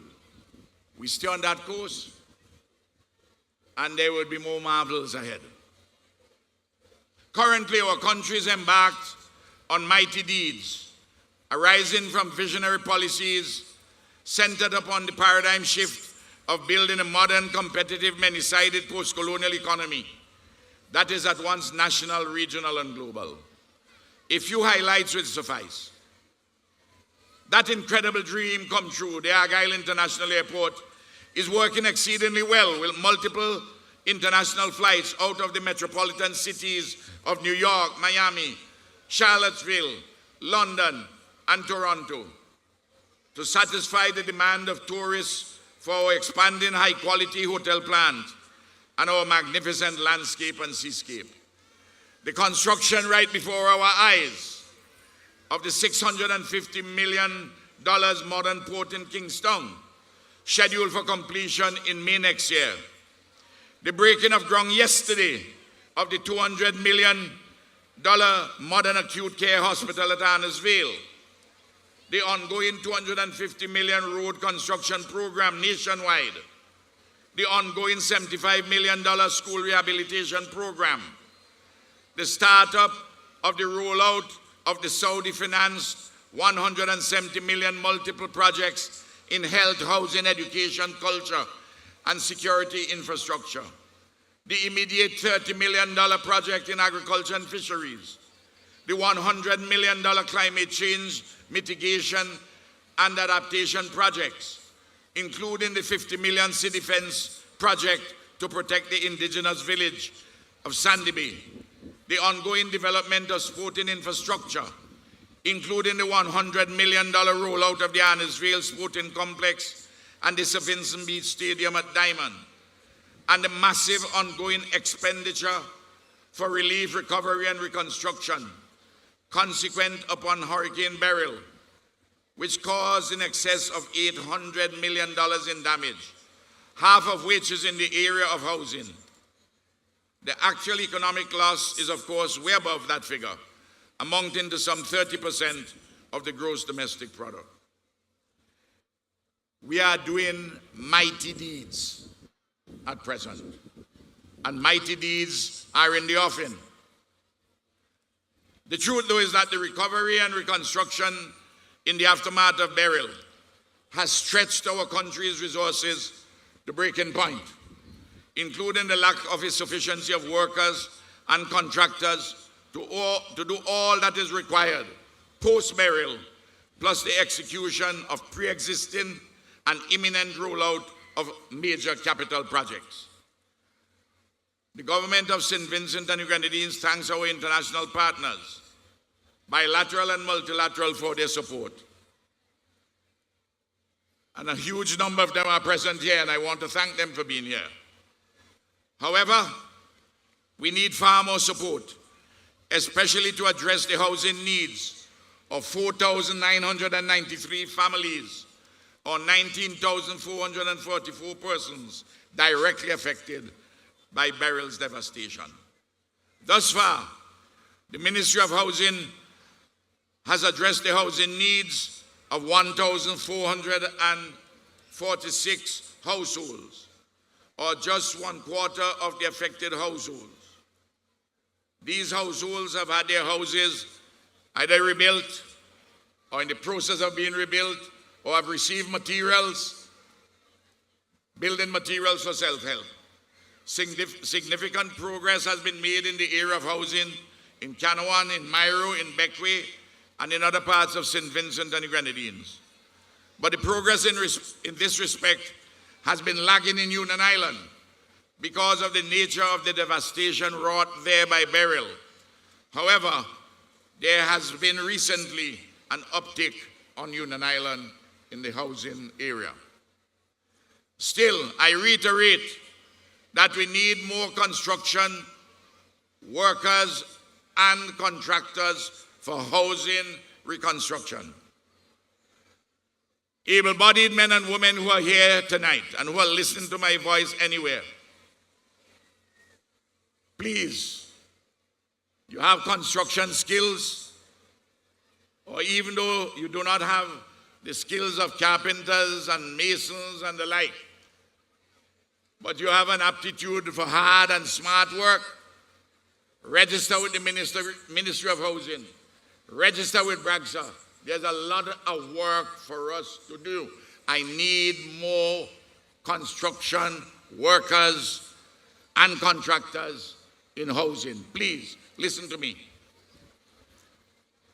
So that's the first thing I want to point out about the housing. I want to say too that individual homeowners have an obligation to be actively engaged in their rebuilding to the extent of their respective individual means and capacities. There are some persons who can help themselves. Go ahead and help yourselves. We will also help you. I know that others have it very difficult, and we have to help them with everything, and we are prepared to do that. But individuals have a responsibility themselves also, in accordance with their means and capacities. This government is the first in our history to take up the responsibility to lead the process of ensuring the actual repair or rebuilding of each damaged or destroyed house. But it cannot reasonably be left to the government alone. Immense progress has been made elsewhere, everywhere, on the other fronts, in the wake of Hurricane Beryl. The cleanup has gone very well. All the students have been returned to educational institutions. We have seen repairs and reconstruction for health facilities, and we have strengthened social protection. Water, electricity, telecommunications are to one degree or the other up and running in the affected areas. Citizen security has been strengthened, and even more. I want to commend again the volunteers of all walks of life, the public servant, the state agency, private sector entities, civil society organizations, regional and international entities, and friendly governments, which have worked assiduously to assist markedly in the relief, recovery, and reconstruction effort thus far. There is still a great deal of work to be done in these respects. We are certainly building back stronger and better. Fellow Vincentians, as usual, I have some announcements of immediacy to make. And I want you to have a little patience with me as I go through them. I know you want to hear them.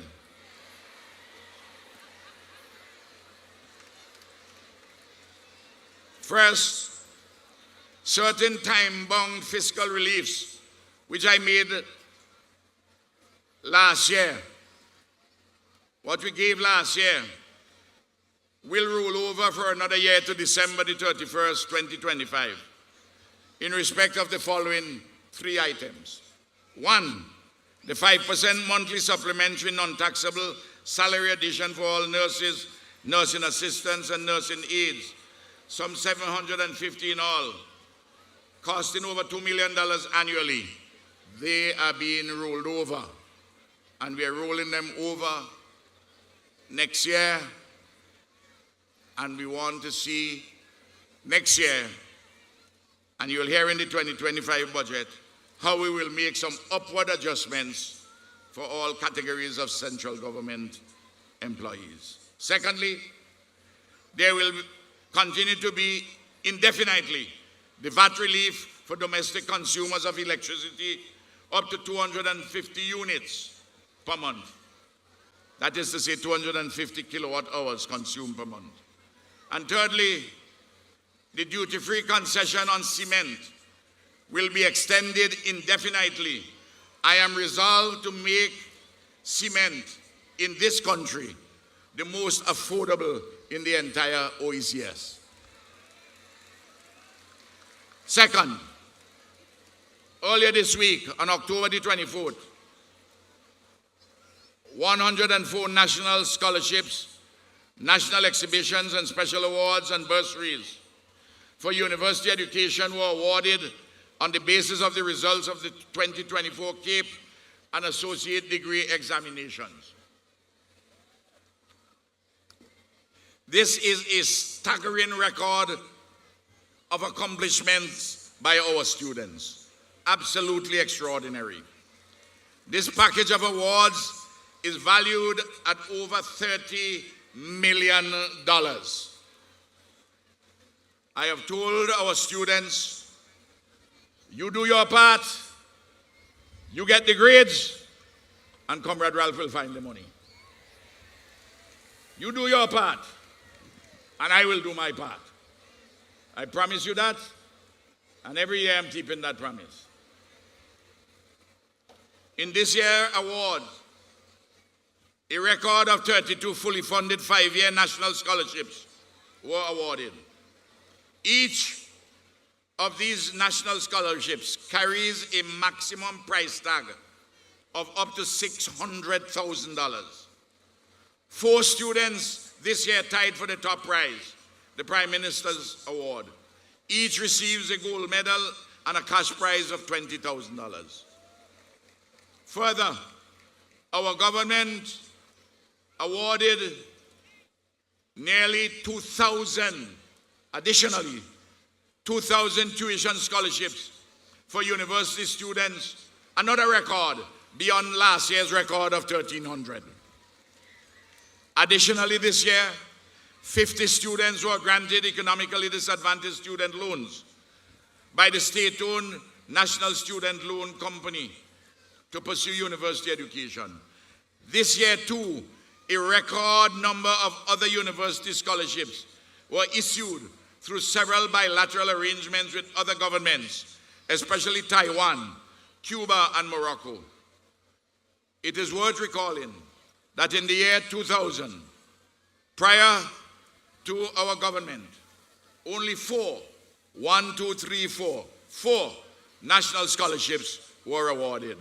You see what I tell you? We have gone much better, and we're looking good. Third, for the 368 recipients of economically disadvantaged student loans from the National Student Loan Company who have graduated from university and who are current with their loan payments will receive at government's expense relief from 1 month's payment on their student loan for December 2024. I want them to spend a little bit of Christmas in post-burial. This will cost the government just over $200,000. This relief is additional to the reduction of the interest rate on student loans to 4.5% annually, as was announced by me last year. Fourth, the second-year students of the community college, all teachers at all primary and secondary schools, owned or assisted by the government, will receive brand new laptops. We estimate that there will be about 2,500, maybe slightly more. You will get them courtesy of the government in early 2025. This will cost in excess of $3 million. Fifth, all of the new qualified applicants, amounting to 320 in all, for the 1-year Support for Education and Training SET program, all of them who have qualified, who have applied this year, they have been approved for employment as from November this year.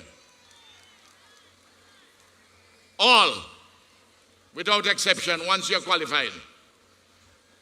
Further, those who are graduates, those SET employees who are graduates of the community college will receive an additional $200 monthly on their existing stipend.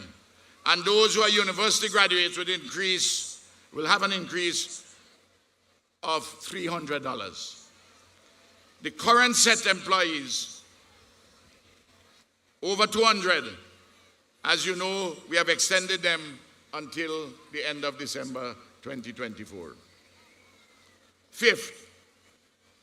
Sixth, our government will establish this year a national orchestra and a national choir. There's so much talent out there, we have to bring them together in a national orchestra and a national choir. To this end, preliminary steps have already been taken. We're moving on, we're really moving on. Seventh, our government will, in conjunction with the private sector, the football clubs, and the St. Vincent and the Grenadines Football Federation, we will together spearhead the establishment of a semi-professional football league to make sure that our young football players make some money while they're playing football.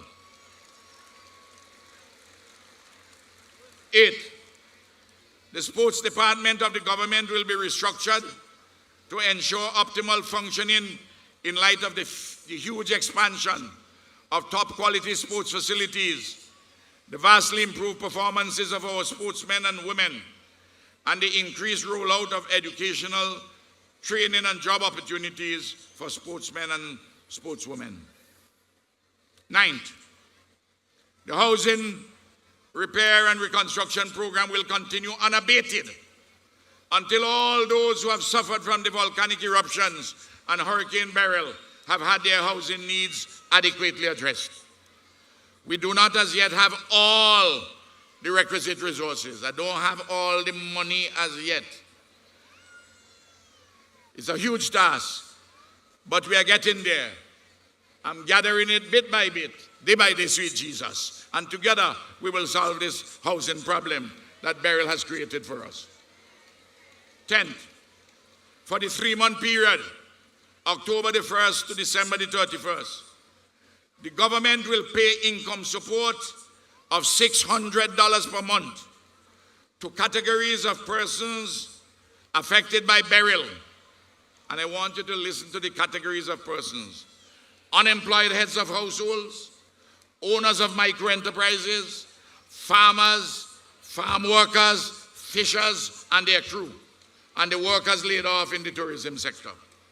The Ministry of National Mobilization is currently culling the list to ensure that there is no double dipping. The recipients will be paid by bank cards. The October and November payments will be made in November, and the December payment will be made before Christmas this year. This income support for the 3 months, October, November, December this year, is expected to cost the government over $15 million. The government has already provided production support of $2 million to some 2,200 plantain and banana farmers, and $250,000 to 130 arrowroot farmers. Significant cash support and support in kind have already been provided too for the households and students affected by Beryl. The $600 income support monthly will continue for a period in 2025. You will hear the Minister of Finance announce that in the budget. But put your pot on your fire. Next month, for those categories which I've just announced, you'll get $1,200 income support. For October and November, we have to work out the arrangements with the bank cards. And you will get another $600 before Christmas. And listen to the budget for next year to see what we're going to give in that regard. We have to take care of people coming out of Beryl. 11th, for the 3-month period, December the 24th to February the 25th, to February 2025. That is to say, December this year, January next year, and February next year. A special cost of living allowance. I'm calling it Cola Special, not Coca-Cola, just Cola Special, of $175 monthly. This would be rolled out to 3,000 means-tested, particularly vulnerable households. And this will cost, for the 3 months, $1.575 million, or $525 monthly. This program will be executed by the Ministry of National Mobilization. The government will evaluate this program after the initial rollout with a view to a possible continuation further into 2025. 12. The government is ramping up its surveillance of those unscrupulous retailers. We have some good retailers and we have some want to gouge us. As you see on the road, they go to the eye. We have some unscrupulous ones who are reportedly engaged in price gouging. The Consumer Protection Act and the Price and Distribution of Goods Act will be utilized to the fullest to curtail price gouging, especially in the unusual circumstances occasioned by Hurricane Beryl. 13th, the duty-free concessions on Christmas barrels, which we instituted already shortly after Beryl, as a result of Beryl, will continue not to December the 31st, but to January the 31st, 2025. So those who are late will have an extra month. 14th, the government and the police through the Commissioner of Police have reworked the numbers for the payment of all the police officers from constable to commissioner for the extra provision of security during the recent T20 Cricket World Cup competition in St. Vincent and the Grenadines. The payout of approximately $500,000 to the police for this purpose will be effected shortly. 15th, the allowances for particular categories of public employees, including aggrieved police officers, junior doctors, and some others, will be reviewed upwards for 2025. Some of these allowances have not been increased for a little while, and we have to put that right. The details of these and other enhancements are to be provided in Budget 2025. 16th, the beefing up further of the institutions of the state charged with the maintenance of citizen security, including the law courts, the police force, the Coast Guard, the prisons, and the National Commission on Crime Prevention. I will provide the details in Budget 2025. 17th, the following persons are being appointed as a sporting, or cultural ambassador. Sports or sporting ambassador. First one, Shafiqa Maloney, an amazing athlete of exemplary excellence, as exemplified by her performance in the 800 meters women's final at the Paris Olympics in 2024. Second sports ambassador, Jomel Warrican, the West Indies Test cricketer. He is the second to be so named from the distinguished Warrican family of my home village of Connery, following the footsteps of Irvin Warrican of blessed memory. Third, a sporting ambassador, someone who has given human service. And I want to say to him, you hadn't been forgotten. Fitzgerald John Hines King, former national footballer, coach, a FIFA referee, and a trainer of special athletes. He has been a personality in the carnival culture for some 40 years. Congratulations, John Hines. Fourth, a sports ambassador. This is the last of the sports ambassadors. Olex Anderson, national footballer and outstanding youth personality. And fifth, as cultural ambassador, another person who is unsung. We haven't forgotten you. Alvin Ali Cadogan, who has been the iconic Nelson Block costume band leader since 2003. This is the first woman to have led a mass band for such a prolonged period of time. And her early years were spent too in the cultural fields of dance and drama. Congratulations, Ali. You deserve it.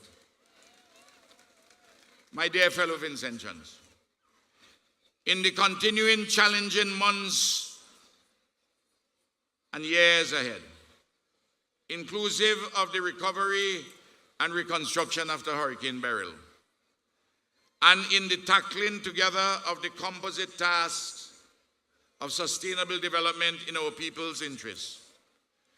Let us daily renew our faith, our hope, our love, and our dreams for better lives and livelihoods. While others may sleep to dream, we must dream to change our world for the better. To be sure, we will encounter difficulties and disappointments. But in life, when we meet them, we have to turn setbacks into advances. But while we encounter difficulties and disappointments, there is so much for all of us to be satisfied about. Peace and security we have. Political stability and good governance we have. Growing prosperity we have. Vastly improved living standards we have. Ample opportunities for personal advancement, as I've just indicated with the progress of all these young people. Social protection for the disadvantaged we have. And we have also the foundational bedrocks of good family life, of social justice, of freedom and democracy. Amidst it all, fellow Vincentians, we affirm that our nation is founded on the belief in the supremacy of God and the freedom and dignity of man and woman. There is no easy road ahead. There has never been an easy road for us. Since colonization and the empire descended upon us savagely over 200 years ago. But we, in unity and solidarity, and hard and smart work, and good leadership, we have survived and thrived. Our trajectory for further advancement is better now than ever before, despite the threats externally and the self-inflicted wounds from time to time internally. These threats to our lives, our living, and our production. We have to learn and follow the example of the strength and the perseverance and the love for one another and the caring and the dedicated work to our families and to our nation. We have to follow the example of the Right Excellent Joseph Chatoyer, our only national hero thus far. Our ongoing social democratic revolution had its genesis 89 years ago in the anti-colonial uprising of October the 21st, 1935. Since then, every succeeding generation has had its own mission to make our lives and living much better than before. To a greater or lesser degree, each of our predecessor leaders since 1935, George McIntosh, Ebenezer Joshua, Milton Cato, James Mitchell, and Arnim Eustace, each has made his contribution to our nation's advancement amidst the collective endeavors of committed thousands upon thousands of sung and unsung patriots over the years. We today have been and we are building upon the efforts of our forebears, and we're looking good. The torch of leadership, which I currently bear aloft, will one day be passed, voluntarily or otherwise, to another. For me, it has been thus far a long and satisfying journey. And I'm not finished yet. I went to primary school in Connery, barefooted from rural St. Vincent for 7 years, without pipe-borne water and electricity. And here I am with you today, with your support and God's blessing.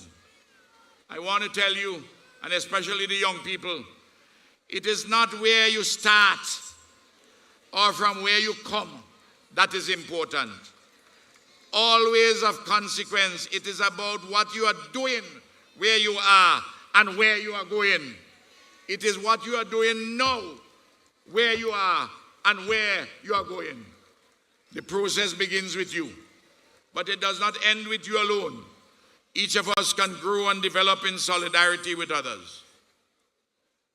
On this 45th anniversary of the reclamation of our national independence, I pledge yet again to serve you and the people of St. Vincent and the Grenadines to the best of my ability, with all my energy and will, vision and skill, always in your interest. And I pray daily to Almighty God that I do not leave behind any unfinished task. The rest I leave to you and to my God, to whom I have knelt and undertaken to do justly, to love mercy and goodness, and to walk humbly with him. As we go forth from this park this evening after the cultural presentation, let us never make perfection the enemy of the good. Let us each of us do our best on this earthly city, knowing fully well that we will meet perfection only in Beulah land. Today, here and now, we are much better off than we were when we started in 2001 and even before that. Tomorrow promises to be better yet. And we must act always so as to never desecrate our future. Happy 45th anniversary of our reclamation of independence. Long live the beautiful people of St. Vincent and the Grenadines. Thank you, and may Almighty God continue to bless all of us.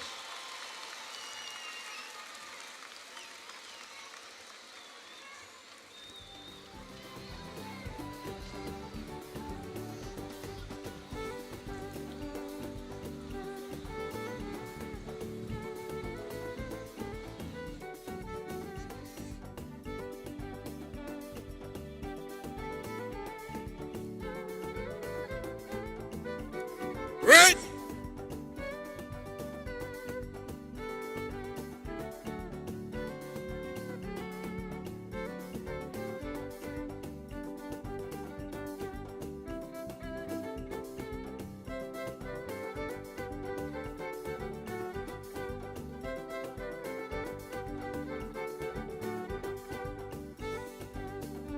Vincent!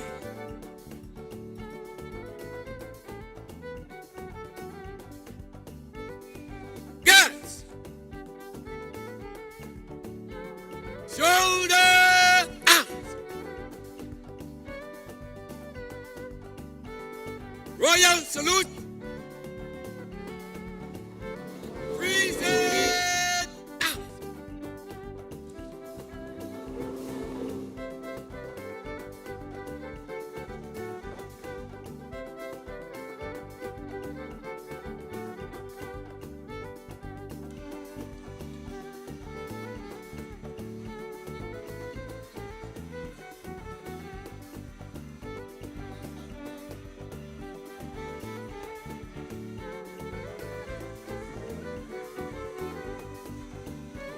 Turning setbacks into advances. And that's something where I want us to continue from the presentation we've just had from the Honorable Prime Minister, Dr. Ralph E. Gonsalves, Prime Minister of St. Vincent and the Grenadines, addressing the Sapphire Military Parade for the 45th anniversary of independence. Nika Isaacs, your thoughts on the Prime Minister's presentation?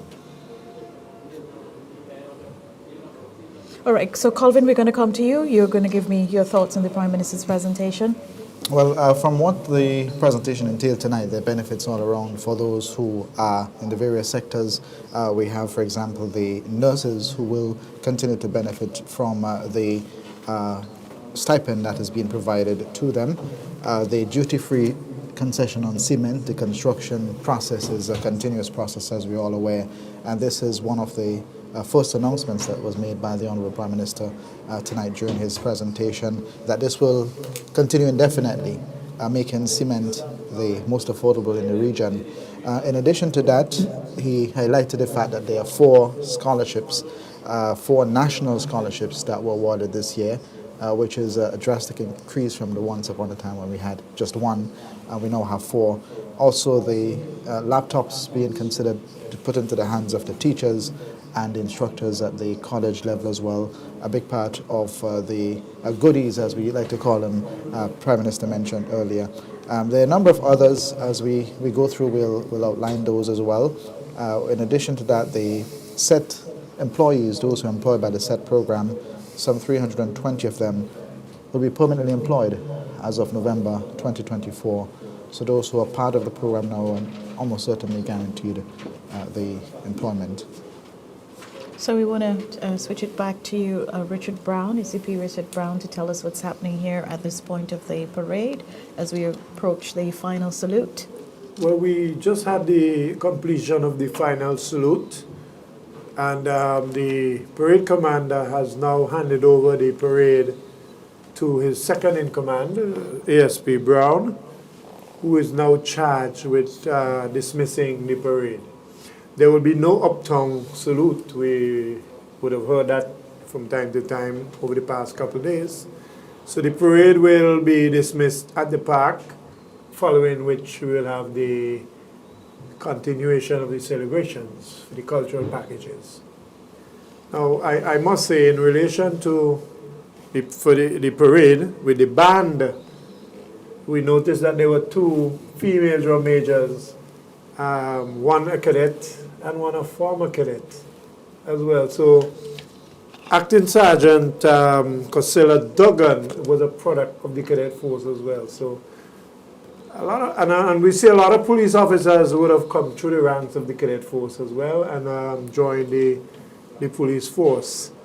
So it's good to see females playing a good part now on the parade as well. So the parade is now marching off to be dismissed. I think they will march to the back of the park where they will dismiss. Ladies and gentlemen, this is the end of the parade formalities. There's no toast to the nation as well. In fact, we normally after the parade on a daily basis, on a day when you have the morning parades, you would normally have a toast to the nation. There will be none today, but I believe there's something organized maybe for tomorrow as well.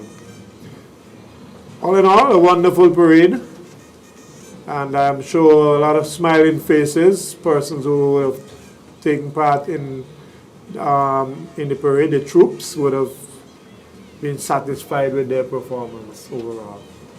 And just as we get your final comments before we wrap up this part of our coverage and then look a little bit closer in providing an analysis and the presentation of the Prime Minister, your final thoughts? My final thoughts that, as I was saying earlier on, that for the next parade as well, I would like to see as I spoke to the Commissioner, the parade being commanded by a member of the cadet force. The cadet force has been around on these parades for the 45 years, and we've never seen a cadet officer commanding the parade. I believe my suggestion was taken on board, and maybe hopefully next year we'll see a commanding officer from the cadet force taking command of the Independence Parade. What about the precision and the drilling that we saw here this evening? I think the drilling was good. Everybody executed well. In fact, the unarmed guards did exceptional well with their drills, knowing that they are not in military organizations, but they're exceptionally executed well with their drills. So as we see now, the Marine unit of the cadet force making their way to the exit point, and you mentioned that the dismissal will take place just outside of just the Victoria outside Park, the Victoria as there's Park. no uptown. There's no uptown. The only salute. opportunity was earlier when they made their way to the park. A lot of persons normally would look forward to the uptown salute. That is where the police band as well would display their range of music and play a lot of jumpy music.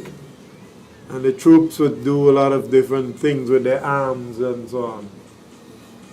And it's certainly good to see the execution under the lights tonight. It's a difference than what we've seen over the years, and the lighting certainly bringing out a different element of the parade, one that involves the use of technology and lighting, LED lighting, to give that effect as we celebrate our 45th. And the surprise element tonight is when we have that 45 being displayed using LED lights mounted on the guns of those who were on parade, the guards number 1 and 2, I believe, who formed the pattern of the number 45. Number 45. And looking from the 45, it was spectacular. That's the word I'd probably use. Spectacular.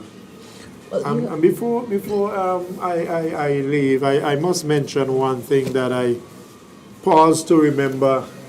A person who was a cadet officer and who would have been on these Independence Parade from 1979 onwards, albeit maybe at times not on the parade itself, but doing commentary for one media house or the other.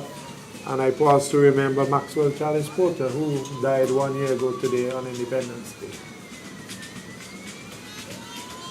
So thank you very much, retired ACP Brown, for being here with us tonight and joining us, taking us through the military parade at the Victoria Park. And we certainly wish you all the best, and we know that you'll be involved in the process of parades, future parades here at Victoria Park. Thanks again. It's been a pleasure. Oh, thank you very much. Of course, you're viewing a presentation of the military parade as it comes to an end for the 45th Independence Anniversary celebration here in St. Vincent and the Grenadines. We just had on set former ACP Richard Brown, who shared his expertise with us as he went through the military aspect of the parade. And at this time, we're expected to go into the second part, which is the cultural extravaganza, featuring performances by local artists. And we certainly look forward to that. We expect to see a play on the lights, as we did with the presentation of the military parade, which we witnessed earlier on. We've got Nika Anderson-Isaac, Information Officer at the Agency for Public Information, on standby. Nika, you're on the outside. What's the mood like on the outside at this time? Nika? Yes, I'm hearing you, Dion. You hear me? Are you hearing me, Dion? We're not hearing you. You're not hearing me. You go ahead and speak. Make sure that we get the bits of you. So, yeah, go right ahead, Nika. All right, outside the mood, it is party, it is excitement. The marching band is behind me, and it is just a vibe out here. Like, everybody's excited. I know the cultural performance, everybody's looking forward to it, because right now the energy is lit. There is so much people. Even Bentic Square is filled. There are people who cannot get into the park because there's so much people overflowing even onto the lawns. There are bikers driving through. The traffic is crazy. I'm told that the traffic was backed up to Indian Bay getting down here. So I'm thinking this 45th Independence is so grand. It is so massive that they may have to consider moving it to the Arnesville Park next year, because it is so amazing. The energy is high, it's ecstatic. The band is playing, and I'm just enjoying it. It's just a vibe. Dion, it is amazing outside here. Well, Nika, that is definitely something I would love to be part of. When it comes to music, especially the Royal St. Vincent and the Grenadines Police Force Band. This is further augmented by the Grenada Police Force Band and the Cadet Force Band. And I could only imagine how it is. I had an opportunity to go outside a short while ago. And I am ashamed to say, I had to rush back onto the set because it was quite an overwhelming feeling, and one that I really think I couldn't handle at the time because the crowd at Victoria Park is huge, to say the least. It is huge. It is a enormous crowd out here. I mean, it's mixed feelings for me tonight. There are points I had some goosebumps. I feel a bit teary-eyed just seeing them march and just seeing the different groups, the brownies. It was just amazing. And 45 years, and then the energy is more electrifying because when persons hear the 16 things that the Prime Minister offered, they're just happy. So everybody's in a greater mood to party and to celebrate the colors. Almost everybody's wearing the independence colors, and for those who are not wearing the colors, you see them with white, which represents purity, but adorned with the VINCENT colors. It's just amazing. It's fun. I love it out here. And speaking of the 16 pointers mentioned by Prime Minister, he announced the naming of several cultural ambassadors, one of which Shafika Maloney. One, of course, the outstanding 800-meter athlete. And we also heard the naming of well as Jamel Warrican. And permit me for having a bit of bias here, that's a bit family. The West Indies Test cricketer, Jamel. Congratulations to you, Jamel. Sporting ambassador as well, Fitzgerald John Hines King, and I think it's Olex Anderson, yes, was named as well as a sporting ambassador, sorry. And he also named cultural ambassador Alvin Ali Cadogan. Ali Cadogan. You see, sports and culture is something that brings people together. Music brings people together. So to be able to recognize these people and have them as ambassadors on this 45th anniversary of our independence is just a gift to them. It's a gift to the country, and it's just us recognizing and being so grateful for all these people that make us the beautiful land of blessed St. Vincent that we are. It's just an ecstatic and amazing feeling right now. And the beeping up of further of the institutions of state charged with the maintenance of citizen security, including the law courts, the police force, the Coast Guard, the prisons, and the National Commission on Crime Prevention. The details, of course, which will be unveiled in the presentation of the 2025 budget. What was the mood like outside Nika when that was announced? People were just like so excited from all the different things that he was naming, but I think a lot of people got even more excited about the economic portion of it for persons who will be getting it between now and December, the 3 months, for persons who would have been affected by beryl. So I think that gave people that energy just to know that those persons will be compensated over the next couple of months and help them out significantly based on the effect that Hurricane Beryl has had on the country. And I just want to say how resilient we are as a people here in St. Vincent and the Grenadines, and that's so much to be proud of. It's so much to be happy of. We have overcome Sufre, we've overcome Hurricane Beryl, and so much other minor and major disasters. Nika, let me stop you there for a bit.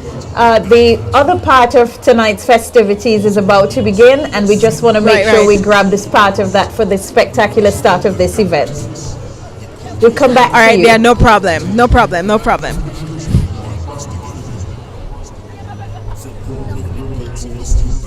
To the graceful movements of ancient dances, from the songs sung in our villages to the stories whispered throughout the generations. These are the voices that have shaped our independence. Our journey began with hope. Hope for freedom, for self-determination, for a future that belongs to us. Through the challenges we have faced, we have remained united. And tonight, we celebrate not only our independence, but our strength as a people. Look around you. We are many. We are different. But it is our diversity that makes us whole. It is our differences that make us beautiful. It is our many voices that create the melody of one nation. As the night unfolds, let every drum beat, every note of music, every step of dance remind us that we are one people, one heartbeat, and one voice. We are one nation. We are many voices, and this is our celebration. This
Ladies and gentlemen.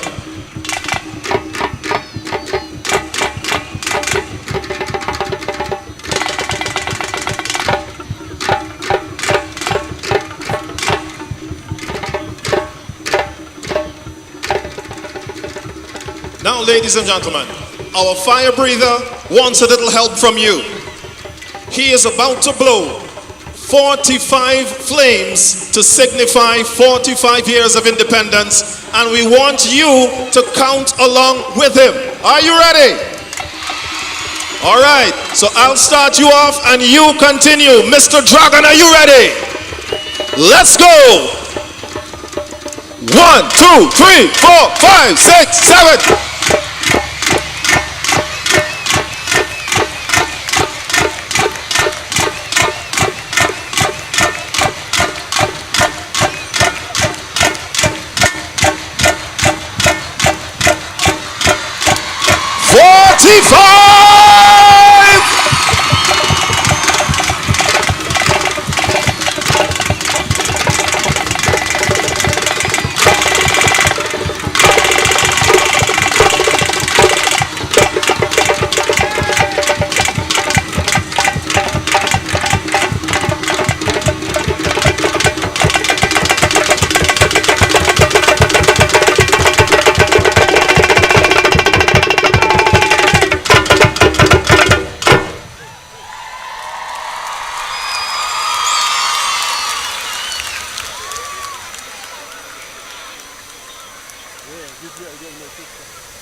5.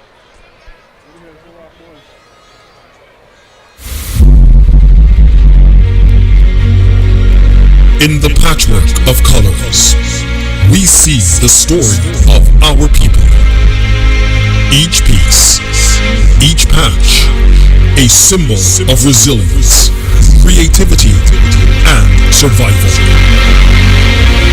The spirit of freedom bursts onto the scene, a reminder that no matter the trials, we are a people of joy, dancing through history, one patch at a time.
If you like it, say Vincent. Vincent. Vincent.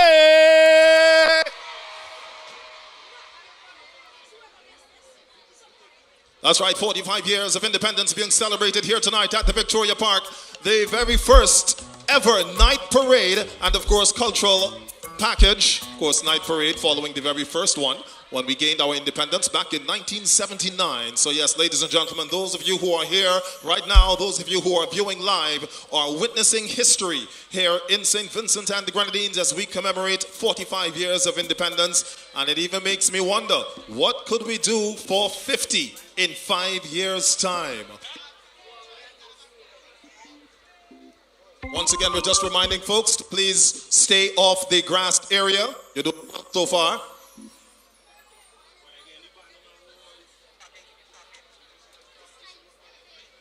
In the meantime, ladies and gentlemen, put your hands together for what you have seen so far. You've seen the dancers doing the punta. You've got the drummers, of course, the fire breather. If you like that fire breather, some noise.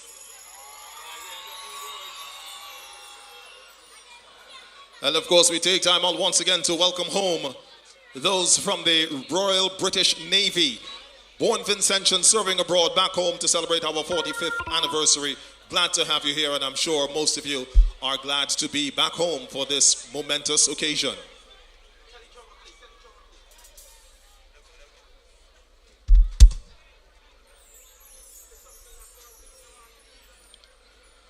And as we proceed here this evening, the cultural excitement and extravaganza continues.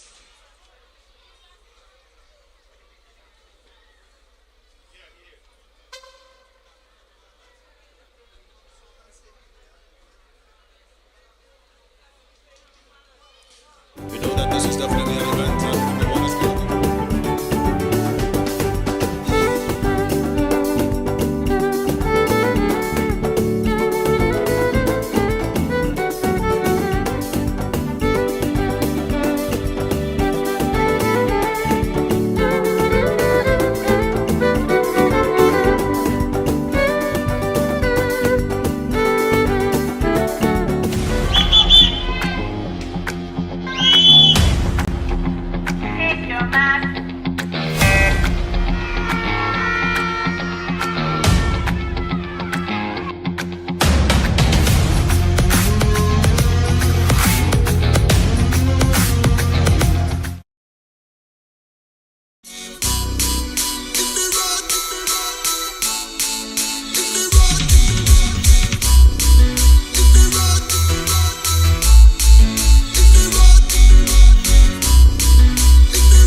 That's right. Show your love, show your love, show your appreciation.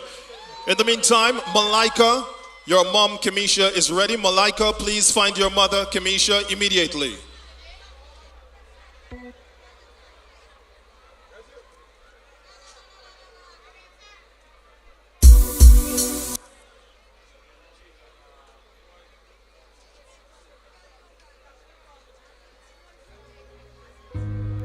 This is the sound of tomorrow, built on the foundations of yesterday. One nation, many voices under God.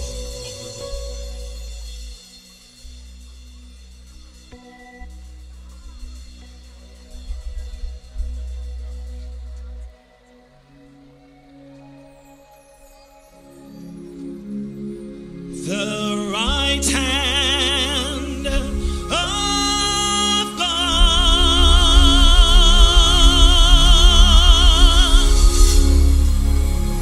is writing in our land,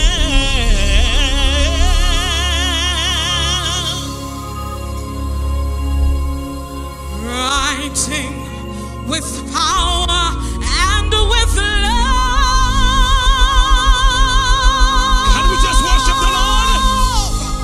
Our conflicts and our fears, our triumphs and our tears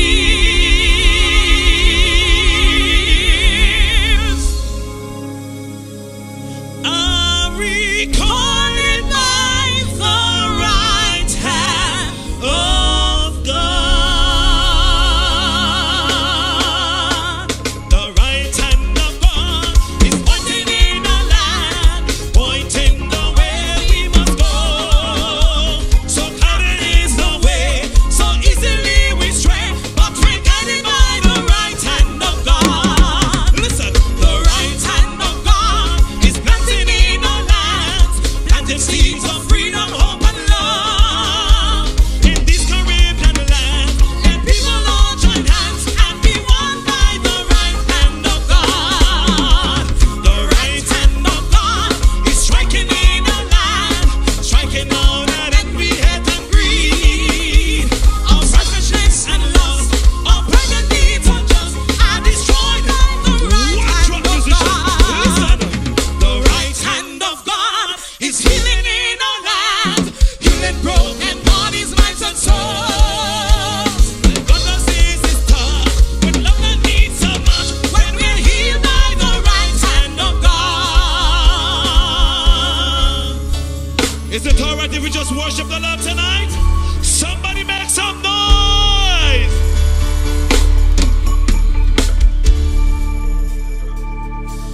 Warrior! If you are God, Kevin, raise your hand and just make some noise! Warrior!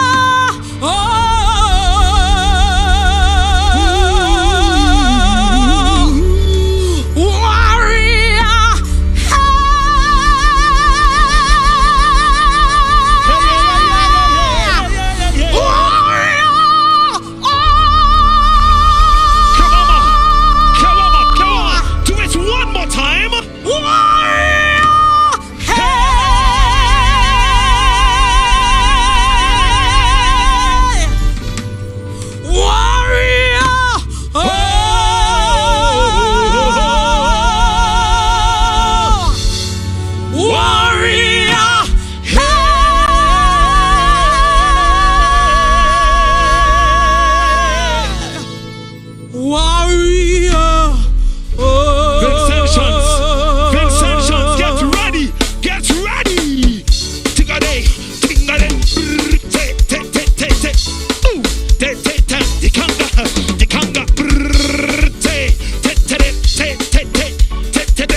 tonight.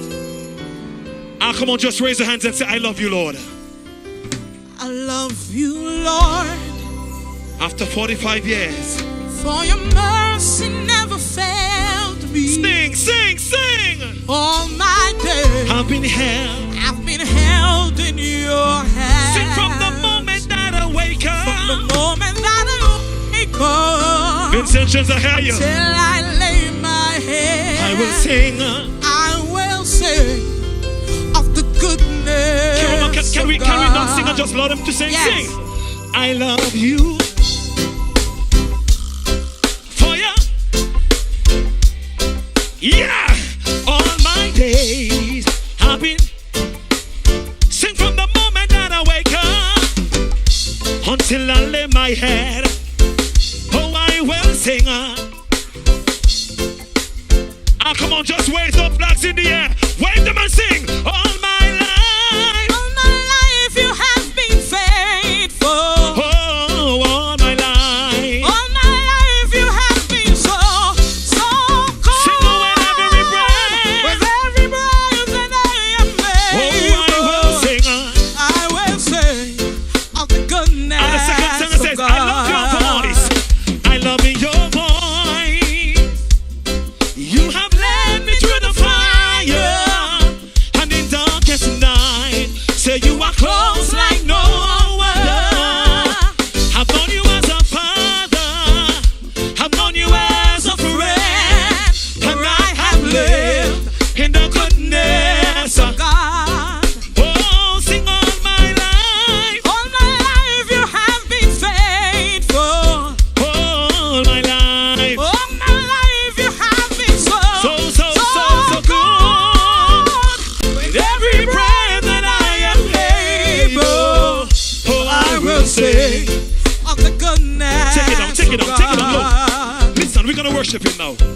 Your goodness is running after me. Sing, sing.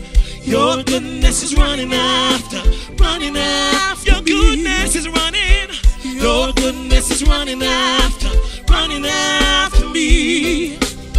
Your goodness is running after with my life laid down. I'm surrendered now. I'll give you everything. Your goodness is running after me. Hallelujah.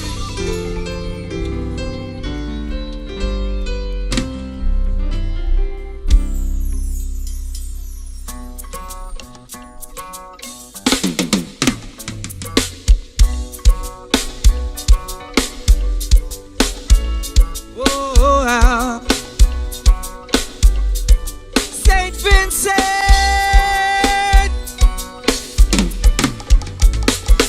down in town, Kingstown. Got to leave Kingstown. Got to leave. How you feeling, Saint Vincent? Are you proud to be our island, Saint Vincent? One thing about it, and don't you ever doubt it. If you come from Kingstown, make sure don't shout it. I'd rather be when that fire not go burn upon me. Now if you're going to do what I'm going to do, make sure you calm down, brace on your shoe. A lot of walking and a lot of hiking too. Cause they're really structured. Kingstown, they're really structured. In Kingstown, they're really structured. In confusion and lies, and nothing should be surprising. They're really structured in Kingstown. They structured in town. They're really structured in confusion and lies. I pray, yeah, yeah. In town, got to leave Kingstown. Want to leave Kingstown. Don't make me fall down. In Kingstown, don't want to leave Kingstown. I don't want to leave it. Want to leave Kingstown. They have to have. Okay, give me a one drop.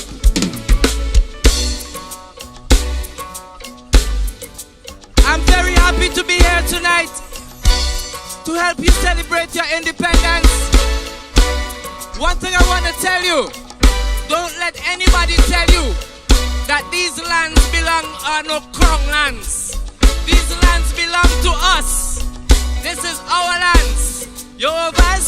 Me say the woman that I love does not live in town. No itty bitty could never be found. For that woman you got to keep on looking.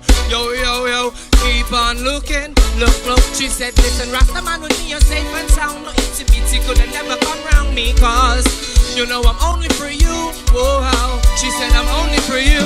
Well, I'm planning out to take her to the country. I'm planning out to take her to the mountains. I'm planning out to take her to the river. And also planning what I'm going to give her. I'm planning out to take her to the windward. I'm planning out to take her to the leeward. I'm planning out to take her around St. Vincent. I'm planning around the road, whoa, no, no, no. But not town, not town. I don't want to see Kingstown. I don't want to leave Kingstown.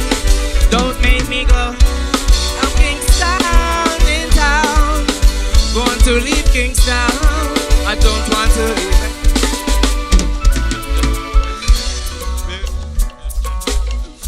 Come on, man. Reggae music for your heart and mind and soul. This is our music. Your overs, enjoy some reggae music with us. Remember, you living in a place where people pay to come and take a vacation. So you gotta be proud of that. Your overs. Alright. It's too good, that's what they say.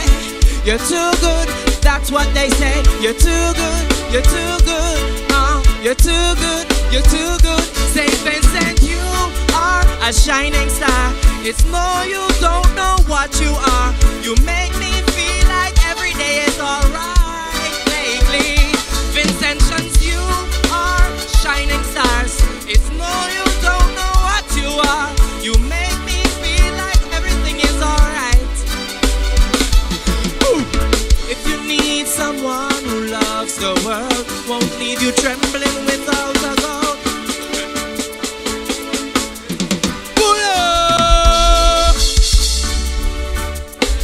Come on, man.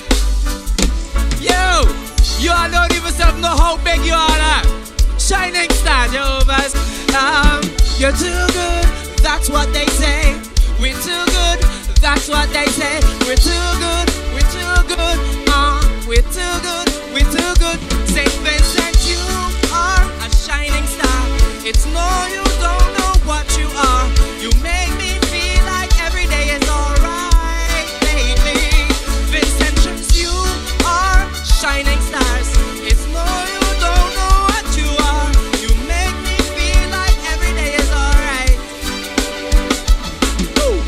Now if you need someone who loves the world, won't leave you trembling with all the girls, who knows you're always on the go.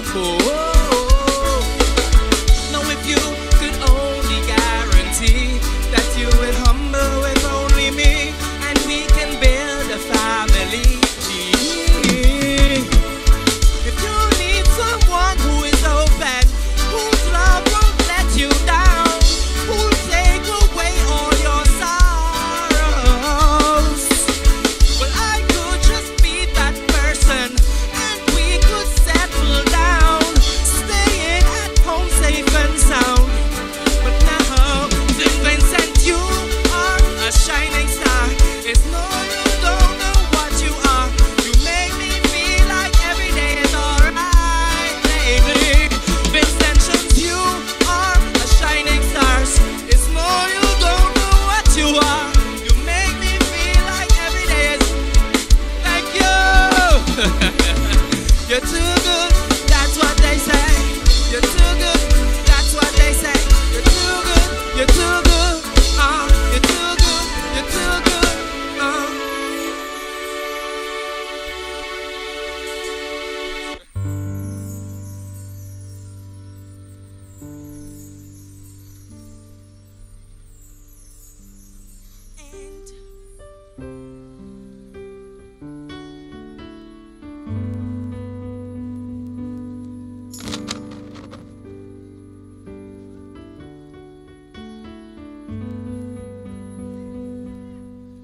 And I pray for Vincent chance to change for better.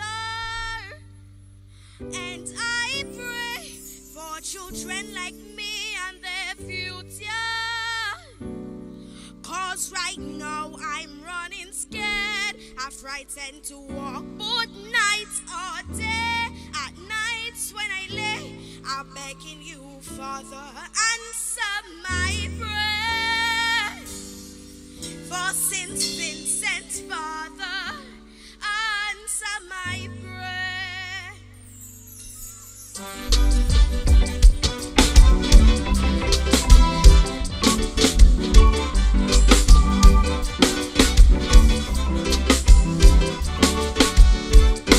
As I look around my country, I don't like what I see. Every day motor rates rise.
Put your hands together for the future of Calypso here at SVG. The military parade and 45th anniversary independence celebrations. My name is Crystal and here with me is Shafia London. It's been amazing so far. How are you enjoying the changes and the cultural display? It's really a good one. I mean, 45 years Sapphire anniversary deserves a grand celebration, and I've really enjoyed this evening. It was well organized. They kept the march past very simple but very impactful, and there's a great turnout here, so I know a lot of people are looking forward to it, and I really enjoyed it. Because I certainly enjoyed it. I think it was well organized. Thank you. And what else are you looking forward to for the rest of the evening? Well, I know there's a cultural presentation, so obviously we'd want to see all the talent that St. Vincent has to offer and more. So the cultural presentation is a nice addition to it, and the time of day makes it cool and relaxing for one to enjoy the show. All right, thank you so much, Shafia. Yes. All the best, love. Happy Independence to you. Thank you, same to you. Thank you.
Oh yes, people, if you know it, sing along, sing along.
This is a page for Kayla and Kyla Etienne. Please meet your parents at the gate at the lower end of the Victoria Park.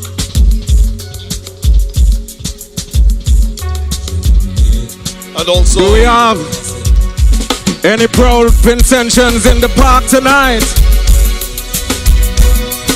Do we have anybody from... And welcome back, and with me here is none other than Kevin Little. How are you feeling about all that you're seeing tonight? Spectacular. I like that they changed it up. They moved it to the night time. They got fireworks, and it's a lot cooler. You know, it's not, you know, you will have the soldiers passing out on the field. So we good. How does it feel celebrating 45 years and being able to witness all of this? Say that again? I didn't hear you. Say that again. How does it feel celebrating 45 years and witnessing all of this? Yeah, I mean, it's incredible.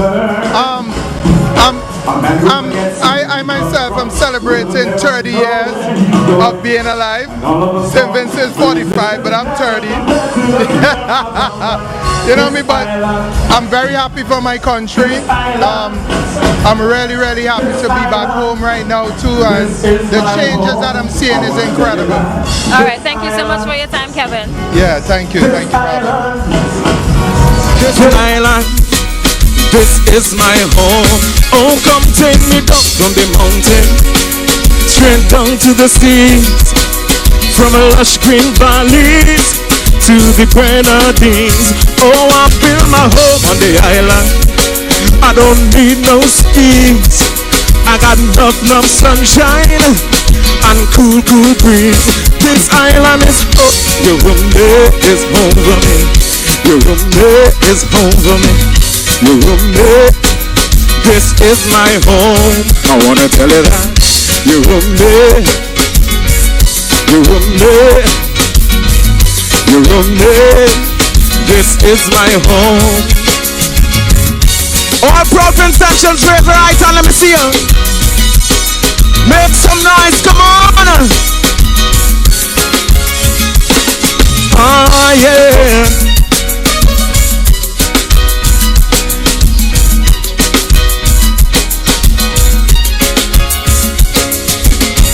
There is no other place I can call my own. Where I was born is part of my soul. I'm often overcome with a lasting joy. This island boy is proud of his home. There are few other places on this earth that I can find true sanctuary. None of those cold places could never compare to the warmth that I feel on this island. This island. This island, this is my home. I wanna tell you that. This island, this island, this island. Take a look. I always wondered what it would sound like to have the entire St. Vincent and the Grenadines singing this song. I want to hear your voices, ladies and gentlemen. Vincent Posse, I want to hear voices. So when I say this island, you say this island is. You ready? Are you ready to sing with me? I want to hear your voices. I want to hear your voices loud. Let's sing, come on. This island, this island, this island, this. Can't hear you. This island. This island, this island, this is, one more time, louder than that. This island, this island, this island. Behold the awesome beauty of my homeland.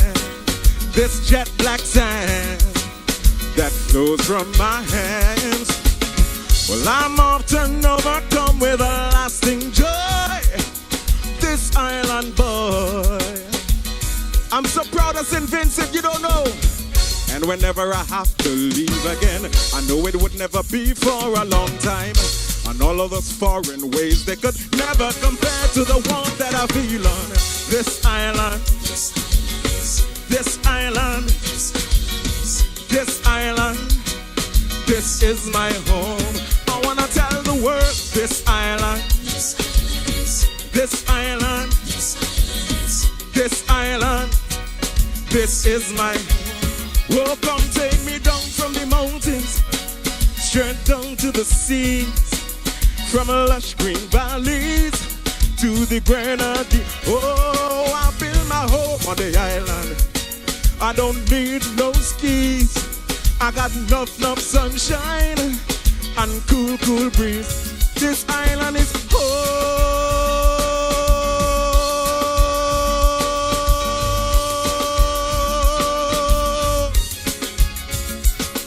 Woo! St. Vincent, how you feeling? All you mind if I touch some classics? Do you mind if I touch some classic Vincent tunes? No, we have a time, no, we party, we have a good time. If my Uncle Beckett was here, tonight, you would have sing something like this. St. Vincent, my homeland, you give me no mansion, no gold, no diamond, yet I love you a million for the things that you have to offer. More than my heart's desire. Lovely beach, tropical breeze, always there within my reach. I love you, SVG, the sweet little island SVG. I love you, SVG, home of the blessed SVG. Sing, St. Vincent and the Grenadines. All you know it. Can look at the sunrise, can look at the sunset. Sweet Mother Nature, such beauty, such splendor. Can live my life without fear. Freedom to go anywhere. You've got love and you've got peace. From La Soufrière to the Grenadines. I love you, SVG. My sweet little island, SVG. I love you, SVG. Home of the blessed SVG. Sing again. St. Vincent and the Grenadines. Coty Banton. Bless, God bless St. Vincent and the Grenadines. God bless, God bless with SVG. God bless. Is a nation in the Caribbean. A full time now only name to mention. You are so beautiful, you're one in a million. So many lovely beaches with the white sea sand. God of mercy. Like that give life to the plant. The fresh air that blow from the sea to the land. Yeah. The volcano is there for a reason. Jata protect the few when things start go wrong. The lovely Grenadines, a chain of islands, so much beautiful scenes that are chopped. St. Vincent, my homeland. You give me no mansion, no gold, no diamond. Yet I love you a million for the things that you have to offer. More than my heart's desire. Lovely beach, tropical breeze, always there within my reach. I love you, SVG. SVG. I love you, SVG. Home of the blessed St. Vincent and the Grenadines. I love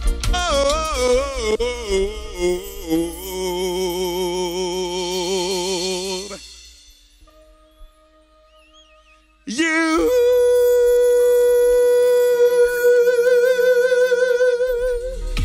I feel we should take it up. I feel we should take it up. So we different. And everybody know we different. And everybody say we different. And everybody know we different. Say we different. And everybody know we different. And everybody say we different. And everybody, if you know this one thing, them Vincy don't back down from nobody. Them Vincy don't back down from nobody. Hear this. Have love and respect for everybody. But Vincy don't back down from no.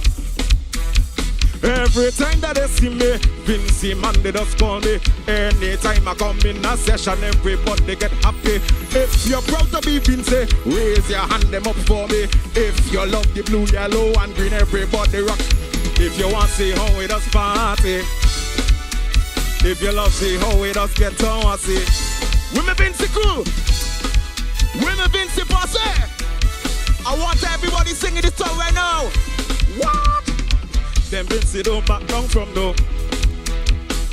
We Vinci don't back down from no. We Vinci don't back down from no. We Vinci don't. Touch the next one. Touch the next one. Whoa, whoa. Oh, I have voices. Say whoa, whoa. I am a true. Say whoa, whoa. I am a. How many years before? How many years we celebrating? How many years we celebrating? Sing. 45 days. 45 days. 45 days. 45 days. Say whoa, whoa. I am a Vincent, a true Vincent. Say whoa, whoa. I am a yo.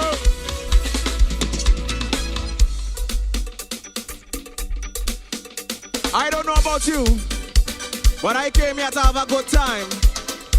Yes. If you have a Vinci flag in your hand, if you have a Vinci flag in your hand, raise it up, let me see it right now. Raise it up, let me see it. When I walk in the dance, with me steaming me. When I put on the best, and a dress to impress. What a kind of Saga boy. Whoa. Saga boy. Saga boy. Saga boy. All the ladies love to see me when I step out at night. In my custom made attire, it does me. I can hear them whispering when I'm walking with my kid. Well, my gear concealing an ambulance just in case it rain, and they call me Saga boy. Saga boy. Come on, Saga boy. Have a good time when I step in the fete. Have a meat on my breath. When I where's the bar? Pour my drink in a glass, and they call me Saga boy. Saga boy. What? Saga boy. Saga boy. All the men them get jealous when they see me. I'm fluent in many languages all across the world. Any shoes I wear must have me standing at 6 feet tall. And my cell phone always busy. They call me Saga boy. Yes, Saga boy. Saga boy. Saga boy. Anybody from St. Vincent? Anybody from St. Vincent? Anybody from country? Anybody from country? Anybody from Leeward side? Anybody from Leeward side? Anybody from Grenadines? Any St. Vincent? Raise your hand in the air right now. Raise your hand in the air right now. Raise your hand in the air right now. Raise your hand in the air right now. Push your flag in the air right now. Push your flag in the air right now. Push your flag in. This one for all the beautiful ladies. Let's go.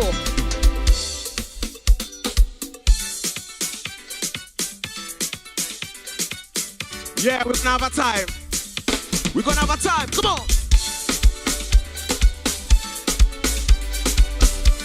Lord, I'm working in West Virginia all night on a sugar plant.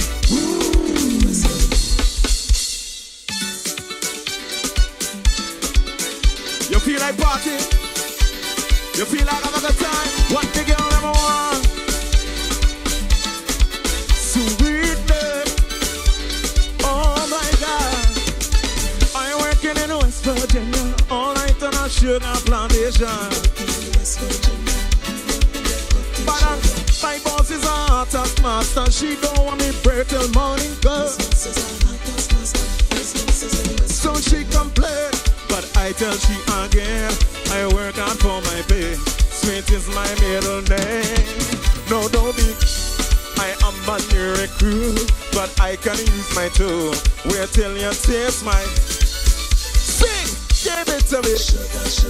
Give it to me. Give it to me. Give it. I cut and give you. I slice and give you. I walk and give you. Me sugar too. I cut and give you. I slice and give you.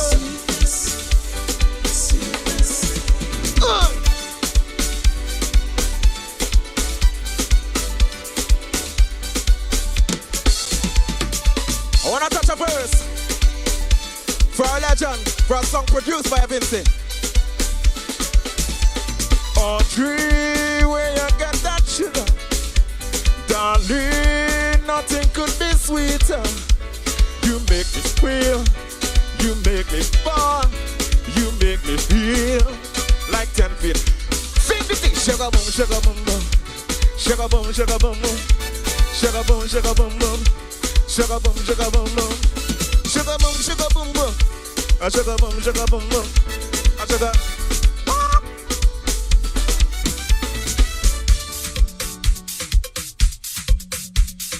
I hope you don't mind if I pay homage to one of my teachers in the business. Ladies and gentlemen, put your hands together for the late, great Mr. Trevor Lockhart. Winston so. Give me the boy.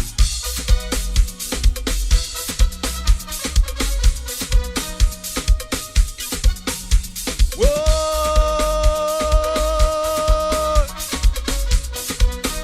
By now every Vincent should know this. In the heat of the jam, she want to go home.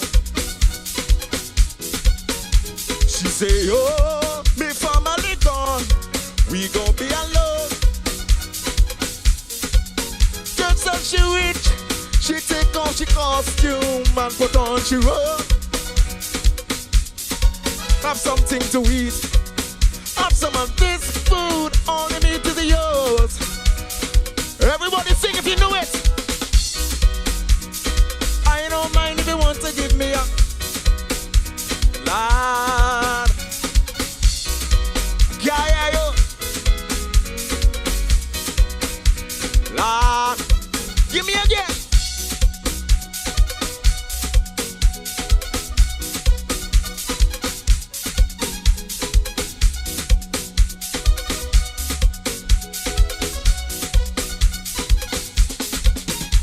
Whoa.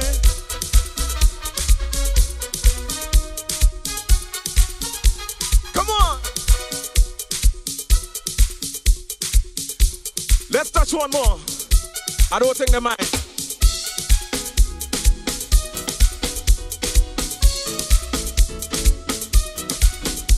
Yeah.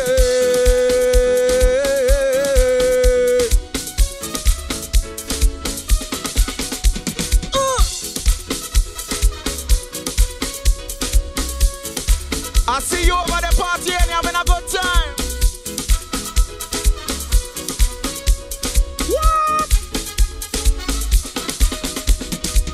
I used to sit down and wonder what kind of woman turned me on. But I was too young to know that some women sweeter than some. Nowadays it isn't so. I ask around and I got to know the different ways and the different looks. And when I can find a woman, I want to know your opinion. Sing! Some may love a woman with plenty and looking alright. Others love them woman with thick and strong, plenty fit and love to go all night. I found a woman I could really brag on. She's bad, I still don't even know what she did last night that have me, darling, no more, no more. Something beautiful, St. Vincent.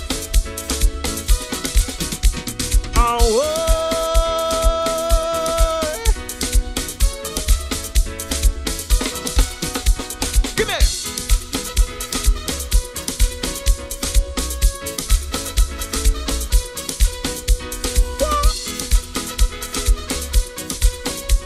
Lord, I want you men now to tell me how you love your woman. Some love being choosy, and some grab anything at hand. They don't care at all if the woman ugly, as long as she heart beating. Good and ready, look so good. They hot like fire, always in a sexy mood. Somebody help me sing them on. Some men love a woman with plenty and looking alright. Others love them women with thick and strong, plenty fit and love to go all night. I found a woman I could really brag on. She's bad, I still don't even know what she did last night that had me, darling, no more, no. Thank you. Listen, I gotta go. But before I go, I want to remind you, I want you to love yourselves and love each other. We built a nation for 45 years. We got a lot much more work to do. If you're ready to build for another 45 years and beyond, say VINCENT. Say VINCENT.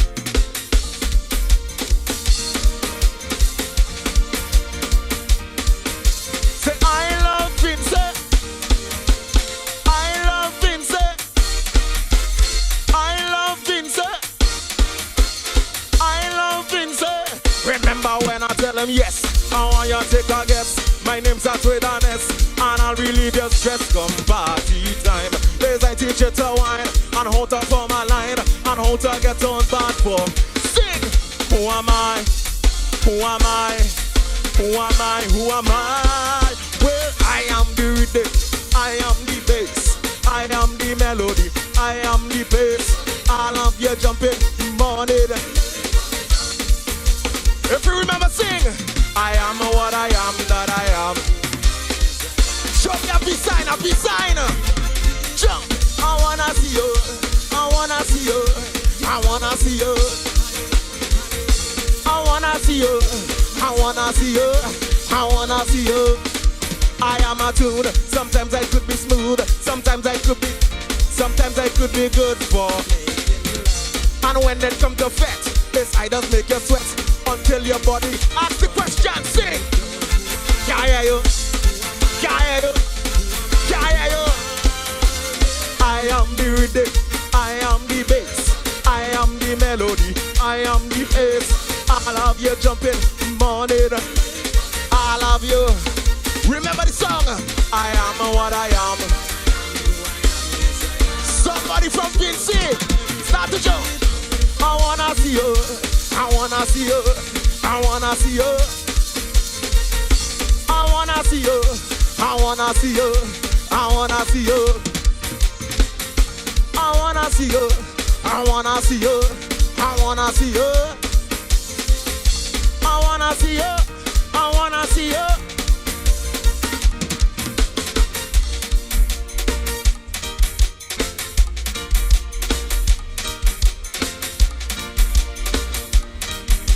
I really want to know if you got love for St. Vincent and the Grenadines. If you got love for St. Vincent and the Grenadines, I want you to make the sign of the heart right now. I want you to make the sign of the heart right now and put it in the sky. Welcome back to St. Vincent and the Grenadines. We're here with Mr. Rodney Small, Creative Director and a member of the Independence Committee. How does it feel? You've been behind the scenes for such a long time. How does it feel seeing everything come to light tonight? the cliche statement would be, I'm lost for words, but I feel good. We feel great as a team, and just to see all the smiling faces and all of these satisfied Vincentians, and to see how much we can come together and celebrate 45 years. Do you think that tonight's performance has exceeded your expectations? Most definitely, but at no point in time I had doubts about the performers, about everybody who was a part of this production, because I know we are great and I know we can do great things. So it wasn't really a surprise for me. It's just that we were able to come together as a team and understand the vision and execute the vision. It's really something that's outside of the box. What was the process with creating all of this? Well, initially we have a police rep on the committee, and when he said to me we're doing a formation, right away we start thinking about how we could bring a wow factor to the night parade. We investigated a drone show, which was just way out of our budget, and then I said, as a creative guys, let's put a grung show. We can't put a drone show, but we could do a grung show. So I started investigating body lights, LED lights, fairy lights, and decided that we're going to put them on the firearms, we're going to put them on the officers, and then start creating the formation from these lights. So it was really just using things that are available to us that are really cheap. The lights on the firearm are literally probably like $6 US, and the coaster lights, like some coaster cups lights, what we did, we put them on the officers. So once they put them on, they just start brightening up the place, and then we just decided to just put it on the ground. If we can't put it in there, we put it on the ground, and then we move on, and then we wanted to say something, we wanted to highlight our identity, so then we started to put together the whole creative narrative, right? So that Vincentians can feel like, yes, there's some sense of belonging, there's a sense of identity. So that's why you saw the Punta dancers, that's why you saw the Pichi Pachi, that's why you saw the gospel, because we're still a God-fearing nation, that's why you saw the folk tradition, that's why you saw the future of Calypso, and of course, Bomani putting the icing on the cake, which is a whole potpourri, a whole cook-up of Vincentian talent. So I'm going to ask you to put your foot in a spectator's shoe right now. What stood out for you the most? I know that you put together the creation of what's but what stood out for you the most? The gospel segment. I mean, because we have a lot to be grateful for. I mean, we've been through quite a lot for the past 3 years, and just hearing the voices, like a choir sing along to the gospel artists, but I enjoy every bit of it. I mean, it's always a great feeling to see the creative process come to life, not just from my standpoint, not just from the entertainer standpoint, but from the persons behind the scene, the engineers, the carpenters, the painters, the persons who are responsible for decorating. I mean, just everybody. And the vision for tonight, Vincentian, was about the feel. It's not so much about the visual aspect, but it's for you to feel good. So tomorrow we could wake up and still feel great, although we have gone past October 27th, right? We have December, we have November, we have January, you know what I mean? So it's something for you to feel good, and I think we have accomplished that. I'll be honest with you, I was crossing my fingers for no rain. And you see, blessings again, right? I mean, so it's really a great feeling. I want to say thank you to all the Vincentians, thank you to all the persons who work on this production, thank you to the Independence Committee, thank you to the Cabinet, thank you to the Parliament, just thank you to everybody, especially parents, because we have a lot of kids on the production. And I mean, and I know we can look forward to great things. I mean, just be safe, love, honor, and respect. But Rodney, you know the challenge now is to step it up next year. Well, without a doubt, I think there's still room for some more spectacular stuff, because again, there's still great people out there. There's still a lot more Rodney, there's still a lot more Kalel Keto, there's still a lot more Bomani. I mean, so the continuation of our cultural heritage is what is mostly important right now. And I know next year and the year after that and the year after that, we're going to keep lifting the bar, right? Thank you so much. Is it time to rest? Yeah, hopefully. All right, thank you so much for your time. All the best for the rest of the season. Yeah, blessings, man. All the best.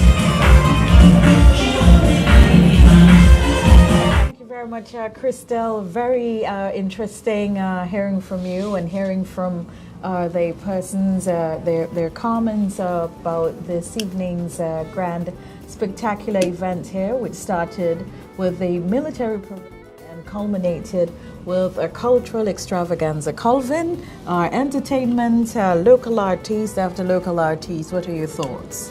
It was a wonderful showcase of Vincentian talent, and I think the opening act is what really drew the attention that something was about to happen in terms of an extravaganza. And after that, it was smooth sailing. The artists showed up and they performed and they entertained, and the crowd was involved in the process along the way.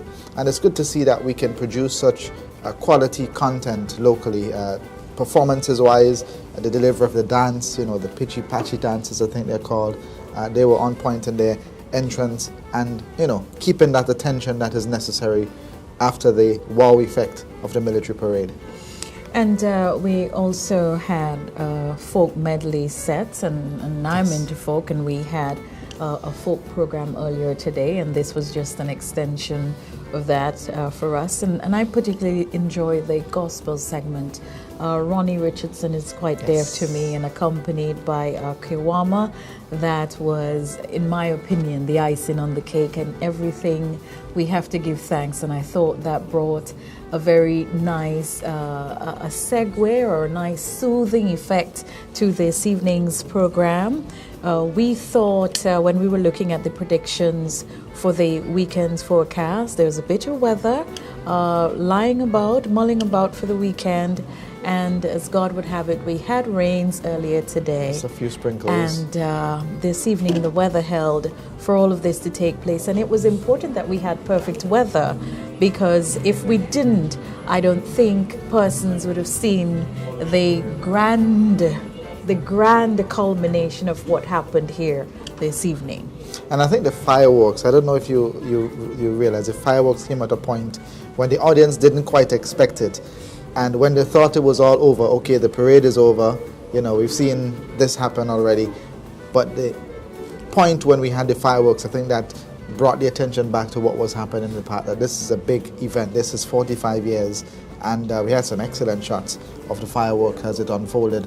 And the wow effect that it gave to the audience and their response. You hear the cheers going up as you have a burst of firework in the sky. And all in all, an excellent production, bringing everything together, bringing the military parade together, and of course the cultural aspect of this evening's presentations. And clearly something of this nature couldn't have been produced in one day, 1 week. And there are quite a lot of persons who worked behind the scenes to ensure that everything was on cue, everything was on point.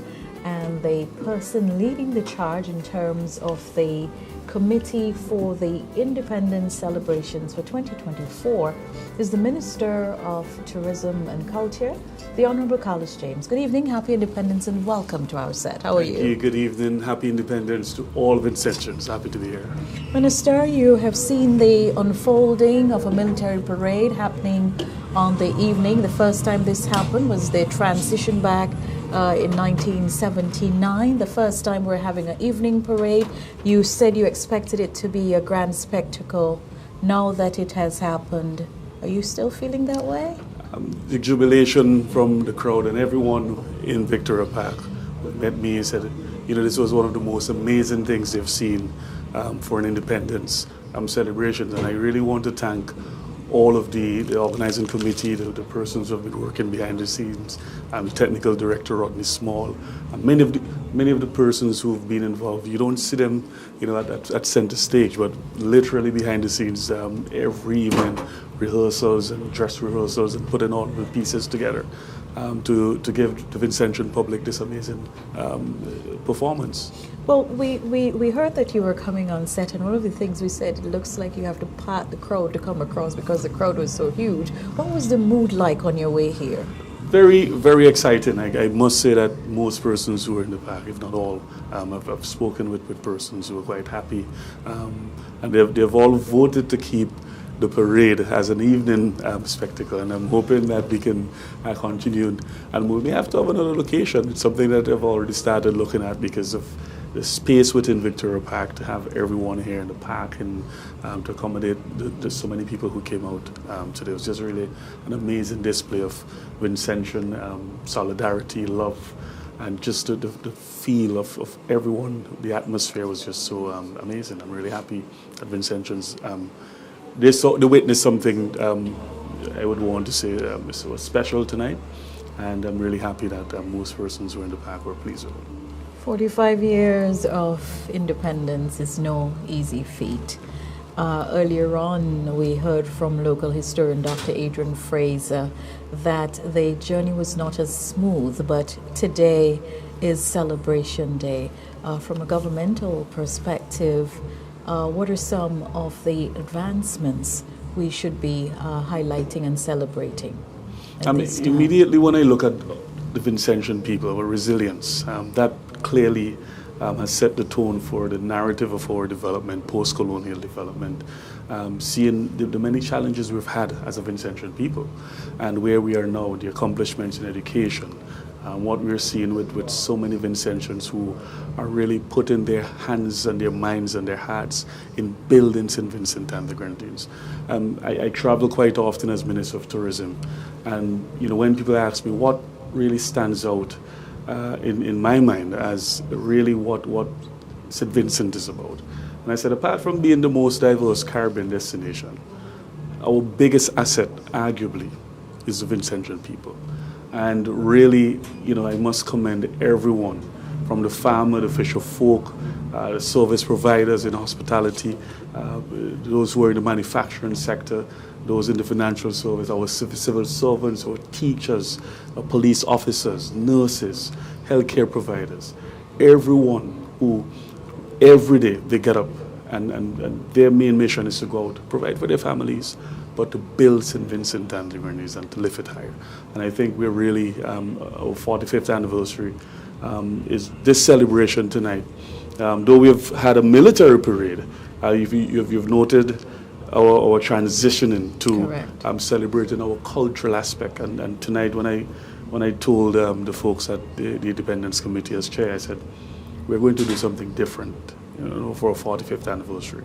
And it has to connect, it has to resonate, it has to be about people. And showcasing the cultural aspect of our Vincentian civilization. It could not have been narrated in a more remarkable seat than what we've had tonight. How does this position us in terms of our tourism product? Quite excellent indeed. I mean, I'll tell you, at St. Vincent, the conversation out there in the market is about this emerging destination where it's unspoiled. The people and the hospitality, everyone is talking about, visiting St. Vincent and the Grenadines. And really, tonight's display of cultural performances, it could not get any better.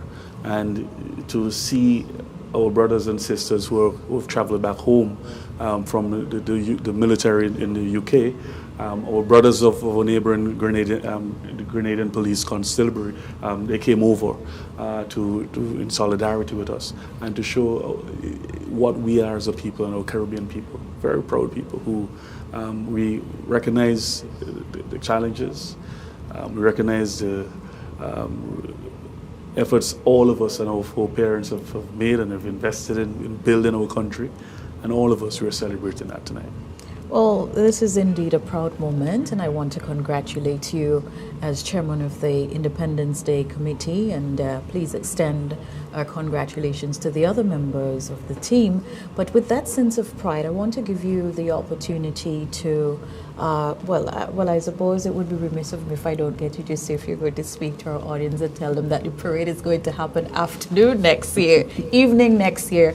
But basically, to share your final thoughts, tomorrow is another holiday, still in keeping with the theme of independence. Several activities are still in the offing. What's your encouragement for persons in terms of embracing all things Vincentian? I guess I want Vincentians to really continue being their best selves. Get up, go out there every day to build St. Vincent and the Grenadines. Be your brother's keeper. Love one another, appreciate one another, because St. Vincent and the Grenadines belongs to all of us. And we have that obligation to protect it, to look at our environmental conservation, though we're building out among different things in infrastructure and tourism, protect our environment, protect our ecosystem, protect our families, our children, and simply be our brother's keeper. And I think that is the biggest message I can give to show love, solidarity as a Vincentian people. Congratulations again, Minister. Thank you so much for joining us on set, and all the best to you and best of success to you for the remainder of the year. Thank you very much, and happy independence to all Vincentians, home and abroad. The Minister of Tourism and Culture in St. Vincent and the Grenadines and Chairman of the Independence Day Celebrations Committee. A very excited and happy Chairman. Colvin, your thoughts?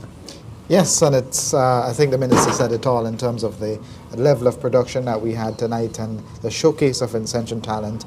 And I think I said most of it before as it relates to what we saw tonight as part of the cultural presentation. It's the start of even greater things. And something that came through my mind is, if we can do this for our 45th, what happens when we get to 50?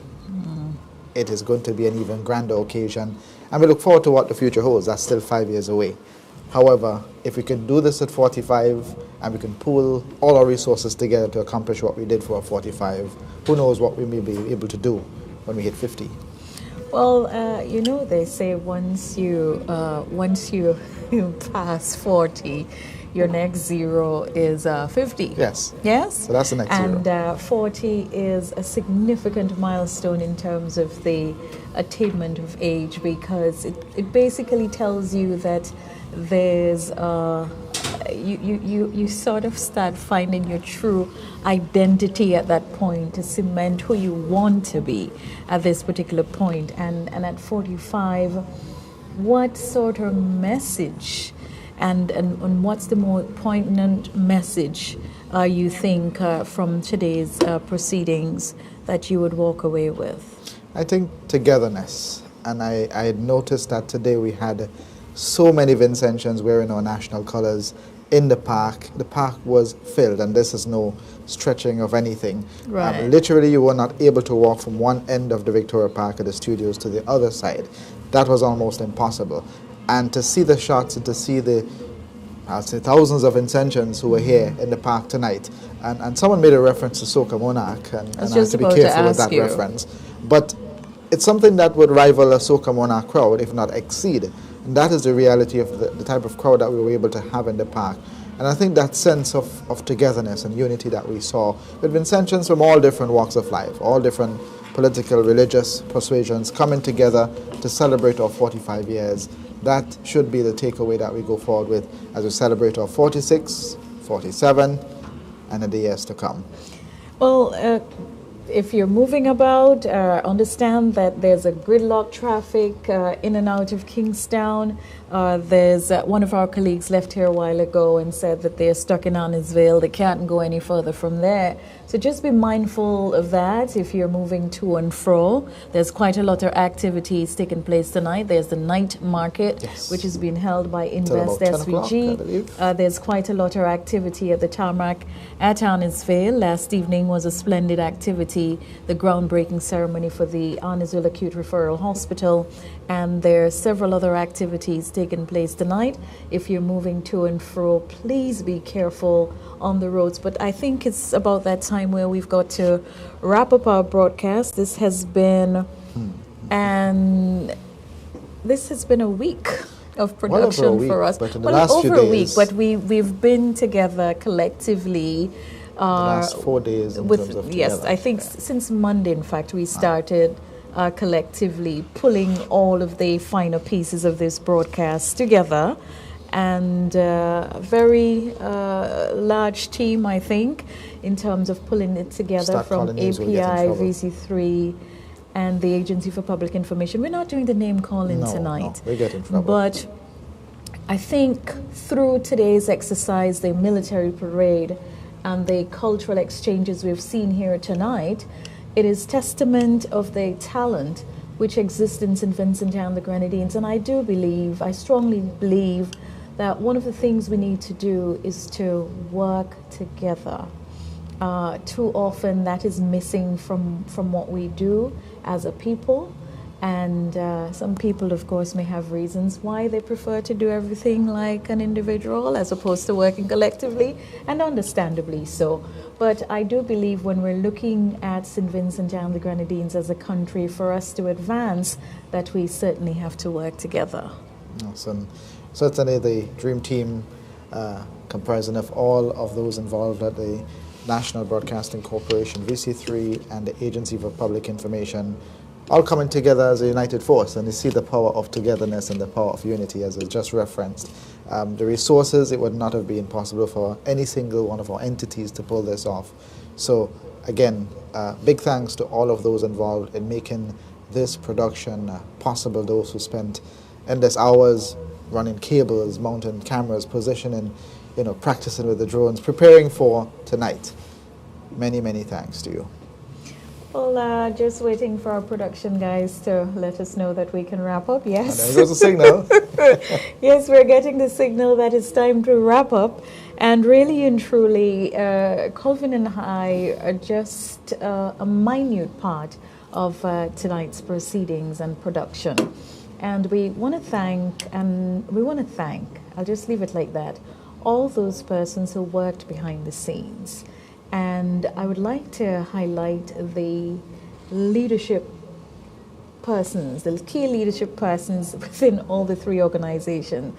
And I speak of at the Agency for Public Information, Nadia Slater, who's also here working on logistics and on social media coordination.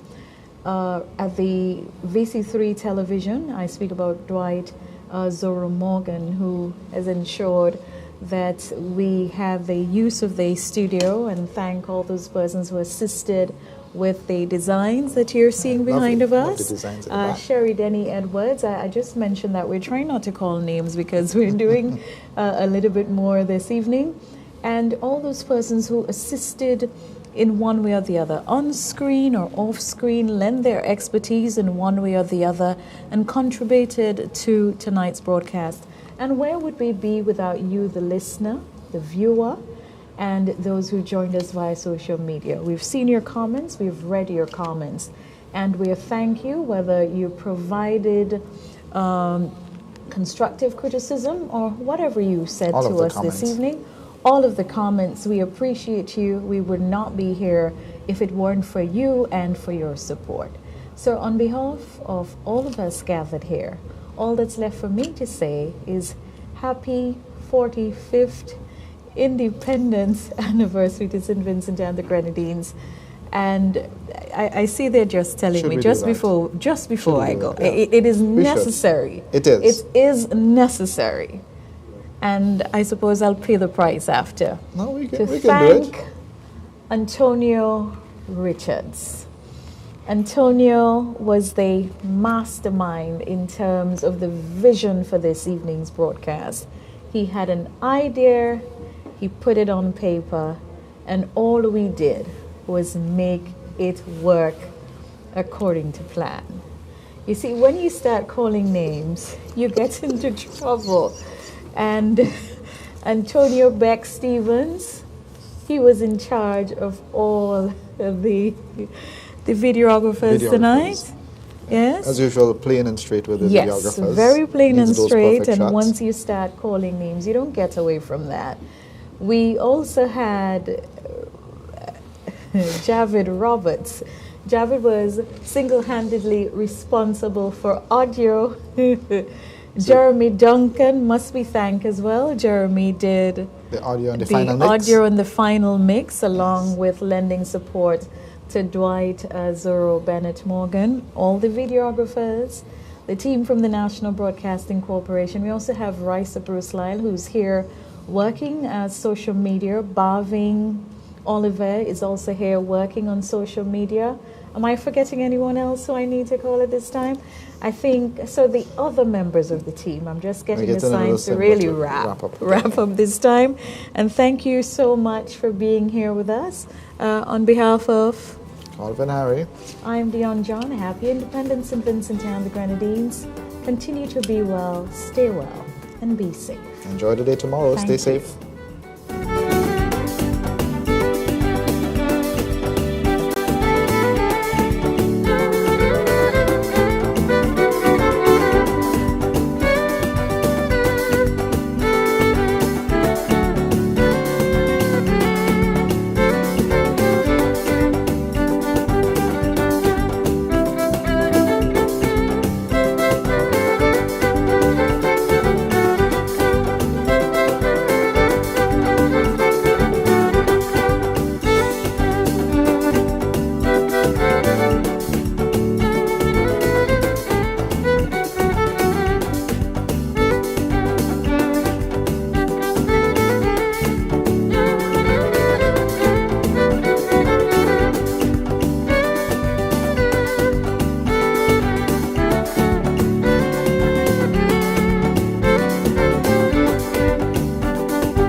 Echoes of Excellence, acknowledging achievement.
KFC's unique flavor is so irresistible, it's impossible not to lick your fingers.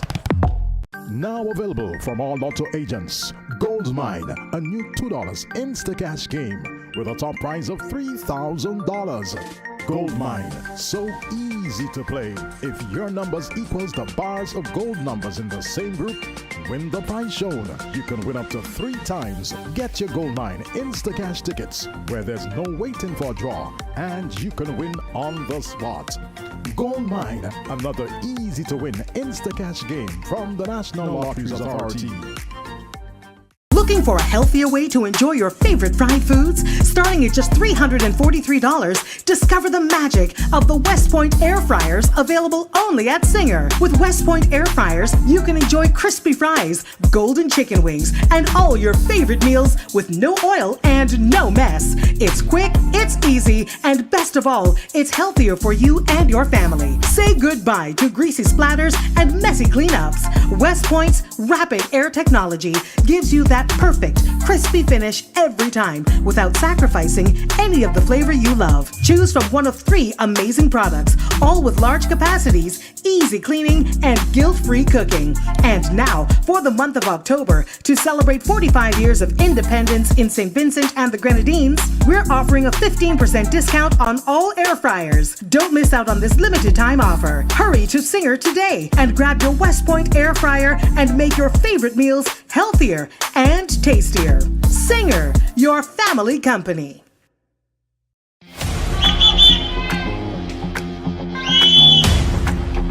Take your man.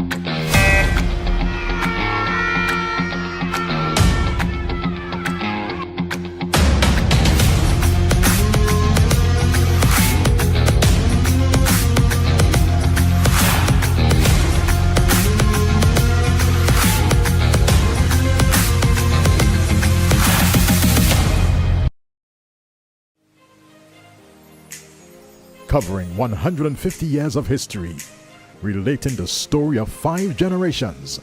It took 12 years to write, and now it's finally here. The story of Pauline Bramble, Springs, Blossoms, and Young Thorns, a literary masterpiece by Dr. Richard A. Byron Cox, author of the critically acclaimed Where Mama Stares in Vain. Pauline Bramble's story is your great-great-grandparents, great-grandparents, grandparents, parents, and your story. It is our story of pain, love, tears, and joys, our story of struggle with no surrender. It's a golden gift to our nation as we mark 45 years of independence. Get your copy and a gift for a friend for this independence from Games Bookshop, Career City Store, Giggles at AIA, and Jazzy's at the Cruise Ship Berth. It is our story like never told before. The story of Pauline Bramble. Read it and be inspired.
Looking for a healthier way to enjoy your favorite fried foods? Starting at just $343, discover the magic of the West Point air fryers, available only at Singer. With West Point air fryers, you can enjoy crispy fries, golden chicken wings, and all your favorite meals with no oil and no mess. It's quick, it's easy, and best of all, it's healthier for you and your family. Say goodbye to greasy splatters and messy cleanups. West Point's rapid air technology gives you that perfect, crispy finish every time without sacrificing any of the flavor you love. Choose from one of 3 amazing products, all with large capacities, easy cleaning, and guilt-free cooking. And now, for the month of October, to celebrate 45 years of independence in St. Vincent and the Grenadines, we're offering a 15% discount on all air fryers. Don't miss out on this limited time offer. Hurry to Singer today and grab your West Point air fryer and make your favorite meals healthier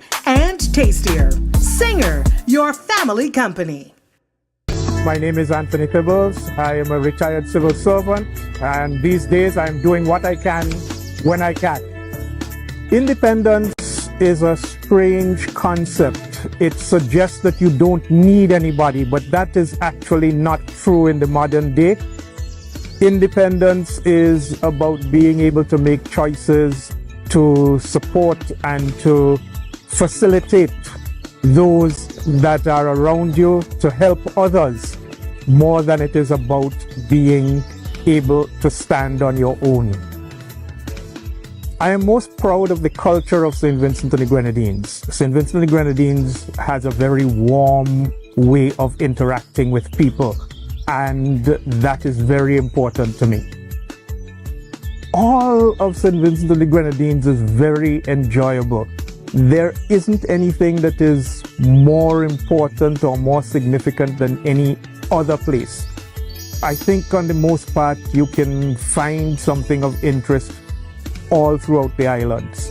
I think one of the things that is particularly enjoyable and unique about St. Vincent is the 9 Morning Festival, and this happens throughout St. Vincent and the Grenadines. And even after we've experienced Beryl, and there is a lot of damage in the southern Grenadines, it is still a space that I think will be enjoyable during the 9 mornings. St. Vincent is a country that is not yet totally commercialized, and therefore it has an authenticity that is unique and very engaging. I usually take in the parade and then I do stuff with the family as is convenient for a particular day. Sometimes it is going to Everything Vinci or some other program that is happening for the day. Sometimes it's the Independence Music Festival. Sometimes it's a Panyard program. There are lots of things that can be enjoyed. To answer a Vincentian who I admire, I would probably choose Chatouillet. I know that's a strange choice, long dead, but he gave his life fighting for the independence of St. Vincent and the Grenadines long before it was a concept to think about.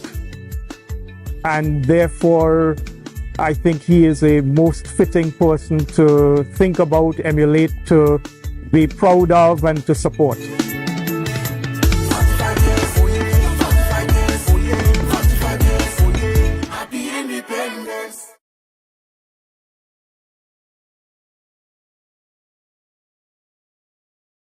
Greetings, everyone, on the 45th anniversary of our national independence. This is always a very special time for us as a nation, as a people. You know, independence, we celebrated in 1979. It's not simply a matter of being an occasion, it's a process in which we are engaged as a people. And there are challenges, some of which we have seen, a lot of them in the last 2 or 3 years. But we have to, in those times of trials, come together and work together to make this country better. I want to wish everybody throughout St. Vincent and the Grenadines a happy independence this year, but also for us to think of how we can make this country better, how we can be better neighbors to one another, how we could serve St. Vincent and the Grenadines so that we make it a better place for our children and that it's there better than we met it. This takes us to think about our own role as we play it going forward and to be constructive, to be productive. So let us all enjoy this day of national independence, but also to think of our duty, our obligation to one another as fellow Vincentians and to future generations. I know we can do it, and let's get it done. Thank you and God bless. Hey St. Vincent, it's your boy Darren Andrews. I just want to take this time to wish you a happy 45th independence.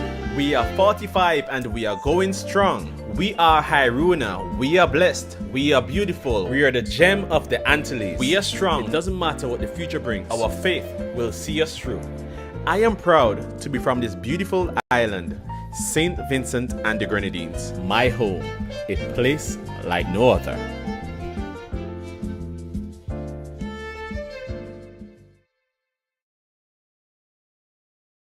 Our nation is born 45 years on. 45 years shows maturity. It shows some strength. It shows some stability. And as a people, I think we have embodied all that and more. We ought to be proud that we have made it thus far as a sovereign nation, charting our own path, and as we can call ourselves now, mature in the game of international relations. St. Vincent and the Grenadines, be proud for our number 45 happy independence. I'm Donnie Collins, wishing you a great day. Use the day to connect, to build, and to create. Have a great day.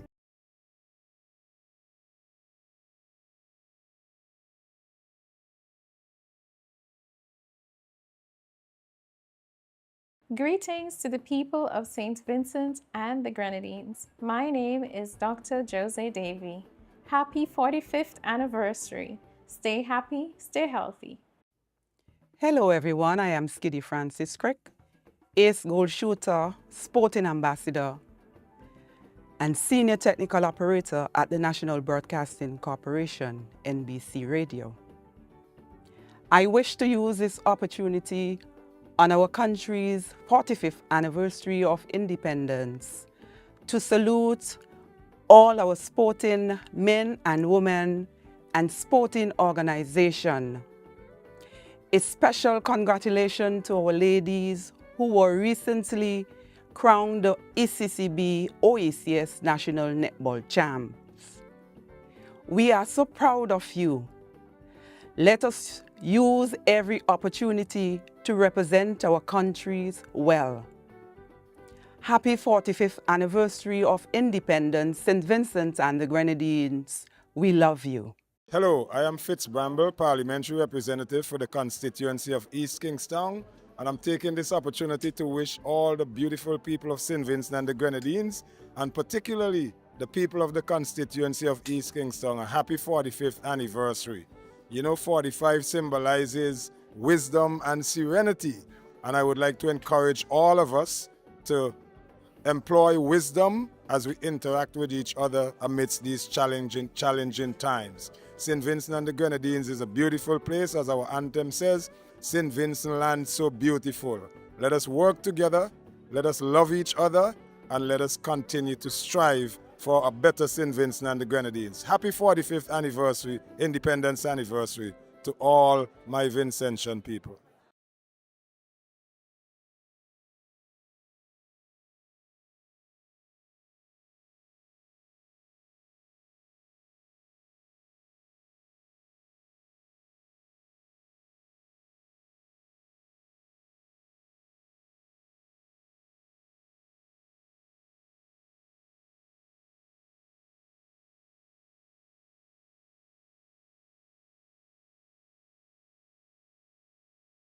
Hi. In the name of the President of the Bolivarian Republic of Venezuela, Nicolás Maduro, the Embassy of the Bolivarian Republic of Venezuela in St. Vincent and the Grenadines want to express gratitude and congratulations to the people of St. Vincent and the Grenadines, and have to say that the people of St. Vincent can count on the people of Venezuela all the time, and also can count on the revolution, of the Bolivarian Revolution.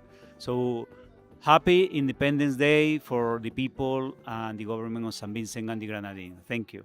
45 years of togetherness, prosperity, and perseverance.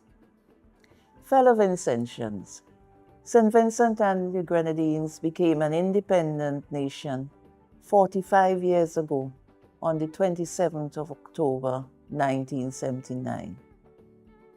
To be an independent nation means that a nation has the right to self-determination through good internal governance with no interference from external powers to influence or control the political processes or civil developments.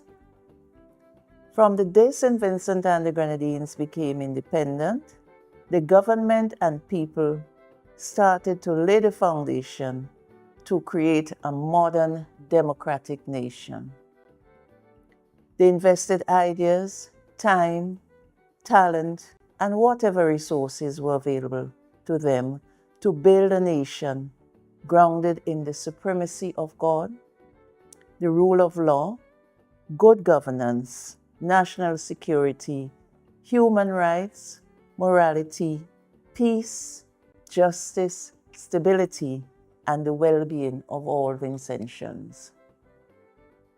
Despite being an independent nation, we have sought necessary assistance from friendly countries whenever the need arose, as all nations do from time to time. Seeking assistance from a friendly nation does not diminish the independence of a nation, but rather it helps to build peaceful and friendly coexistence among nations. If we are to be honest with ourselves, we must admit that we have made magnificent progress in building a better St. Vincent and the Grenadines for ourselves based on the resources available to us. It certainly took the combined effort of our people for us to have made the strides we have made. We were able to put aside our differences, celebrate our heritage and our achievements, and acknowledge that St. Vincent and the Grenadines is ours to protect and care for. We had no difficulty showing kindness to our neighbors, and through our trials and triumphs, we persevered in a spirit of solidarity and togetherness to build a brighter future. The last few years have seen the country having to deal with the effects of two catastrophic events, those being the onset of COVID-19 and the volcanic eruption. Just when we thought the burden of those events had subsided, Hurricane Beryl came and reminded us recently of the unpredictability of nature. Hurricane Beryl left a trail of destruction, which the authorities had to address. When one thinks of the financial burden with which the government was faced within the last 4 years, then one can only imagine the strain that was placed on the Treasury's purse. It will therefore be some time before full rehabilitation is achieved. Fellow Vincentians, Hurricane Beryl reminded us of the stark realities of climate change, brought on by human activities through the greenhouse gas emissions caused by the burning of fossil fuels. It is very unfortunate that the very products, such as fossil fuels, which provide us with a comfortable lifestyle in some respects, at the same time help to cause our destruction. Undoubtedly, we have witnessed a spike in criminal activity, which must be roundly condemned by every patriotic Vincentian. We must get to the root of the cause for such callous disregard for the sanctity of human life. We need to know what is going on in the minds of the perpetrators of such heinous crimes. Certainly, we have to rid ourselves of this scourge in our society. Independence, therefore, does not mean that we are independent of each other. We have to work together and support each other in good times and during adversity. This is done through citizens working closely with the government to overcome challenges and to uphold the values that unite us. However, despite many hardships caused by exogenous forces, on this Independence Day, Vincentians have much to be thankful for. Our tourism industry, which faced many challenges, is now contributing in good measure to the nation's prosperity. The Argyle International Airport has had an increased number of flights weekly, due in part to the redoubling of efforts of persons involved in the industry. The opening of several world-class hotels has created employment for many Vincentians. The revitalization of sports, along with the upgrading of sporting infrastructure, has now opened avenues for sporting personnel to excel. Despite the disruptions brought on by natural events, there is an ongoing development in education. Thus, as an enlightened nation, sharing a common vision, we must not hesitate to promote and implement policies for living and production. Fellow Vincentians, this milestone is a testament to the indomitable spirit of our people, our commitment to progress, peace, and prosperity. Let us honor the sacrifices of those who fought for our freedom and celebrate the vibrant culture, natural beauty, and heritage that define us as Vincentians. In the words of the famous poet, Matt Starking, in togetherness, a nation is made. Togetherness unlocks the potential to a nation united, prosperous, and free. Indeed, we have it in us to come together, shelve even temporarily our differences, and on a more regular basis, put our country first. As we look ahead, may we continue to build a nation grounded in respect, inclusivity, and innovation. Together, we can forge a path of sustainable growth and social harmony for future generations. Mr. Duggan and I wish all Vincentians at home and in the diaspora a happy Independence Day. May God bless our beloved country, St. Vincent and the Grenadines. Hello, St. Vincent and the Grenadines. It's Zeta Stevens, Miss SG 2024. Happy 45th Independence. Independence means to me freedom. Freedom to make our own choices without any sort of interference externally. I'm most proud of the people here in St. Vincent. Us Vincentians were so warm, friendly, resilient people. I'm proud of that. One Vincentian that I admire is Rishan Matthias Brown, because I've seen her in many different roles. She is the past Chief Magistrate. She's also the past Chief Commissioner of the Girl Guiding Association that I'm a past member of. And she's also the past Brown Owl of the Open Brownie Pack. I admire her because she's such a multifaceted woman, and I think that it is so amazing that she's able to manage all of these things as well as being such a family-oriented person. I would like the entire world to know about Bequia. It's a Grenadine island that is very close by, and I think it's so beautiful and offers so many different things. We brag and boast about having the hottest carnival in the Caribbean, so I would definitely like everyone to visit here during our carnival season. When I was younger, I usually celebrated independence with my father. We'd both go up to Dorsetshire Hill to the Joseph Chartier obelisk and view the celebrations that they usually have there with the dancing. Now as an adult, I enjoy going to the Independence Parade.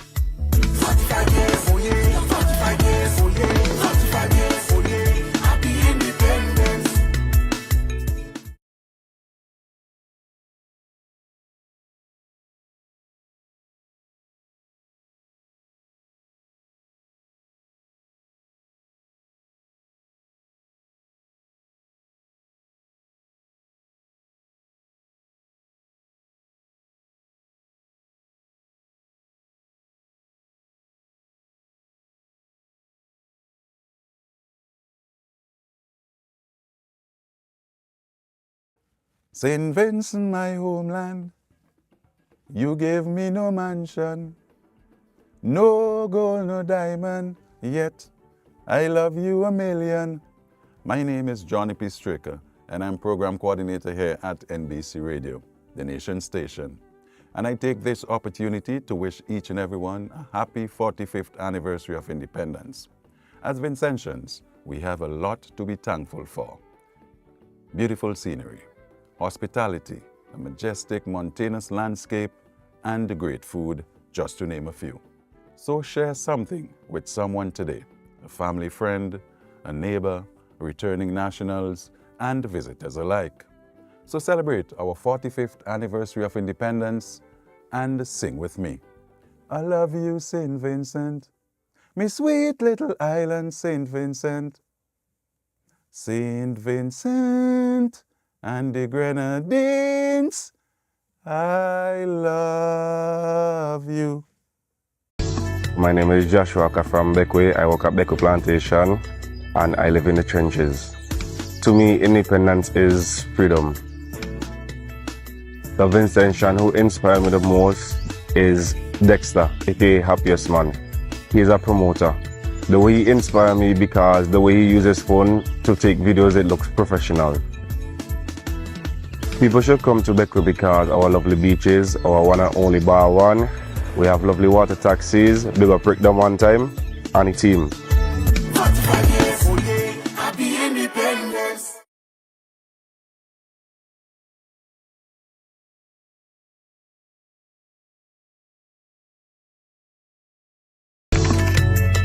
Hi, I'm Zariah Jack and I work as the social media operator and announcer at NBC Radio. Independence means to me freedom and unity.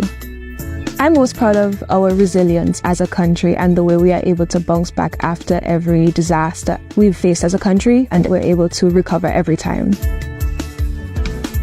I admire Shafiqa Maloney because as an ex-athlete, it's very inspiring to see somebody who's able to start in St. Vincent and then reach the biggest stage that we know in athletic history, which is the Olympics. I think the best time to visit St. Vincent and the Grenadines is in October because we have our parade every year. We have different events such as the Everything Vinci Expo, night market, and we have the bike culture here. We have car shows. It's just a really festive and fun time. I think someone should visit St. Vincent and the Grenadines because it is an untouched beauty. And the people, the ambience, the environment, it's so welcoming, it's so loving. And I think anyone that comes here would genuinely enjoy it. 45 years, oh yeah, happy independence. This year, 2024, we celebrate 45 years of national independence here in St. Vincent and the Grenadines. In my capacity as the Minister of Agriculture, Forestry, Fisheries, Rural Transformation, Industry and Labor, I am celebrating with all Vincentians, and I must make special mention of the farmers, the fishers, the agro-processors, and all the stakeholders in the food production sector here in St. Vincent and the Grenadines. Food sovereignty, food security, and food safety for our nation are critical aspects of our national independence. We continue to grapple with the vagaries of climate change. We are still recovering in some areas in the aftermath of the volcanic eruptions. We will continue to build a resilient food production sector here in St. Vincent and the Grenadines. 45 years and growing stronger. You can look forward for the farmers and the fisher folk of our country to continue to add to the developmental platform here in St. Vincent and the Grenadines. Let us celebrate, let us enjoy this moment, let us reflect, and let us prepare for the journey that is ahead of us. May God richly bless all of us. Thank you. Well, so one of the most favorite times of the year for me is celebrating independence, the independence of St. Vincent and the Grenadines on the 27th of October.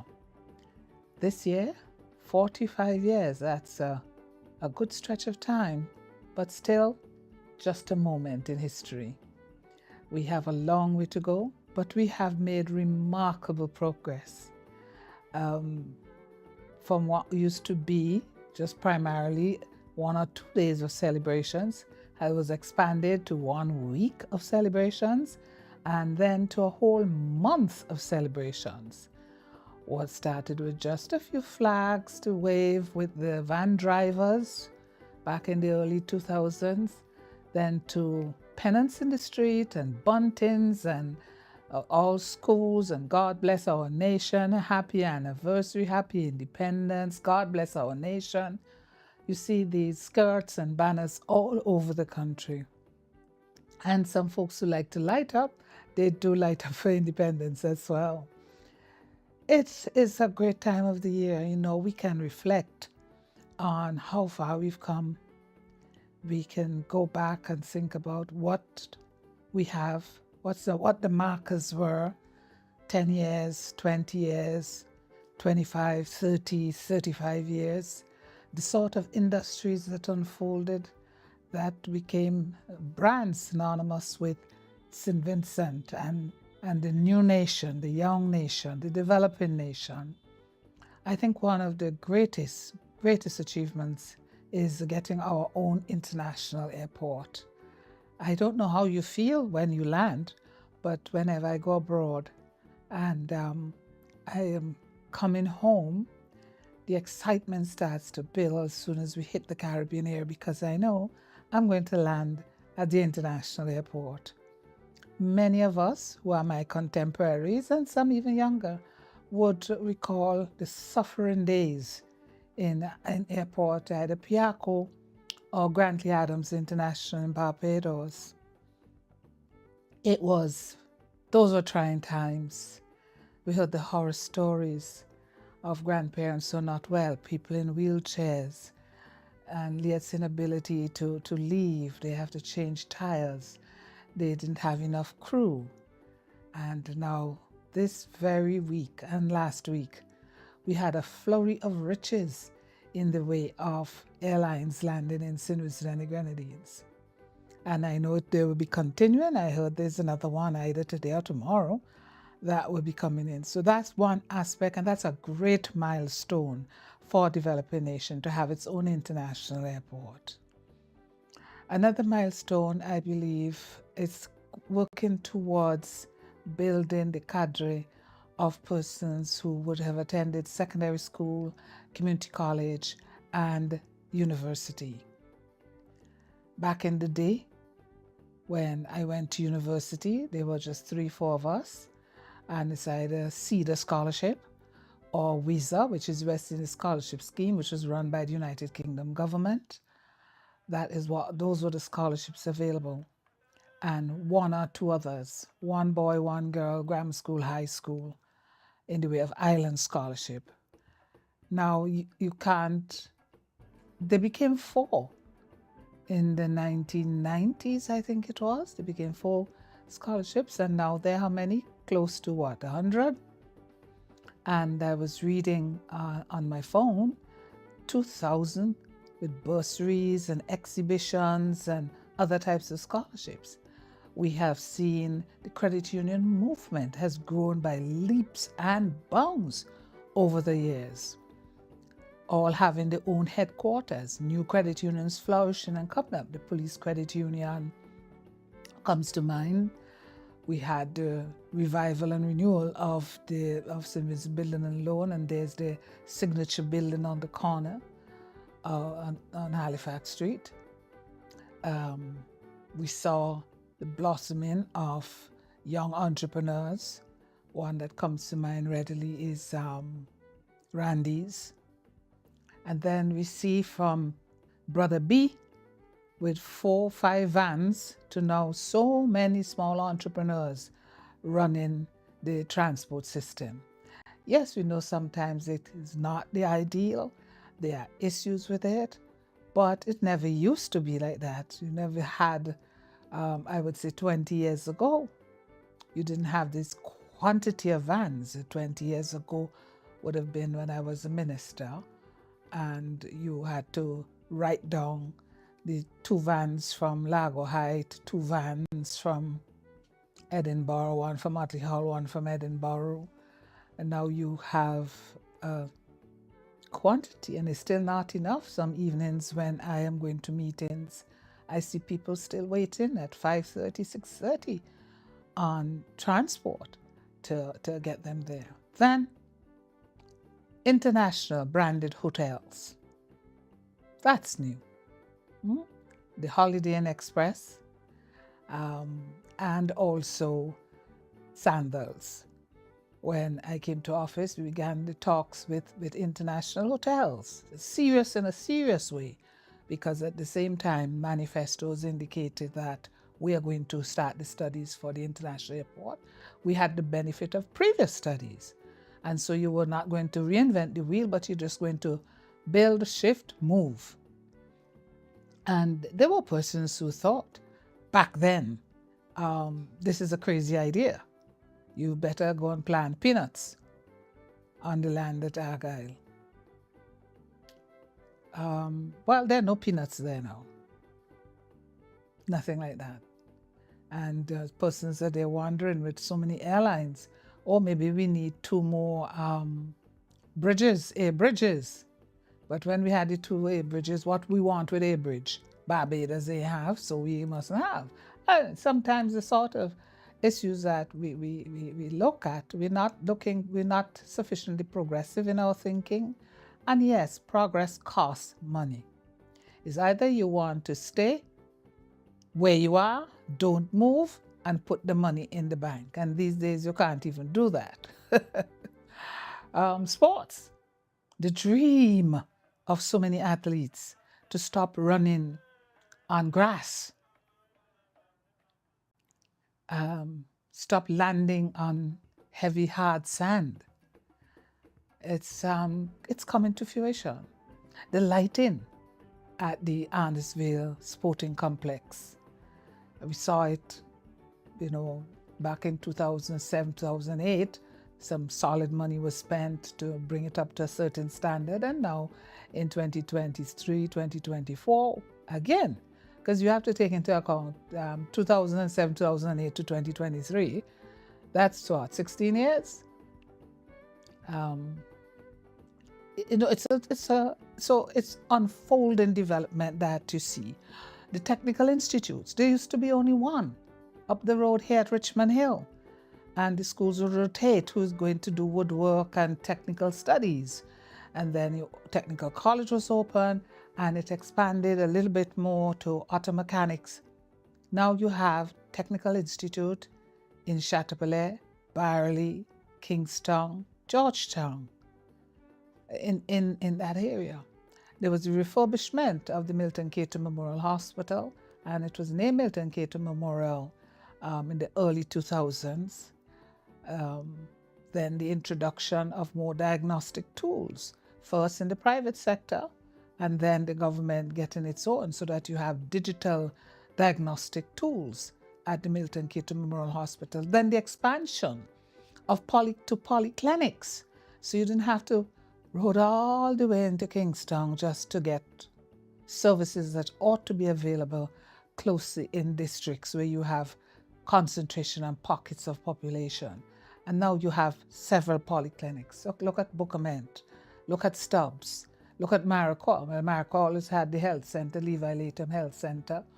We inherited that in this century, and now look at it. There has been progress. Mind you, we have the tendency to say, well, yes, government's supposed to provide that. Yes, government's supposed to provide. Just think about what you're supposed to do for yourself, and you don't succeed in doing it in one year or the other year or the other year. And government has to think on a much broader and a deeper basis than an individual will have to think. So we have seen progress in the development in sports, in education, in the health services, the modern medical in Georgetown, where you went beyond having CT service to MRI service, to systems for dialysis, to systems for chemotherapy, that people are coming from overseas to do chemotherapy in St. Vincent. And the expansion of the World Pediatric Project at Milton Cato Memorial Hospital, where the government feels that Milton Cato can become like a family hospital, of course, along with the services for, dental care and hypertension and diabetics, and then continue with emergency services. But the more complex operations, orthopedics and major surgery and so on, will now be at the new Arnesville Medical Acute Care Referral Hospital. The groundbreaking will be shortly. And I think as many Vincentians as possible should go there so that you could say you witnessed the groundbreaking, just like how it felt when hundreds and thousands of Vincentians turned out for the groundbreaking at Argyle and for the official opening of the airport when the first Liat flight landed at AIA. And just the other day we were saying, look like we're running out of space because they now have to use other space for ticketing offices because of the number of airlines that are coming into the country. And so airlift, when we were crying that we'll have to take as the people say, a belly and make boat after Liat was no longer in the air, and we were crying for connection and connectivity within the Southern Caribbean in particular. And now we have, what should we say again, another basket of riches. Winair coming from the Northern Caribbean, then Sunair, then now you will have the third one, that the three of them that are coming in, and Liat returning with limited flights per week, but other people are also doing flights per week. So we have to look at these measurements. Schools, when we came to office, I'm talking about the Unity Labour Party government, there was a huge hue and cry about the state and condition of many of the schools. And we saw a miraculous transformation in the refurbishment of many primary schools and some work done on the secondary schools. Now again, 20 years later, you have to rethink that because of having done the diagnostic study and having the support services. And our President Governor General, she was the one that spearheaded the diagnostics in education as Chief Education Officer, and she continued when she was Cabinet Secretary, in looking at why you have what's the drop-off, what's the reason for some children not being as literate as they should be for their age and for that particular cohort. And those diagnostic studies have informed the government as to what is required. The teaching of foreign languages at primary school, the return of the Performing Arts Festival. So in this upcoming 45th year, we seriously will be given the contemplation that is required for the National Performing Arts Center because of the expansion, with the port being completed next year, the freeing up of land for the expansion of the city, and to include more urban services and more community services. The movement as well of cultural services into the cultural hubs outside of the capital city. There's so much that has happened in the last 20 years and across the 45 years of independence. More manufacturing, and what is pleasing as well is the evolution in the agricultural agro products and things like cosmetics that a lot of young ladies are into, doing a lot of natural products. A whole heap of products using turmeric, volcanic ash, cocoa, vanilla and coconut, cucumber, all these things that are being used for the creation of the spa services and other health services. So there is so much that has happened. I spoke about education, health, sports, air services, air transportation. We still have unfinished work, yes, to continue to build, see what can happen with sea transportation, because we are shipping a lot of food. We are encouraging young people.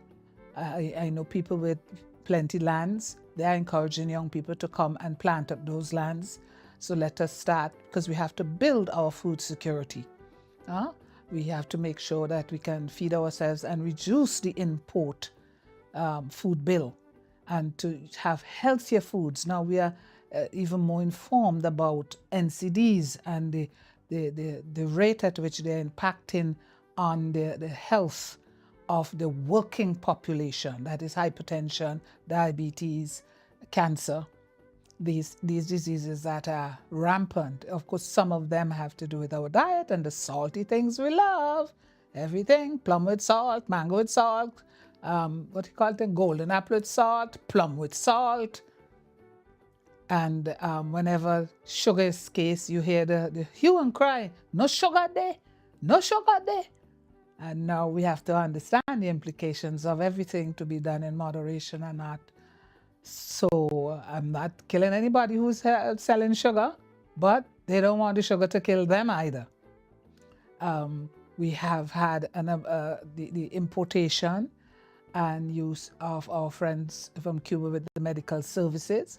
We have now a whole range of medical services we did not have at the turn of this century, which would have been the last 25 years that we're looking back on. We have in ophthalmology, in cosmetic surgery, in orthopedics. So we have those services. And we have to remember that it is part of the network in the Caribbean. It is something called the Cuba CARICOM initiative. And we will get the services we need.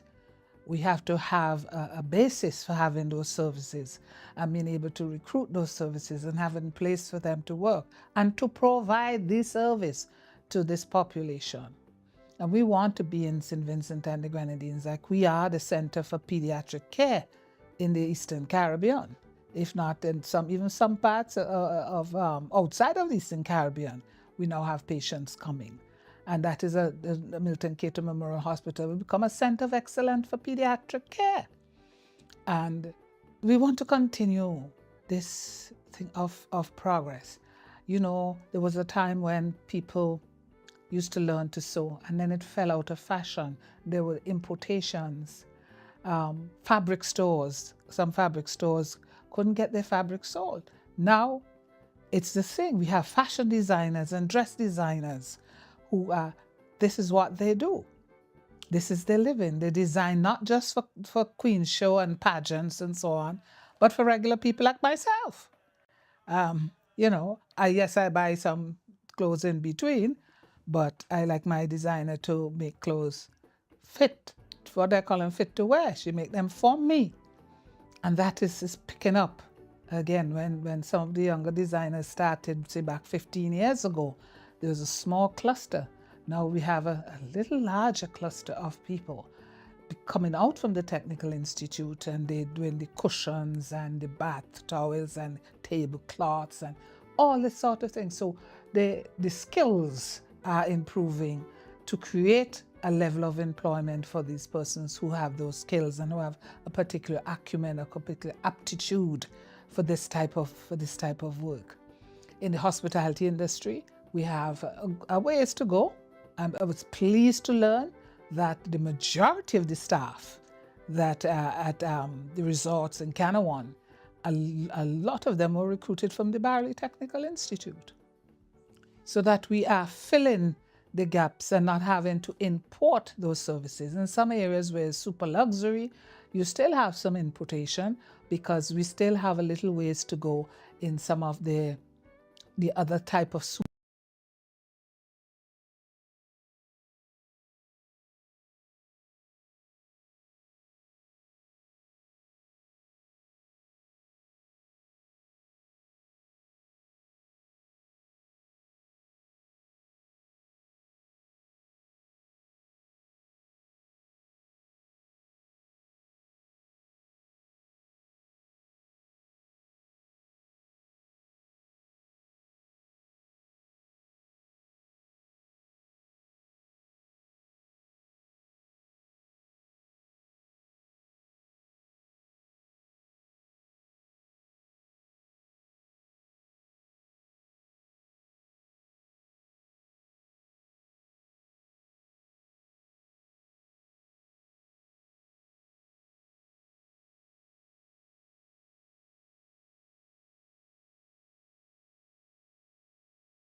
to create a level of employment for these persons who have those skills and who have a particular acumen, a particular aptitude for this type of work. In the hospitality industry, we have a ways to go. I was pleased to learn that the majority of the staff that at the resorts in Canawan, a lot of them were recruited from the Barley Technical Institute, so that we are filling the gaps and not having to import those services. In some areas where it's super luxury, you still have some importation because we still have a little ways to go in some of the other type of super services, the top services. But we are coming along. We are not being left behind. Let's take now the leisure services that are part of the tourism product. The kayaking, the kite surfing, all that is picking up because you're getting more people, and the people who come in, they want to have fun. They come for vacation to have fun. They want to, more people are into doing tours to see what nature has blessed us with. And this is a multi-favored destination. You can get whatever you want in St. Vincent and the Grenadines through our tourism industry and its related services, hospitality services. So we spoke about hospitality and the technical institutes in agriculture. I often hear people say agriculture dead in St. Vincent. I don't know. I am asking myself, but I am seeing on the same Facebook a lot of young farmers, and they are growing what we would call the new crops, the squash and all those other things that they're growing. And it is remarkable when I see the number of young people who have greenhouses and hothouses and what they're doing. Look at the sea moss farming that was being done in Union Island, and I know some is being done in Beckway.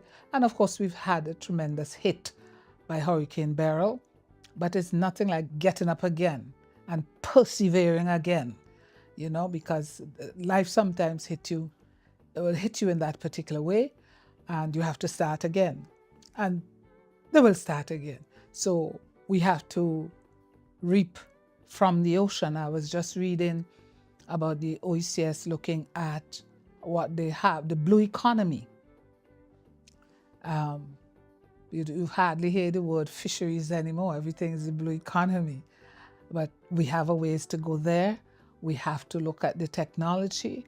It's not just getting the boats, the trawlers coming in to bring in the fish and the quantities that we need, but there's a little industrial base that has started in Calico, and we have to make sure that we have enough harvest and farming of those types of products that are being packaged and there for export, and the farmlands that can be converted. A lot of them who used to have bananas, well, you know what has happened with that.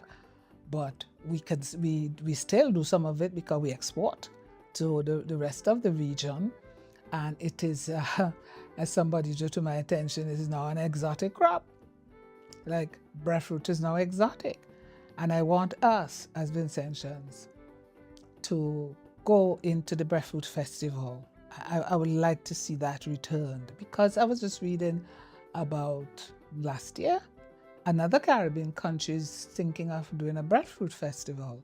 And I say, look at that. We're going to say that this particular country has a breadfruit festival. What did we do with ours? I remember there was a pilot project of a rum festival, and I was so pleased to see our tourism office in London at the London Rum Festival. As you know, we have rums in St. Vincent that are award-winning rums, and a lot of those awards were granted during this particular period, where we have gone from nice rum to award-winning rum manufactured in St. Vincent. It is overwhelming, the number of A+s and the number of 100% grades that we can give ourselves as a nation. And in the music industry, we have seen a blossoming and blooming of young artists coming through. We're seeing them it's not just going to be Carnival, Christmas, but throughout the year, the hotels would want entertainment. I remember when I used to be preaching that. I know that some people are saying, but I can't make a living from that. but some people are making a living from it. Yes, it may not be as fully as you would wish, but the industry is opening up and growing. We have local hotels that are expanding, like Hotel Alexandrina. We've had Beachcombers expanding, and we have to expand to meet the needs. With airlines coming and bringing people, long ago people used to come home and stay at home. Now some people say, well, I'll come home, leave my suitcase, but I want to spend a weekend at a such and such a hotel because I want to taste the hospitality. I want to feel that I have sampled what St. Vincent is providing for visitors, not because I'm a Vinci. I want to be there as well.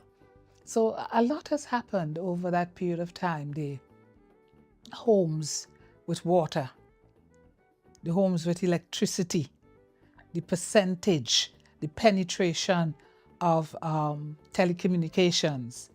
Even though we all have worries every now and then in relation to that, but as consumers, we also need to be a little more, instead of cursing each other on the phone about it, we are not activist enough with the providers.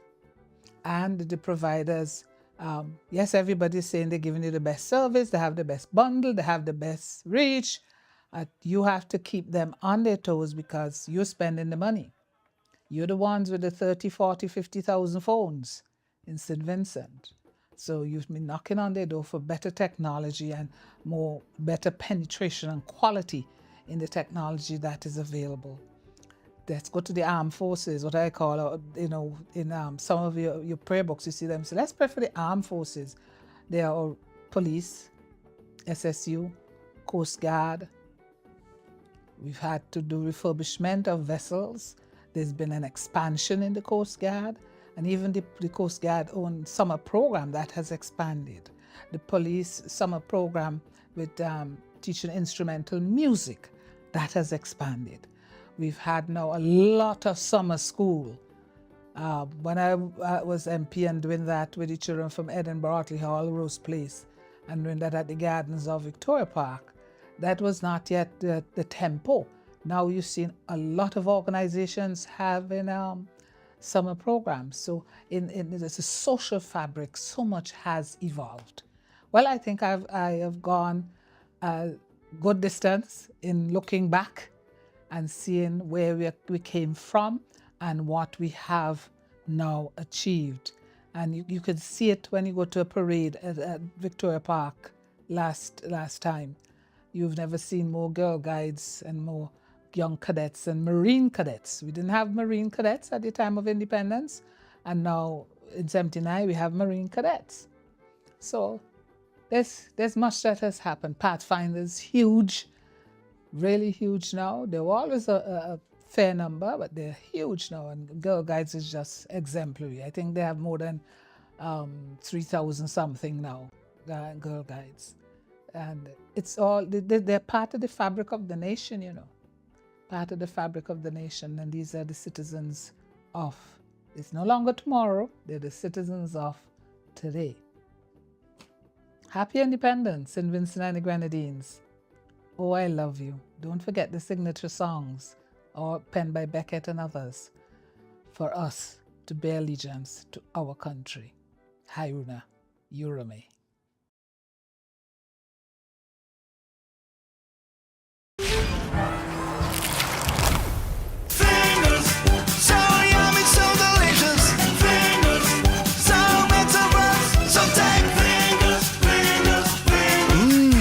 KFC's unique flavor is so irresistible, it's impossible not to lick your fingers.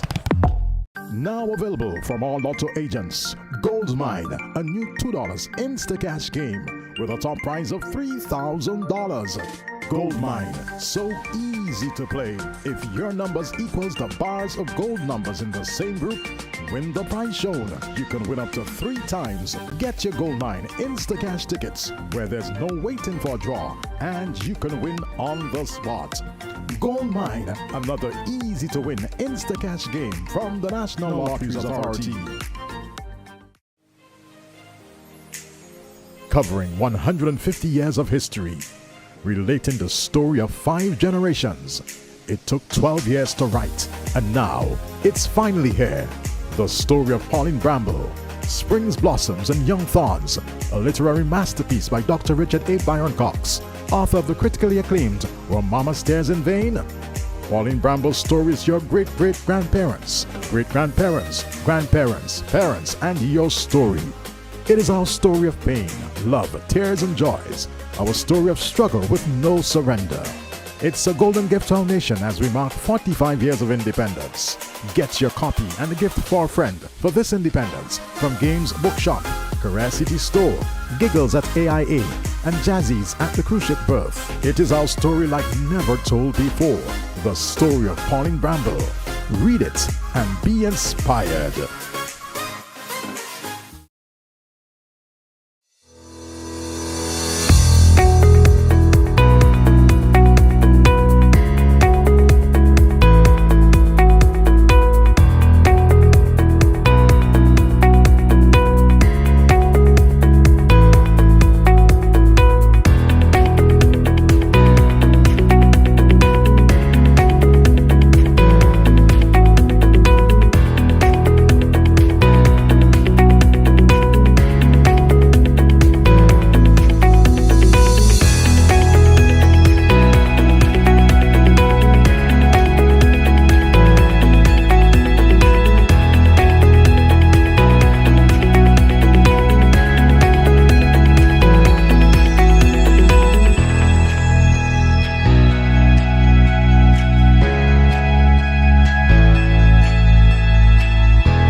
For a healthier way to enjoy your favorite fried foods, starting at just $343, discover the magic of the West Point air fryers, available only at Singer. With West Point air fryers, you can enjoy crispy fries, golden chicken wings, and all your favorite meals with no oil and no mess. It's quick, it's easy, and best of all, it's healthier for you and your family. Say goodbye to greasy splatters and messy cleanups. West Point's rapid air technology gives you that perfect crispy finish every time without sacrificing any of the flavor you love. Choose from one of 3 amazing products, all with large capacities, easy cleaning, and guilt-free cooking. And now, for the month of October, to celebrate 45 years of independence in St. Vincent and the Grenadines, we're offering a 15% discount on all air fryers. Don't miss out on this limited time offer. Hurry to Singer today and grab your West Point air fryer and make your favorite meals healthier and tastier.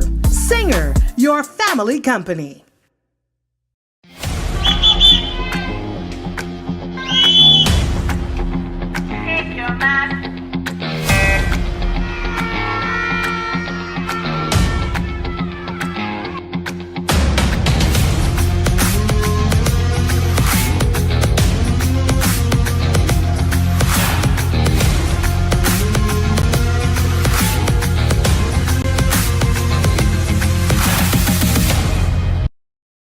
Looking for a healthier way to enjoy your favorite fried foods? Starting at just $343, discover the magic of the West Point air fryers, available only at Singer. With West Point air fryers, you can enjoy crispy fries, golden chicken wings, and all your favorite meals with no oil and no mess. It's quick, it's easy, and best of all, it's healthier for you and your family. Say goodbye to greasy splatters and messy cleanups. West Point's rapid air technology gives you that perfect crispy finish every time without sacrificing any of the flavor you love. Choose from one of 3 amazing products, all with large capacities, easy cleaning, and guilt-free cooking. And now, for the month of October, to celebrate 45 years of independence in St. Vincent and the Grenadines, we're offering a 15% discount on all air fryers. Don't miss out on this limited time offer. Hurry to Singer today and grab your West Point air fryer and make your favorite meals healthier and tastier. Singer, your family company. Whoa, whoa, whoa, St. Vincent and the Grenadines. Right now I'm proud to be open for business. Whoa, whoa, whoa, so make sure it's on your wish list. Blue, yellow and green, right now is team. From the mountains to the seas, we had split in unity. 45 years and we proud of who we be. From the mainland straight down to the Grenadines, I say it's alone. Through the trial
Take a deep breath.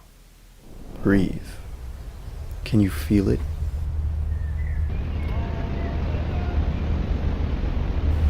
The air in your lungs. The essence and spirit of life in the air.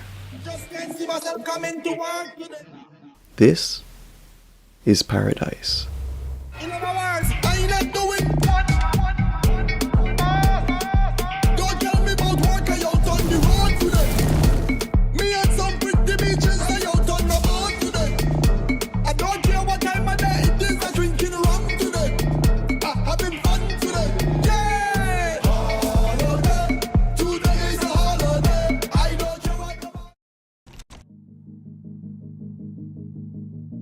Take a deep breath. Breathe. Can you feel it?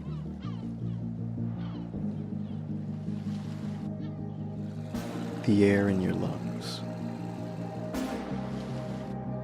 The essence and spirit of life in the air.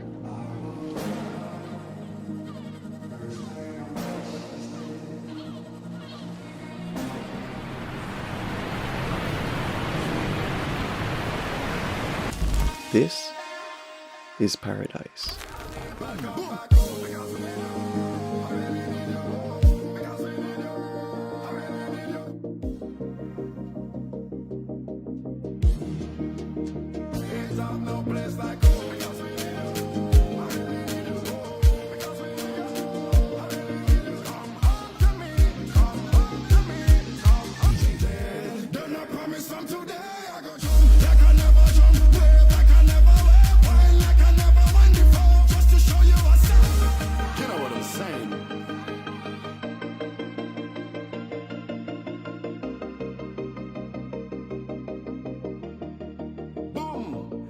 I will never let you down.